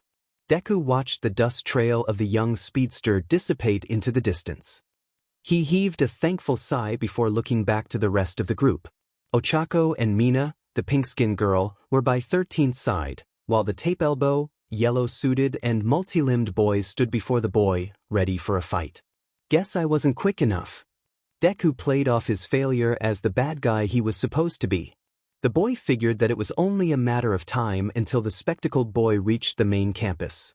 If Shigaraki was as competent of a strategist as he thought he was, once he got word of one of the students getting out of the building, then there was no point in sticking around when the rest of the heroes showed up. Deku sprinted forward at the three students, his goal to get back to the center of the facility. "Don't let him get a dash." The tape boy, Zero, called out before the boy slipped by them. "Way." As Deku headed for the stairs, he caught a glimpse of 13, laid out on the ground with her suit ripped apart. The two girls were huddled up by her side, looking over her wounds to see if there was anything they could do to help her. The brunette looked up at the green-hooded boy passing them by. Her tear-filled eyes contained a level of sorrow, pain, and fear that struck deep into the young villain's core. For the first time since he became a villain, Deku felt like the bad guy. And he didn't like it. The green-hooded boy kept up his pace as he bounded down the stairs. Once he made it to the bottom, though, he saw something that nearly made him tear off his mask and throw up on sight. Eraserhead, after taking down nearly every villain that had invaded the school, was now pinned to the floor, with his right arm broken and disjointed, in the grasp of the giant abomination that was meant to kill All Might. Eraserhead, that I'll admit, it's a good name that goes great with your quirk. Shigaraki mocked as the beast took hold of the underground hero's other arm and squeezed. Gaff. But when you're pitted against raw power such as this, you might as well be quirkless. The handman giggled cruelly. Eraserhead attempted to lift his head, only for the Nomu to grab hold and smash his face into the pavement. Deku grimaced at the sight. The young villain had worked with many gangs of criminals up till now, most of them being practically harmless. But the League of Villains, these guys were monsters. He prayed that the spectacled boy was as fast as the real Ingenium and that he got back here with support soon. Ribbit. The green-hooded boy turned to where the strange noise came from. At the edge of the flood zone, he could see 3 more students hiding in the water, watching the brutal display of their teacher being tortured with wide, fear-stricken eyes. A red-haired girl wearing a black eye mask, as well as another girl with long dark green hair, with the facial features of what looked like a frog, wearing a dark and light green diving suit with goggles on her head. The last of the 3 looked like a boy with grapes growing out of his head. His attention was drawn to the handman, where the living cloud appeared beside him. "Apologies, Shigaraki. But I'm afraid one of the students managed to escape and go for help." Shigaraki went as still as a statue, not moving for an uncomfortable few seconds that felt like minutes. He then reached up to his neck and began erratically scratching at it again, bringing up his second hand and almost digging into his skin. "Kurogiri, that I'd turn you to dust if you weren't our ticket out of here." He relentlessly clawed at his neck like the madman he was made out to be until he suddenly stopped. "We don't stand a chance against a whole swarm of heroes. Looks like the game's over before it could even begin. Guess it's time for us to go." "They're leaving?" The grape-headed boy in the water asked hopefully. He then broke down in quiet, thankful tears as he latched onto the frog girl by his side. Thank heavens, they're finally leaving. Keep it down, Mineta. Itsuka hissed at the boy. The great boy, Minoru Mineta, did as he was told and kept quiet. However, the frog girl, Tsuyu Azui, felt the little great boy give her chest a gentle squeeze. Looking at the boy's face, she noticed the distinct blush and flared nostrils on his face. With a stone-faced expression, the frog girl dunked the perverted hero student underwater, refusing to let him up no matter how much he flailed and gargled. Deku would have been glad to hear that they were retreating if it weren't for the large pit in his stomach that told him that something bad was about to happen. It grew even worse when the handman turned to the submerged trio. But before we do, Shigaraki spoke lightly, before snapping toward the three students and ran straight for them. Let's leave some dead kids behind for the symbol of peace to mourn. Deku dropped his stoic persona the moment Shigaraki descended on the children, reaching out a desperate hand toward him. No! It was too late. Shigaraki clasped all 5 of his fingers around Tsuyu's face, who showed emotion for the first time with a look of terror, and nothing happened. Deku was confused for a second until he figured out what had happened. Shigaraki realized what had stopped him from turning the girl into ash, turning back to glare at the one who stopped his fun. You're starting to get on my nerves, Eraserhead. The underground hero was miraculously still conscious. He had lifted his head and activated his quirk at the last second, stopping Shigaraki from dusting the poor girl. The Nomo retaliated by grabbing the teacher's head and slamming it to the ground once more.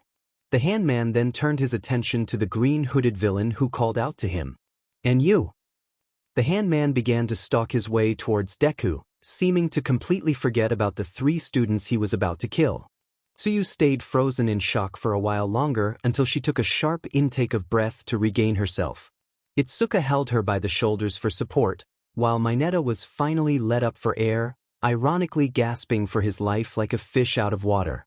Deku felt every nerve in his body screaming at him to run, but he refused his body warning and stood his ground as the leader of the league lumbered his way over to him.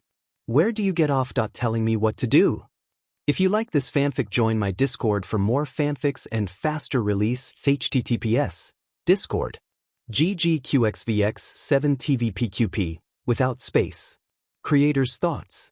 Toji_Fushiguro Toji_Fushiguro. If you like this fanfic, join my Discord for more fanfics and faster release. https Discord ggqxvx7tvpqp without space. Comment 7 comment. Chapter 18. Chapter 18. If you like this fanfic, join my Discord for more fanfics and faster release. https Discord ggqxvx7tvpqp without space. We don't have much time. Deku attempted to change the subject. The student that got out has a super speed quirk. It's only a matter of time until he gets back with Dash. I don't care about that. Shigaraki seethed as he grabbed hold of Deku's neck, leaving one finger off from touching. Deku grasped onto the hand, afraid to pull it off as it might accidentally lead to him getting dusted. You and the rest of the peons. The leader of the league motioned to the scattered, unconscious villains around the area that Eraserhead dealt with. Are nothing more than a bunch of mindless, ignorant NPCs to me. When I tell you to do something, you do it. When I want to kill some kids, you don't get in my way. And if won't go along with the system, then I'll be more than happy to delete you. Deku struggled in the madman's grasp as he slowly reached for his taser knuckle behind his back. He should have figured that his life as a villain would be a short one. But, if he was going to go out like this, then he was at least going out taking a swing at this psycho. Kaboom! The front doors to the USJ came flying down the stairway. Shigaraki took his hand back from Deku's neck to shield his eyes from the dust and debris. Deku rubbed his neck of the cold, clammy feeling of Shigaraki's fingers and looked up at the destroyed entrance. In the blooming smoke came a towering figure, with 2 tall stands at the top of its head. As it made its way inside, the students near the entrance grew smiles of joy, and some began to shed tears of relief. The figure stomped forward, its steps echoing and shaking the entire facility. He may have been the one to have crushed his dreams. He may have been the one who left him alone when he needed him most. He may not have been the hero he always envisioned him to be, but Deku would be lying if he said that he wasn't happy to see him. Children. Have no fear. The symbol of peace, the number one hero, the one and only All Might, came into vision with the angriest face the green-hooded boy had ever seen him make, and ripped the tie off from around his neck. For I seems to hear. Deku and Shigaraki stared up at the number one hero. One had wide, shaking eyes with a mix of awe and fear in his chest. The other had a narrowed gaze filled with spite and hatred. The handman stepped away from the green-hooded villain as he kept his one eye on the symbol of peace. Finally, Player 1 has entered the game. A few of the villains who were still standing looked up to the mighty hero, a newfound feeling of dread coming over them all. It's him. It's actually him. A villain stated as he shook within his spiked shell. I've only seen him on TV, but wow, he is really big. A villain with stitches across his entire body stuttered with trembling knees. A villain with a mohawk shook himself out of his petrified stupor and put on a brave face. Seaton, guys, snap out of it. There's still a whole bunch of us left. If we all gang up on him, then maybe we can dash. In the blink of an eye, All Might came down from the entrance and stuck every last villain still on their feet unconscious, stopping as he reached the bloody and beaten Eraserhead. Forgive me, Aizawa. I wasn't here when I was supposed to be. All Might look over the underground hero's injuries. What cruelty you've suffered at the hands of these scoundrels. The symbol of peace looked in the direction of Shigaraki, the Nomu, and Deku. The green-hooded villain played under the look number one hero gave them. His signature smile was gone. He now wore a furious scowl on his chiseled features. It was like looking into the face of an angry god, who had come down from his holy domain to smite the wicked for harming his subjects. It was enough to make Deku instantly regret becoming a villain. As fast as he took out the remaining grunt villains, All Might swooped in and grabbed hold of the children in the water. Deku threw his arms up to shield his eyes, while Shigaraki lost the hand that was clasped over his face. Itsuka, Tsuyu, and Mineta found themselves standing on dry land before they could register what just happened. The great boy looked around himself in utter befuddlement. Wait, what the dash? Children, take Mr. Aizawa and head for the entrance. All Might ordered, his piercing blue eyes trained on the remaining villains sternly. I will handle the rest. Deku's eyes were fixated on the furious symbol of peace until he caught Shigaraki out of the corner of his eye. He had his right hand over his exposed face, twitching erratically as he stumbled over to his mask hand on the ground. No, and oh no, no, no, no. That wasn't supposed to happen. He picked it up and placed it back on his face. Classic hero nature. Punch first, ask questions later. The handman mocked casually as if his mental breakdown was immediately halted by putting his hand back on. You're fast, All Might. Too fast to keep up with. And yet, somehow that you seem slower at the same time. As the leader turned his head to sneer at the symbol of peace, Deku got a good look at what the leader of the league's face looked like without his cover. Dry, flaky skin, wrinkled dark eyes, capped lips curled up into a manic smile. The green-hooded villain could have easily mistaken him for a zombie come back from the dead. Could it be that maybe just maybe you're losing your strength? A cold chill ran down the back of Deku's neck. Did Shigaraki know about All Might's weakness? Is this why he put this whole plan together? If he did, how'd he find out? Did someone else tell him? How many others knew about this? As Deku recoiled from the bombarding questions in his mind, All Might rushed the three villains, crossing his arms before him. Carolina. Nomu, Shigaraki ordered passively. The grotesque Goliath stepped in front of him, with a speed that seemed to rival the number one hero himself. Smash! All Might swung his arms forward, chopping the monster across the chest, the impact causing a shockwave that everyone felt. The mighty hero looked at the creature before him, who showed no sign of injury and merely stared at the man with its disturbingly blank eyes.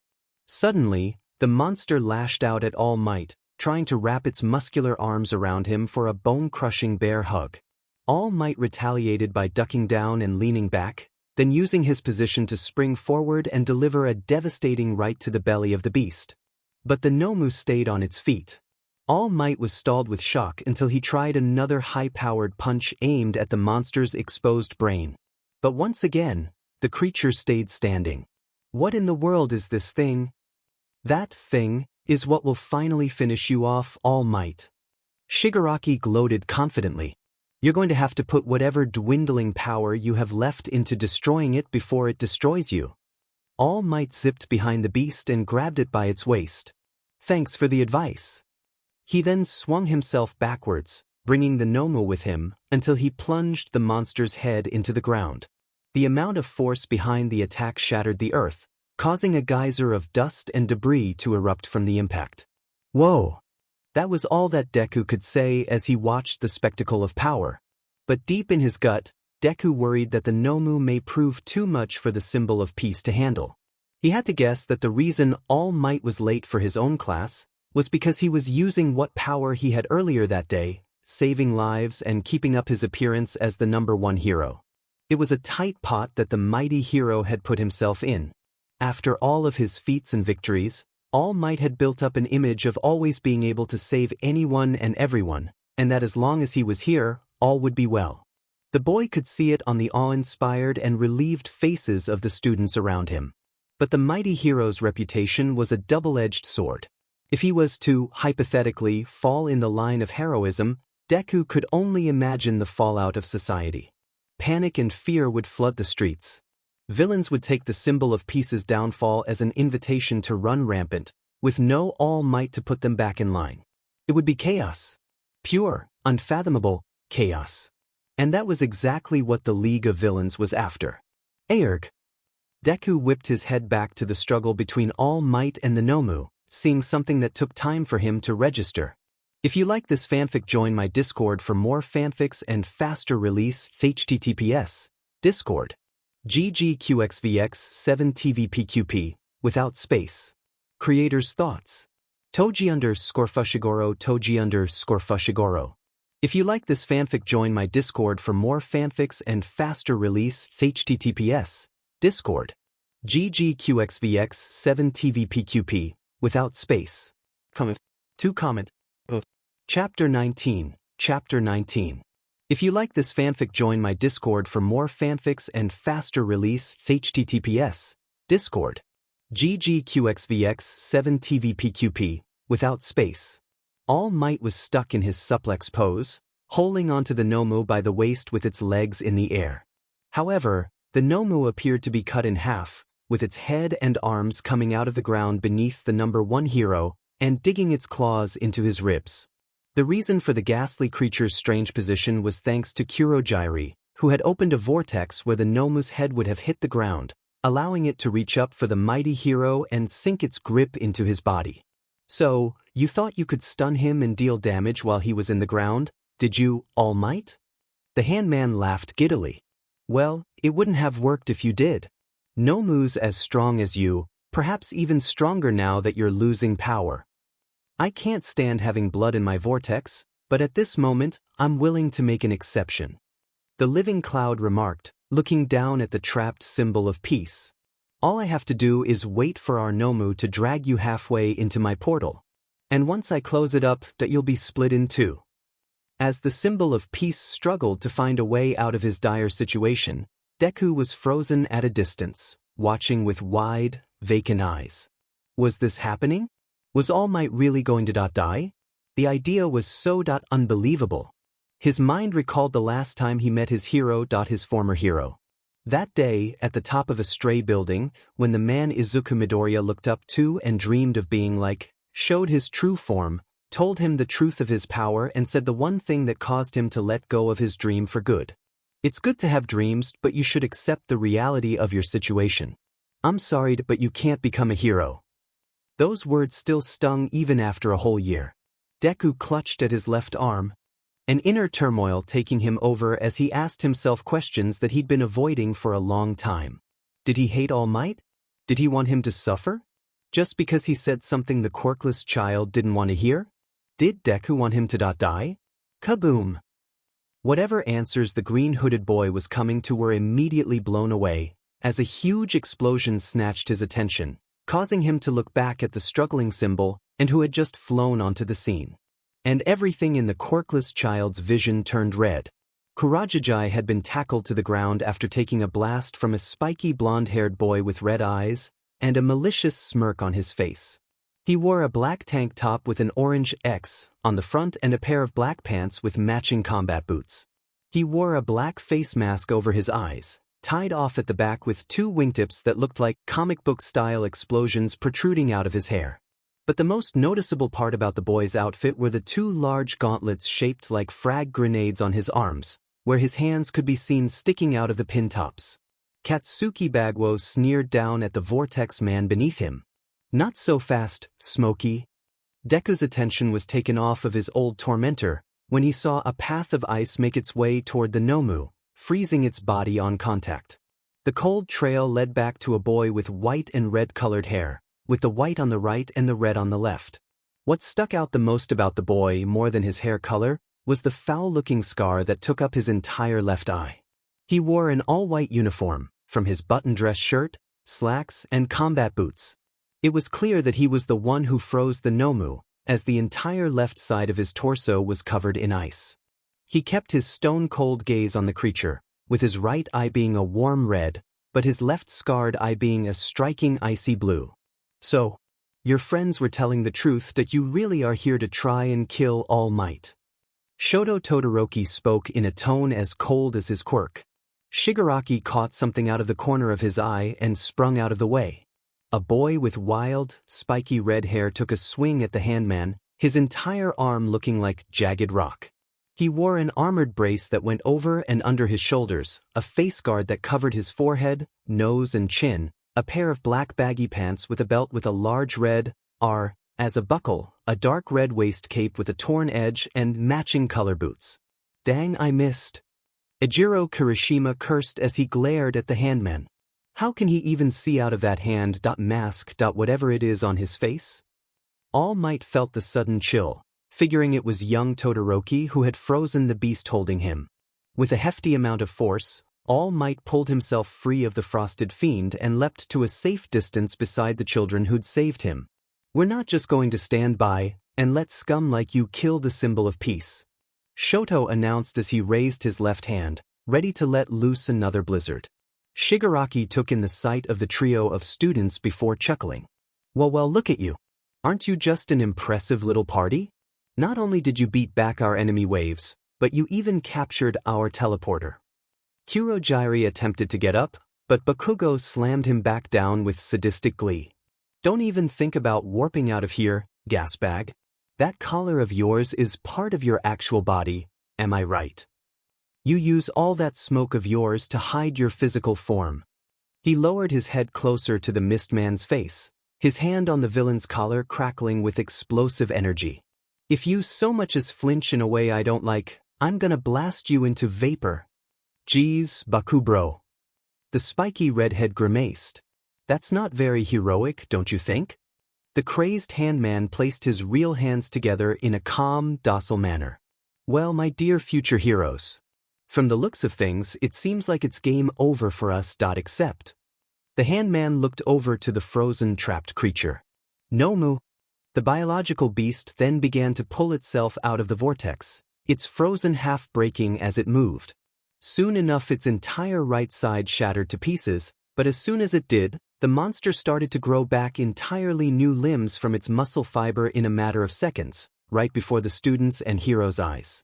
All Might was struck dumbfounded by the grotesque spectacle as he grasped at his bleeding side. "What the devil is this thing? I thought you said its power was shock absorption." "Yes. But I didn't say it was Nomu's only power-up, now did I?" Shigaraki snarkily commented. "He is a biologically engineered weapon with a whole plethora of quirks, and its one sole reason to exist is to kill you." Shigaraki's words were nothing but white noise in Deku's ears. He wasn't even paying attention to the quickly recovering Nomu, as his focus was completely on the bomb boy who was only a few feet away from him. His brain began to replay every single horrid memory that had to do with him and the foul-mouthed hero in training. How he made Izuku's life a living nightmare for 12 years. How he made him feel weak and worthless every day since he was diagnosed as quirkless at the tender age of 4. How he used to blast him with his quirk, relaying the fact that he was strong and Izuku was weak. How he gave him his precious, irreplaceable nickname. Face it, you'll never be a hero, Deku. Never. The sound of his old tormentor's laughter echoed in the quirkless boy's head until finally he couldn't stand it anymore. Now if you don't mind, I'd like to have my teleporter back, Shigaraki declared as he raised his hand toward Bakugo, still pinning Kurogiri to the ground. Nomu kill high dash. If you like this fanfic, join my Discord for more fanfics and faster release. https Discord. ggqxvx7tvpqp, without space. Creator's thoughts. Toji_Fushiguro Toji_Fushiguro. If you like this fanfic, join my Discord for more fanfics and faster release. https Discord. ggqxvx7tvpqp, without space. Comment. 6 comment. Chapter 20. Chapter 20. If you like this fanfic, join my Discord for more fanfics and faster release. https Discord. ggqxvx7tvpqp, without space. A blur of green whizzed past Shigaraki before he could finish. Before Bakugo, Kirishima, Shoto, or the symbol of peace could realize, the proud hero in training was suddenly bashed in the face by the sole end of the bunny-eared villain's boot. Kirishima and Shoto were too slow to react, as Bakugo went barreling across the plane. Until rolling to a stop. All eyes were locked on to the bunny-eared villain who stood over Kurogiri, his visor directed toward the boy he'd just booted in the face. Bakugo slowly started to get up, his palms starting to smoke as a low growl came from his bared, snarling teeth. The bomb boy looked back at the villain who'd caught him off guard with a wide, twitching, bloodshot glare. Bakugo then felt something wet and cold on his lip. He reached up and wiped his mouth before looking at what was on his thumb. Blood. His blood. The bunny-eared villain just made him bleed his own blood. If looks could kill, then the seething glare Bakugo shot the green-hooded villain would have reduced him to a charred smear on the ground. Deku rose from his position, staring back at his old-school bully with narrowed, dark-rimmed eyes. I've always wanted to do that. Shigaraki looked on at the green-hooded villain who talked back to him after he kicked the bomb boy away from Kurogiri. Does that NPC have a glitch or something? The living cloud disappeared then reappeared by the handman's side. Apologies for getting caught, Shigaraki. I was too focused on All Might and I let my guard down. Don't let it happen again. The leader of the league ordered. All Might stared bewilderedly at the villain who struck down young Bakugo before anyone could do something. Observing his outfit, he quickly recognized the infamous villain that's been all over the news. Is that the Green Rabbit? Why is he here? Kirishima snapped out of his stupor first and charged at the green-hooded villain with a raised fist. Why you? Deku dodged out of the way of the skin-hardening boy coming at him at the last second. Ejiro threw multiple swings at the bunny-eared bandit, missing every time as the villain swayed past every one of his blows. Deku dodged one more punch, then launched his own at the red-headed boy's chest only to feel the sensation of punching a brick wall. Ow! Kirishima grinned. Gonna need to hit a lot harder than that if you want to crack this shell. The skin-hardening boy then rammed his shoulder into the green-hooded boy, knocking him back a few steps. Deku was about to retaliate until he felt a stinging chill come over his right leg. Looking down, he saw that his whole foot was encased in ice. He looked back to the scarred boy, who glared at him with unimpressed eyes. Where do you think you're going? Die. Deku turned back to see Bakugo rocketing toward him, using his open palms as makeshift thrusters to launch himself at the young villain. The bomb boy then shot a hand forward, letting loose a blast that blew Deku out of the ice and sent him skidding across the ground. The quirkless villain groaned in discomfort. Yup, that takes me back. The bomb boy's roars let Deku know that he was coming for him again. Getting to his feet, the bunny-eared boy barely had time to dodge another vengeful blast from his old bully. Bakugo continued to fire blast after blast at the young villain, but Deku was able to hop out of his explosion's path. I know who you are. You're that green rabbit guy the news won't shut up about. The bomb boy spat as he kept up his explosive attack. You think you so great just because you took down a few has-been heroes? Well, take a good look at what a real hero looks like. As Bakugo threw his right hand forward, Deku intercepted and grabbed hold of his exposed arm. Katsuki was taken by surprise as the bunny-eared villain yanked him off his feet, over his shoulder, and slammed him on his back. Bakugo gasped in pain and looked up to see the green-hooded villain looking down on him, his goggles hiding a pair of narrowed, dark-edged eyes. You're no hero.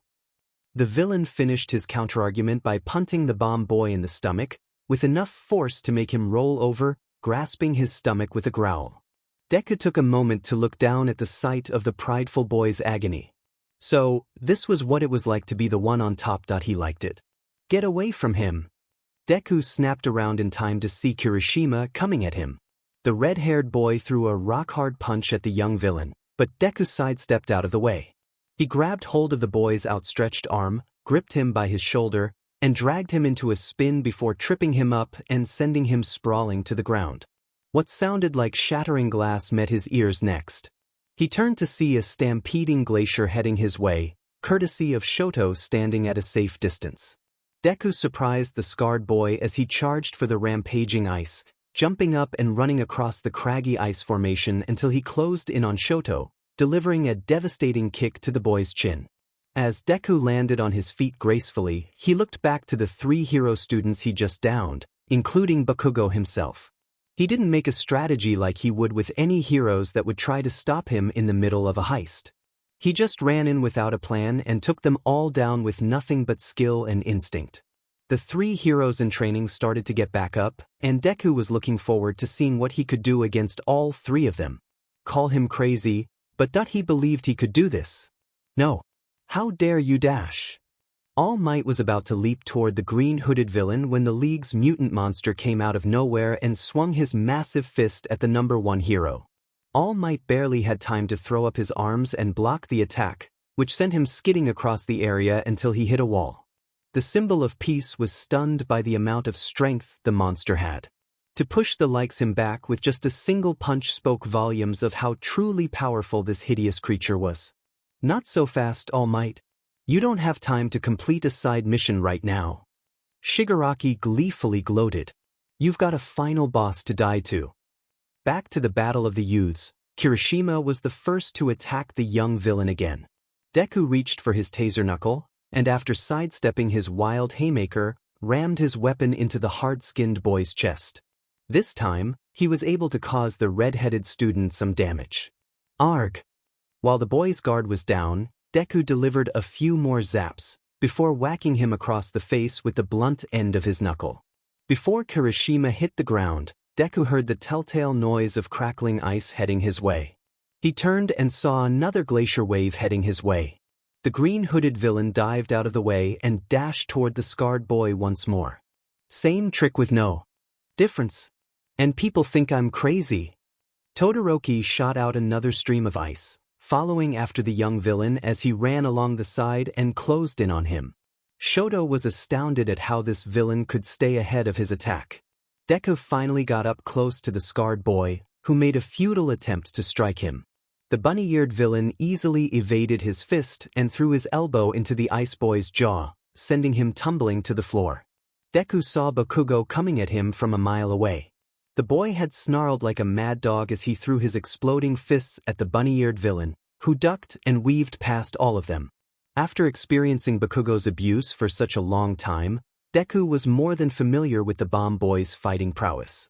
And after his rigorous training by Rappa, the young analyst was surprised by how much Bakugo telegraphed his attacks. The bomb boy more than likely did so on purpose, all to show off in front of whoever was watching. Deku batted one of the boy's gauntlets out of his face, letting Katsuki's charged explosion hit nothing but air. Predictable and sloppy. What did you just say? For some reason, Bakugo didn't take kindly to Deku's criticism. If you like this fanfic, join my Discord for more fanfics and faster release. https Discord. ggqxvx7tvpqp, without space. Creators' thoughts. Toji_Fushiguro. If you like this fanfic, join my Discord for more fanfics and faster release. https Discord ggqxvx7tvpqp without space. Comment 7 comment. Chapter 21. Chapter 21. If you like this fanfic, join my Discord for more fanfics and faster release. https Discord ggqxvx7tvpqp without space. Kirishima and Shoto both pulled themselves together, then rushed in to help Bakugo take on the green-hooded villain. Together, all three hero students ganged up on the one villain that had proved to be a bigger handful than the rest of the whole army of criminals that attacked them. Deku ducked, weaved, dodged, blocked, and parried every punch, kick, and blow sent his way. His vision became a blur as he whizzed to face the hard-skinned, ice-powered, and explosive heroes in training, one after the other. Deku then saw a window of opportunity to cause the trio some damage. As the three students lunged forward with their quirks activated, Deku simultaneously tripped Kirishima into Todoroki, shoved Todoroki into Bakugo, and knocked Bakugo into Kirishima, causing all three to hit the other with their quirks. The trio of heroes in training went flying across the area. Bakugo lifted himself up off the ground, the left half of his body covered in frost. Watch where you're aiming, half. You okay, Shoto? Kirishima grunted as he propped himself up. Sorry about ramming into you like that. It's fine. Todoroki lifted his head at the bunny-eared villain who just took them all down. Again. Deku took in the sight of each of the heroes in training he just outwitted. He almost couldn't believe it. He was winning. He was actually winning. Against three hero students, which an incredibly powerful quirk each at once. He was winning against Bakugo. It was enough to make the quirkless child break out into a fit of mad, raucous laughter. He lifted his head to the heavens, laughing like a lunatic for all to hear. His frenzied merriment became so loud, it echoed across the whole USJ facility. Hero students near and far could hear the reverberating howling of happiness and were chilled to the bone by the frightening sound. After a disturbingly long while, Deku began to come out of his frantic happiness. He then turned to face Bakugo once more, whose face was a mix of perplexed anger. The green-hooded villain decided to raise his arm toward the bomb boy and gestured with his hand for him to come get some. Bakugo's eyes flashed with white-hot rage. That does it. The bomb boy picked himself up off the ground slowly. When he was back on his feet, he raised his right arm and for the handle of his grenade gauntlet with his left, hooking his finger through a small pin. His expression turned from enraged hostility to a manic, menacing smirk. Kirishima shot to his feet the moment the bomb boy took his stance. His mind brought up the mock battle between Bakugo, Ida, Ochako, and Itsuka, and how the bomb boy utterly laid into the girls without mercy. It was at the end of the fight when All Might had to threaten Katsuki with suspension that he made the exact same stance. And just like back then, he had a really bad feeling about what the bomb boy intended to do. Katsuki, wait. His plea was too late. Bakugo pulled the pin. A wave of flaming death was fired from the bomb boy's gauntlet. The searing hot surge hurtled toward Deku, who was too late to get out of the blast's way. Throwing his arms up in a last-ditch effort to protect himself, he took the eruption head-on. The explosion sent a shockwave out across the dome for all to feel. Kirishima and Shoto were beside themselves with shock and awe. Geez, Bakugo. The hard-skinned boy managed to find his voice first. Were you trying to kill him or something? As the flaring heat began to subside, Bakugo smirked at his victory. Please. If he was tough enough to take on the likes of us all at once, then he should be tough enough to handle a blast like that easy. And if not, then I guess he wasn't so dash. Nice gear. Bakugo froze. He whipped his head around to where the voice came from. However, the smoke from his attack was still thick in the air, blanketing the area in an unseeable fog. As Bakugo tried to peer through his own smoke, Deku managed to sneak up behind him and grab him from behind. He wrapping his right arm around the bomb boy's neck and with his left, pinned the bomb boy's left gauntlet to his chest in front of him with the glove section pointed right up at his face.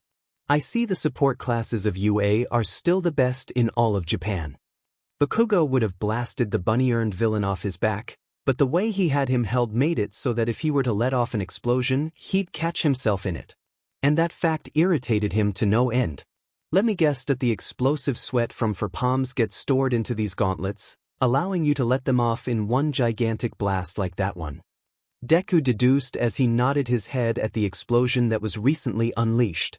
You always did like to put on a good show. I don't know who you think you are, but if you don't let me up in the next 3 seconds, I'm gonna dash. Bakugo's threat was cut off when the villain reached for his gauntlet with his right hand. Paying close attention to the pins sticking out of the handle, a feral grin appeared on the young analyst's face underneath his mask. I wonder if you're tough enough can take what you dish out. Bakugo could only turn his head and snarl into the villain's visor. All of a sudden, the ground quaked beneath their feet, causing them to look at where the small cataclysm came from. All Might and the Nomu were engaged in a test of strength, each of them clasping the other hands in a clash of dominance. Shigaraki was giggling up a storm as he watched the symbol of peaceful struggle. Look at you, still putting up the act of the brave hero. You go around, making yourself seem like you're invincible. That you can get away with beating down us poor, lowly commoners.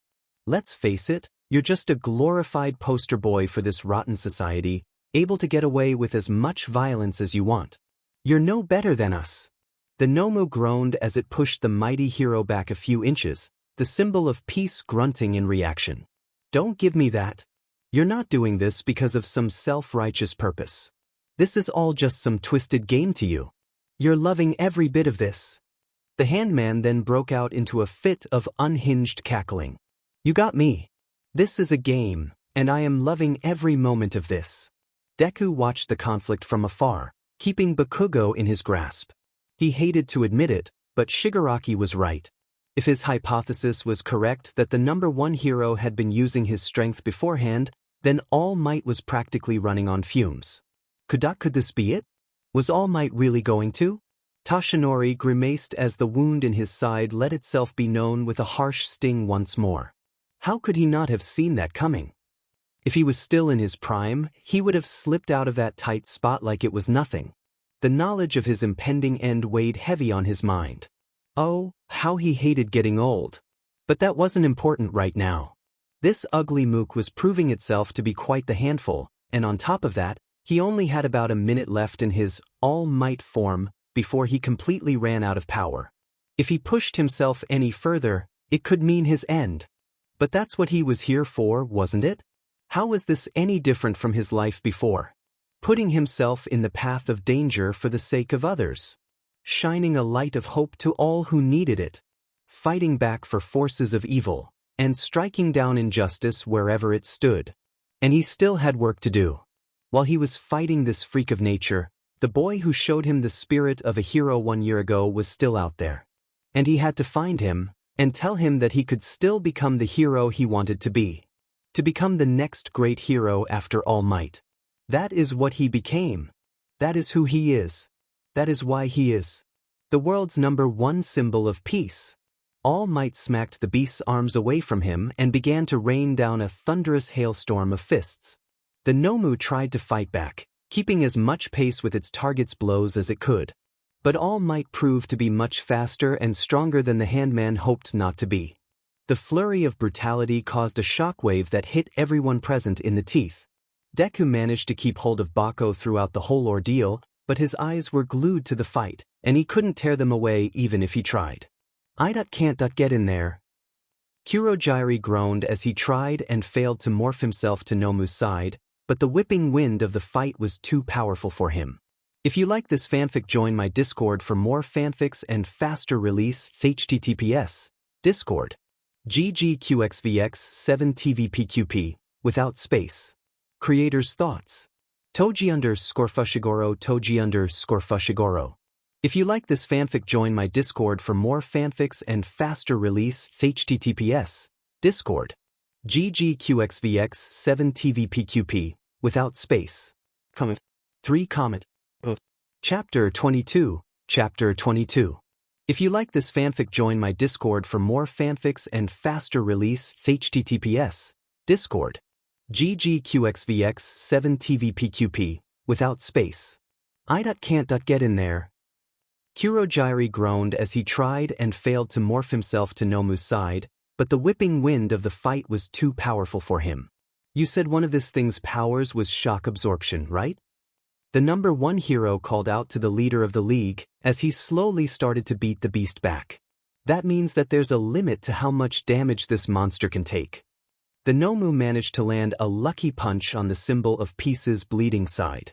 All Might felt his mouth fill with warm red, but that strike only helped to give him another boost of adrenaline. So, you were made to destroy me, were you, big guy? To take me on at 100% of my power? Shigaraki flinched. He did not like the sound of that. Then I'll just have to go beyond my limits. All Might continued to wail on the monster, his fists flying even faster as he pushed on. Deku was in complete awe. Even with his wounds, even with his power dwindling, he was still giving it his all. And he wasn't just throwing his fists at random either. Every one of them was a calculated target. And each one was over his natural limit. It made the quirkless child remember why he became a fan of the symbol of peace in the first place. With a mighty pulled-back fist, All Might swung into the beast, sending it crashing across the field. The Nomu got back on its feet, only to collide with All Might once again. A real hero always finds a way to turn a bad situation around for the better. The symbol of peace delivered a devastating dropkick into the monstrosity's mangled face, sending it airborne. All Might shot up to the Nomu and grabbed hold of the creature's arm. Spinning at a high velocity, he threw the beast down to the ground, causing it to crash into the earth like a meteor coming out of orbit. To always make sure that justice prevails. Everyone was dumbstruck at the awe-inspiring feat. Deku was slowly starting to let his hold on Bakugo slacken. All Might then landed on his feet before the Nomu, as it began to rise up from the gravel once more. Here at UA we have a saying that inspires future heroes to give their all. All Might felt his power surge into his fist, pulling it back for one last attack. Go beyond. Plus Ultra Area. The symbol of peace plunged his fist into the Nomu's belly. Time seemed to stop for a few moments, as if reality was taking a moment to register the amount of power in the hero's feet. And once it did, the Nomu was shot into the air like a rocket ship to the moon.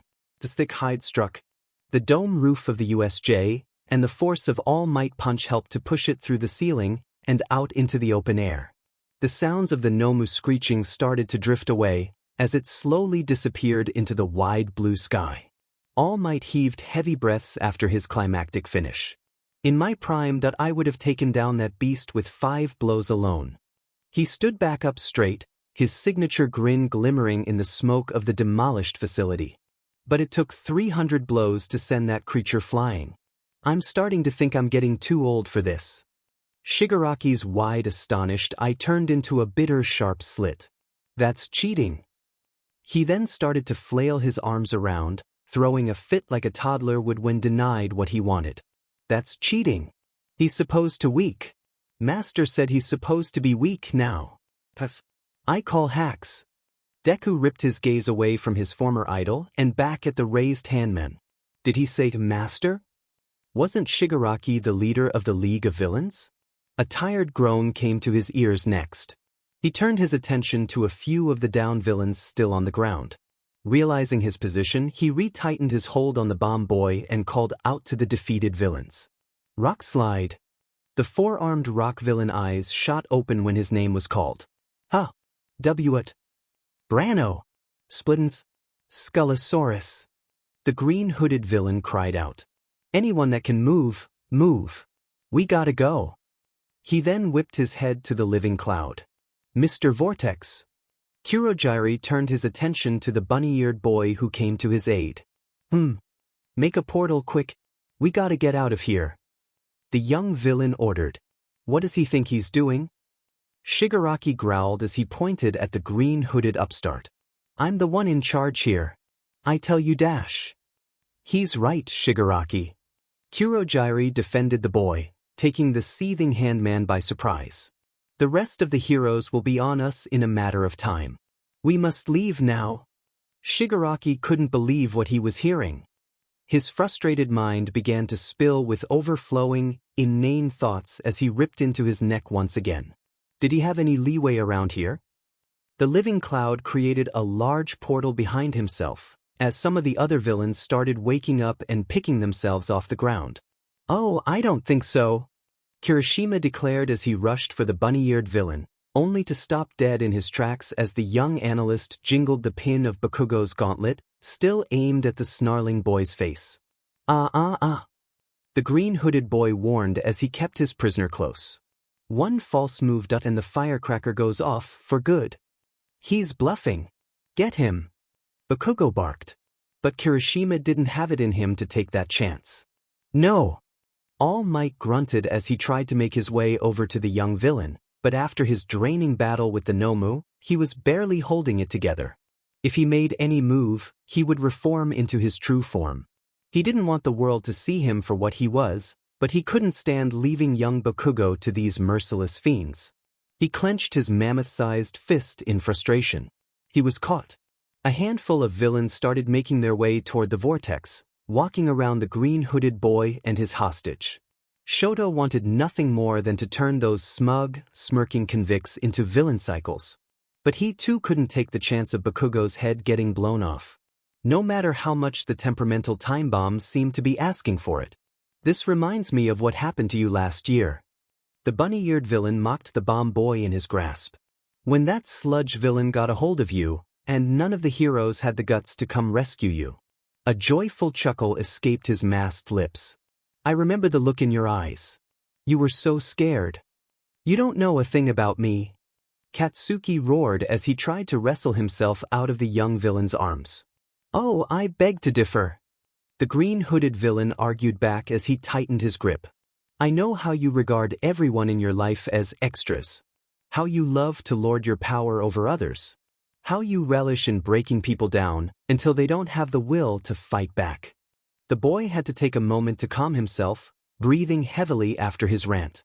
Deku then chuckled as he started backing up toward the vortex, dragging his old bully with him. Kirishima and Shoto followed, but kept at a safe distance, so as not to agitate the villain holding their hot-headed bomb boy. "What I'm getting at is what would happen if all your classmates, your teachers, your parents, what if everyone knew just what kind of a poor excuse of a future hero you really are?" The bomb boy was now utterly ticked off, and completely confused. Who the heck was this freak? Shigaraki was visibly shaking with rage at this point. Kurogiri noticed this and knew that when the young master got like this, he was bound to do something incredibly foolish. "Shigaraki, we need to dash.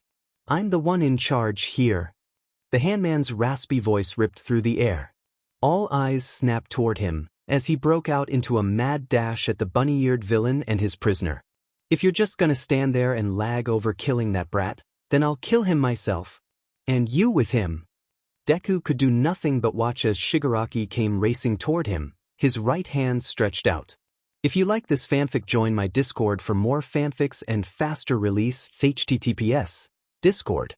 ggqxvx7tvpqp, without space. Creator's thoughts. Toji_Fushiguro Toji_Fushiguro. If you like this fanfic, join my Discord for more fanfics and faster release. https Discord. ggqxvx7tvpqp, without space. Comment. Chapter 23. Chapter 23. If you like this fanfic, join my Discord for more fanfics and faster release. https Discord. ggqxvx7tvpqp, without space. Deku could do nothing but watch as Shigaraki came racing toward him, his right hand stretched out. Bakugo tried to tear his way out of the villain's grasp when the crack of gunfire went off. The crazed leader of the League stopped dead in his tracks, shrieking in pain as he clasped at his hand, which now sported a freshly made bullet hole. The young villain whipped his head around and up to the main entrance where the shots came from and was glad to see his lazy attempt to stop the spectacled boy was not in vain. Class President of 1A, Tenya Ida. Reporting for duty. The superspeed boy declared as he stood at the top of the large staircase. "I have returned, and I brought help." That he did. The hero staff of UA Academy were lined up, side by side, and were looking ready for a fight. Snipe, the quick-draw hero, had his trademark pistol drawn and was no doubt the one who put the bullet in Shigaraki's hand. "Tarnation!" the cowboy hero quipped as he blew the smoke from his gun. "These varmints really got the drop on us. What naughty boys." Midnight liked her lips sadistically as she snapped her whip in anticipation. Don't they know these kids aren't old enough to play rough yet? The villains who were on their way to Kurojire's vortex were frozen in place, until a brave, but ignorant bunch of them decided to try and rush the recently arrived heroes. Present Mike, the radio hero, sporting a leather jacket, a blonde backwards pompadour, and a special crafter stereo collar around his neck, stepped forward. Yeah. Present Mike unleashed his quirk, sonic voice, and blew the oncoming enemies back down the stairs with his booming vocal cords. As the villains tumbled back down the steps, Deku turned back to all the villains still around him. "We gotta go now." None of them needed to be told twice. All the villains who knew they were outmatched ran for the portal, hopping in and disappearing into the darkness. Shigaraki gave the bunny-eared boy a scathing look from behind his hand mask, then walked into the vortex next. Deku backed up toward the portal next, dragging a seething Bakugo with him. "This isn't over. You hear me? When I find you, and I will, I'm gonna blast you into so many pieces, they'll be finding you across the whole country, for a millennium." Deku looked down at the seething bomb boy, his eyes cold and calculating. "There's no need for that." He then leaned down, staring deep into his former tormentor's eyes. "I'll come for you. See you soon." With that final word, Deku kicked the bomb boy away and jumped into the vortex. As the hard-skinned and ice-powered boys made their way to the fallen Katsuki, he shrugged away their helping hands as the portal began to dissipate, until it was completely gone. Like it was never there, to begin with. The battle was over. Chapter 9, Advanced Classes. It had been a few days since the League of Villains attack at the USJ, and Deku was still exhausted. After he and what was left of the League of Villains managed to escape, winding up at a dimly lit hole-in-the-wall bar, Shigaraki was livid. He tried to take out his frustration of losing his precious monster out on him, only for the gang of villains the green-hooded boy helped to defend him when the handman tried to go for his neck. It came as quite a surprise to the quirkless child when all these hardened criminals and convicts protected him from the leader of the League. He couldn't remember the last time someone had his back. Most likely because no one ever did. It was enough to make the young villain shed a few tears. Kurojire was the one to calm the crazed disintegrator, claiming that Deku did all that he could to stop the super-speed student from escaping, as well as freeing him from the grasp of the explosion boy, which gave them the chance to escape. Shigaraki, in a rare moment of rational thought, decided to just kick Deku and the rest of the villain out, declaring them all useless casuals who didn't deserve to be a part of his party. Needless to say, no one was unhappy with walking away for the short-lived League of Villains. The Vortex Man opened a pathway back to the warehouse where they were all first hired. Before Deku could follow the rest of the villains out of the rustic tavern, the living cloud stopped him for a moment. "I apologize on behalf of Shigaraki's temperament. He still has much to learn. I also feel indebted to you for coming to my hour of need. If there is ever a time you believe my services would be of use, do not hesitate to contact me through Mr. Jiren. I would be more than happy to return the favor." Usually, it was other criminals seeking him out for his help in their crimes. But to have someone offer to help him? It was an utterly bizarre concept to him. Though, if Deku had to be honest, he didn't want anything to with the League again. They were far too extreme for his liking. The young villain made a mental note to have a few words with Jiren the next time they met. Being tricked into taking part in the assassination of a worldwide icon, as well as a classroom's worth of kids, was not his idea of a living. And now, a 20-hour nap and a hot shower later, here he was. Sat in front of his multiple computer screens, eating microwave katsudon, and checking up on the latest news. So far, they've allied him with the League of Villains, something he was not fond of, and how he was amid the few villains that managed to escape. Principal Nizu, the head of the previously believed impenetrable school, has held a press conference to notify the public that they will shy away from this offense. Daikaku Miyagi, a middle-aged anchorman with a large horn sticking out of the left side of his forehead, with a small stump on the right, spoke while the image on the screen switched to the sentient animal standing at a podium before a large gathering of reporters. Before I begin, I would like to publicly commend the bravery and sacrifice of not only All Might but of Eraserhead and 13, who risked their very lives to protect the next generation. Nizu declared strongly. As flashing cameras and microphones were aimed at him, he said again, "We are relieved to announce that they shall both make a complete recovery and will continue to teach the next generation of heroes for many years to come." Deku sagged in his chair as relief washed over him. What happened to both Eraserhead and 13 was a travesty. Something he wouldn't wish on his worst enemy. Well, almost. I speak on behalf of myself and the rest of my staff that we refuse to let this League of Villains intimidate us into stopping what we are doing at this school. The sentient creature declared. That being said, I am happy to announce that the UA Sports Festival shall continue to be held within the next 2 weeks. As the media erupted into a tirade of questions, badgering the intelligent animal for more information, Deku stared at the screen in astonishment. If you like this fanfic, join my Discord for more fanfics and faster release. https Discord. ggqxvx7tvpqp, without space. Creators' thoughts. Toji_Fushiguro Toji_Fushiguro. If you like this fanfic, join my Discord for more fanfics and faster release. https Discord. ggqxvx7tvpqp, without space. Chapter 24. Chapter 24. If you like this fanfic, join my Discord for more fanfics and faster release. https Discord. ggqxvx7tvpqp, without space. It was a bold move to continue to hold the sports festival after everything that went down, but he supposed that this was also the school's form of retaliation. The UA Sports Festival. Deku remembered all the times he used to watch the spectacle on TV, cheering on the next generation of heroes. Dreaming of the day he'd be up on that stage, showing the world his quirk and what he could do with it. Taking the first big step into becoming the hero he always wanted to be. Another rotten joke at his expense. Mr. Nizu. A young woman wearing a dark blue pantsuit and unbuttoned white shirt moved her microphone toward the principal. Suki Monogatari, NHA News. Can you guarantee that the festival will be better protected than the USJ? We are enlisting a large number of heroes, as well as the police force, to act as security for this event. If the villains wish to try something once again, we will be ready this time. The sentient creature clarified. In the chorus of reporters fighting to gain his attention, Nizu pointed out a man with curly black hair and glasses, wearing a beige suit jacket, with what appeared to be a camera lens sticking out of his hand. Tanio Takuda, Juzo News. Aren't you afraid that you are pushing the children into the festival a little too suddenly? What if they're still shaken from the recent attack?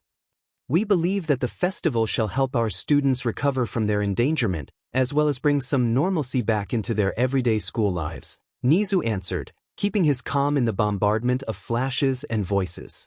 We all look forward to showing you the best and brightest our school has to offer, as our students are eager to show you all what kind of heroes they shall be in the future.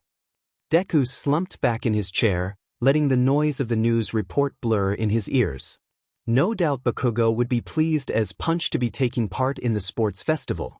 And after what the young villain did to him at the USJ, it would be the perfect time for him to piece his chipped ego back together.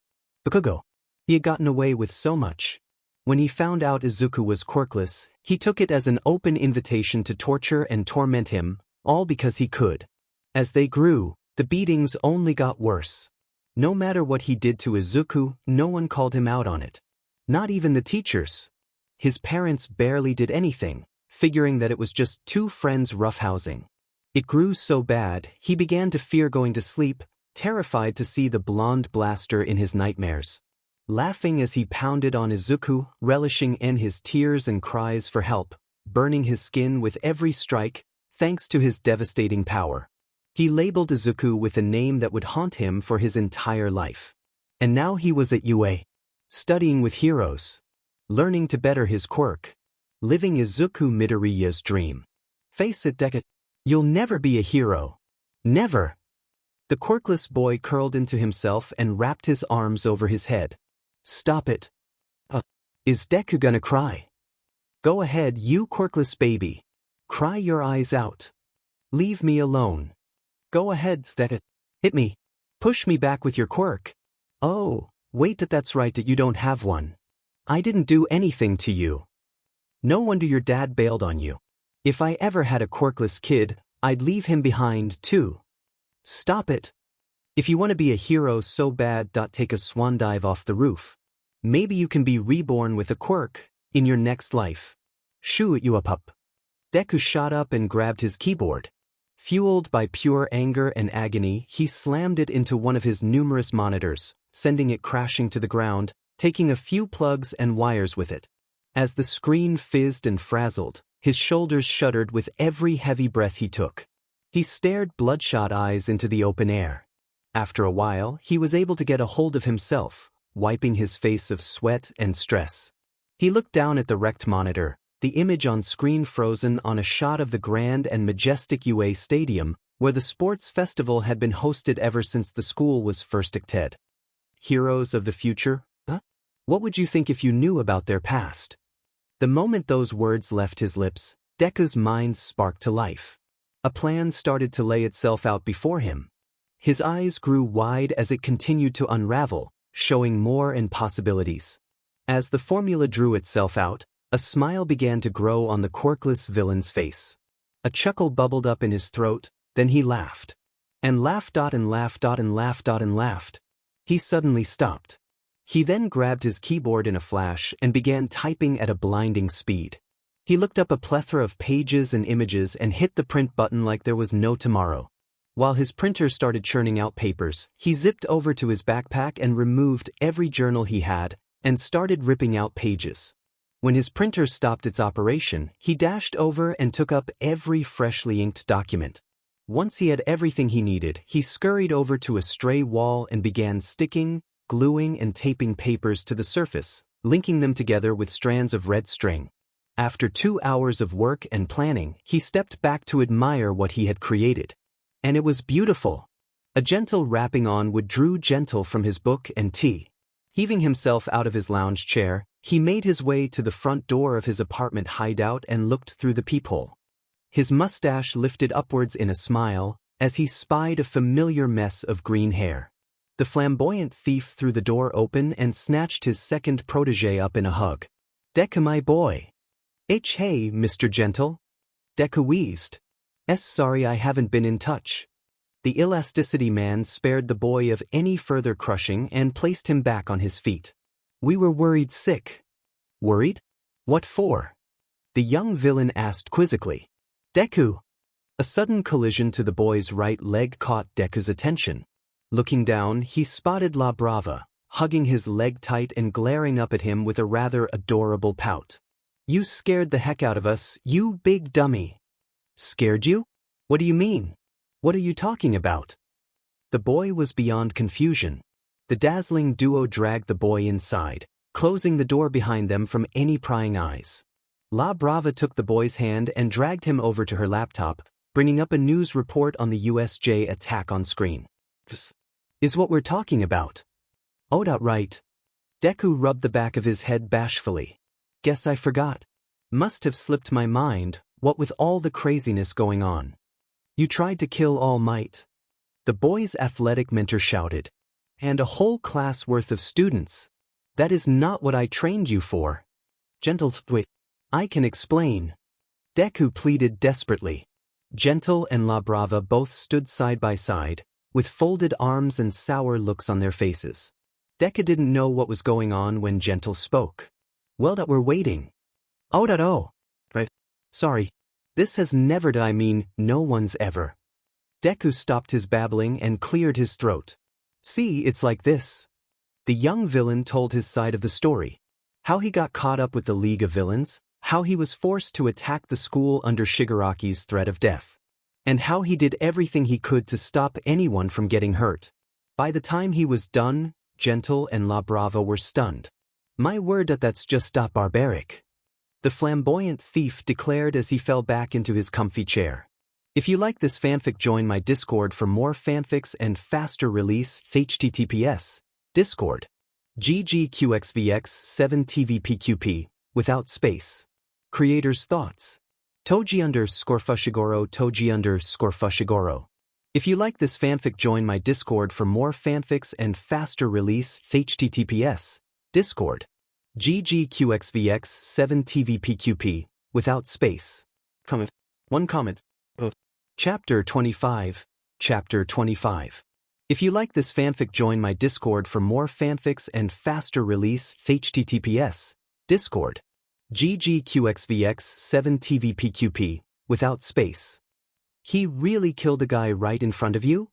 The pigtailed girl whimpered, with Deku giving her a somber nod. That hand guy must be crazy or something. I'm just glad to be out of there.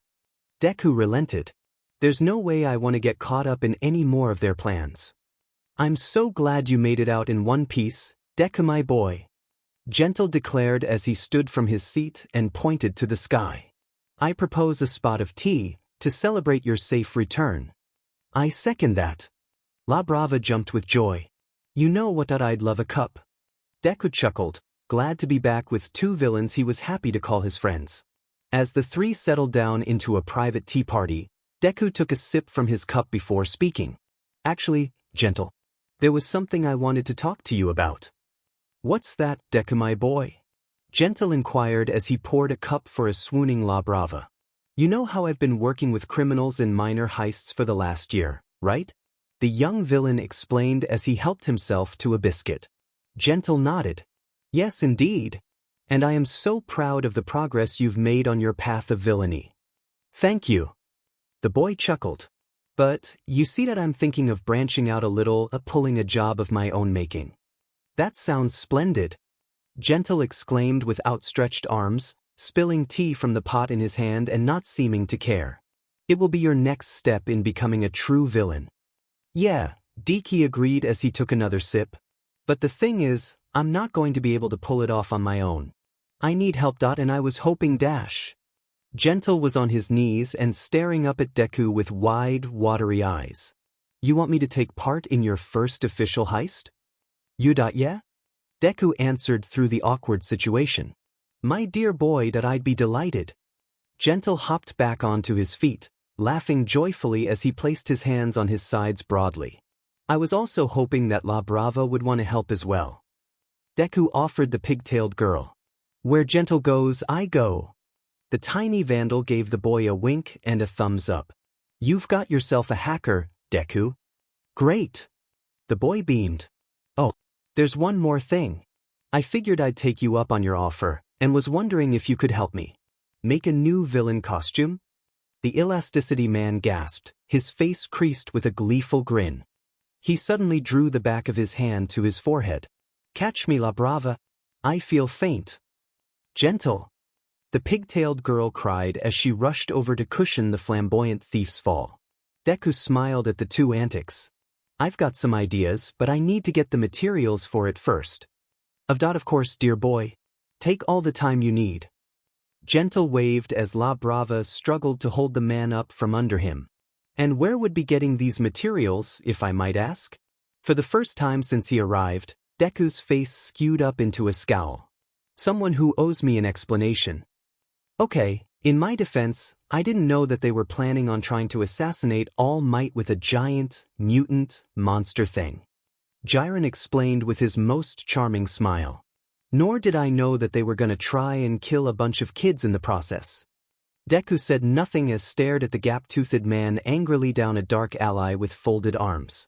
Jiren kept his grin up until he decided that it wasn't going to work. Come on, kid. Don't look at me like that. Tell you what, next time I find you a gig, I'll be sure to know all the facts firsthand. That would be nice, but I'm not here for a job, Deku stated as he reached into his pocket and procured a piece of paper, handing it to the man. I'm looking to do a little bit of shopping. Jiren took the list and looked over it. Let's see here. Kevlar, carbon fiber, impact-absorbing foam.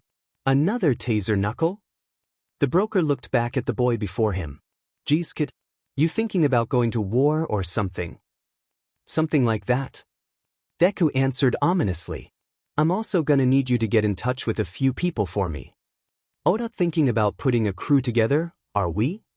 Jiren smirked slyly. Sure, I can do that.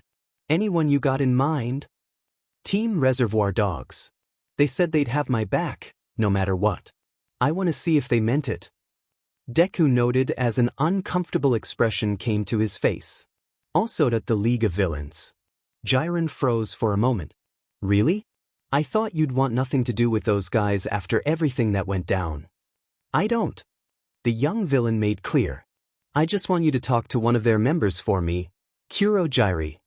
Jiren was taken aback by the boy's newfound brashness. The incident at the USJ must have given him some thicker skin. But the gap-toothed man wasn't complaining. He smirked as he caught a glimpse of the steel in the green-haired boy's eyes. Sure, I do that for you. And get what you need. But it's not gonna be cheap. It's gonna cost you a pretty penny dash. A large duffel bag of cash was thrown to the broker's feet. Jiren was startled by the sudden move. He looked back at the young villain, and not that he would ever admit it, but the steel in the boy's eyes was starting to rattle him. That should be more than enough. But there's also the predicament of my service fee dash. Another duffel bag of cash landed in front of the man. Jiren looked from the two bags filled with cash to the boy. The young villain was making it clear that he was not here to mess around. The broker figured that right now, it was best to play it straight. That great. Pleasure doing business with you, kid. I'll have what you need by the end of the week. Deku's hardened expression immediately changed to a sweet smile. Great. That gives me plenty of time to get some practice in. Practice for what? Jiren asked as he pushed his glasses back up straight. The only answer the young villain gave was his kind smile turning sinister. Drunk Lee and Master Beast, a masked wolfman, went flying across the steel cage ring, slamming into the fence and collapsed to the floor in a defeated heap. Their opponent bellowed with laughter as he towered over them proudly. Come on guys. Is that the best you can do? Rappa challenged as he got back into his fighting pose. This was supposed to be a spar, you psycho. Master Beast growled as he picked himself up, nursing his sore shoulder. You're not supposed to fight at full force. Drunk Lee pointed out as he rubbed his aching ribs. Oh please. What better way to get better at fighting than to have a real bout? The long-armed brawler declared as he bashed his gloves knuckles together. Come on. One more round. I know you got it in you. I don't think they're up for it, coach. A voice called out. Rappa and the two bruised combatants looked to see Deku walking their way, his backpack slung over his shoulder. But I'd be more than happy to take their place. Deku! Rappa cheered as he made his way out of the ring, allowing Drunk Lee and Master Beast to let out a sigh of relief. What's up, little man? Haven't seen you around here much. Thought you were throwing in the towel. Wouldn't dream of it, coach. Deku grinned. In fact, I was hoping you could teach me a thing or two. Right now? Sure thing. Rappa patted the boy on the shoulder, which felt more like a punch to the young villain. Master Beast was being a bit of a sore loser anyway. I'll bet he'd be happy to be your training partner. No, Rappa, Deku shook his head. He placed his backpack down, opening it up to retrieve a roll of sports tape. I want to train with you.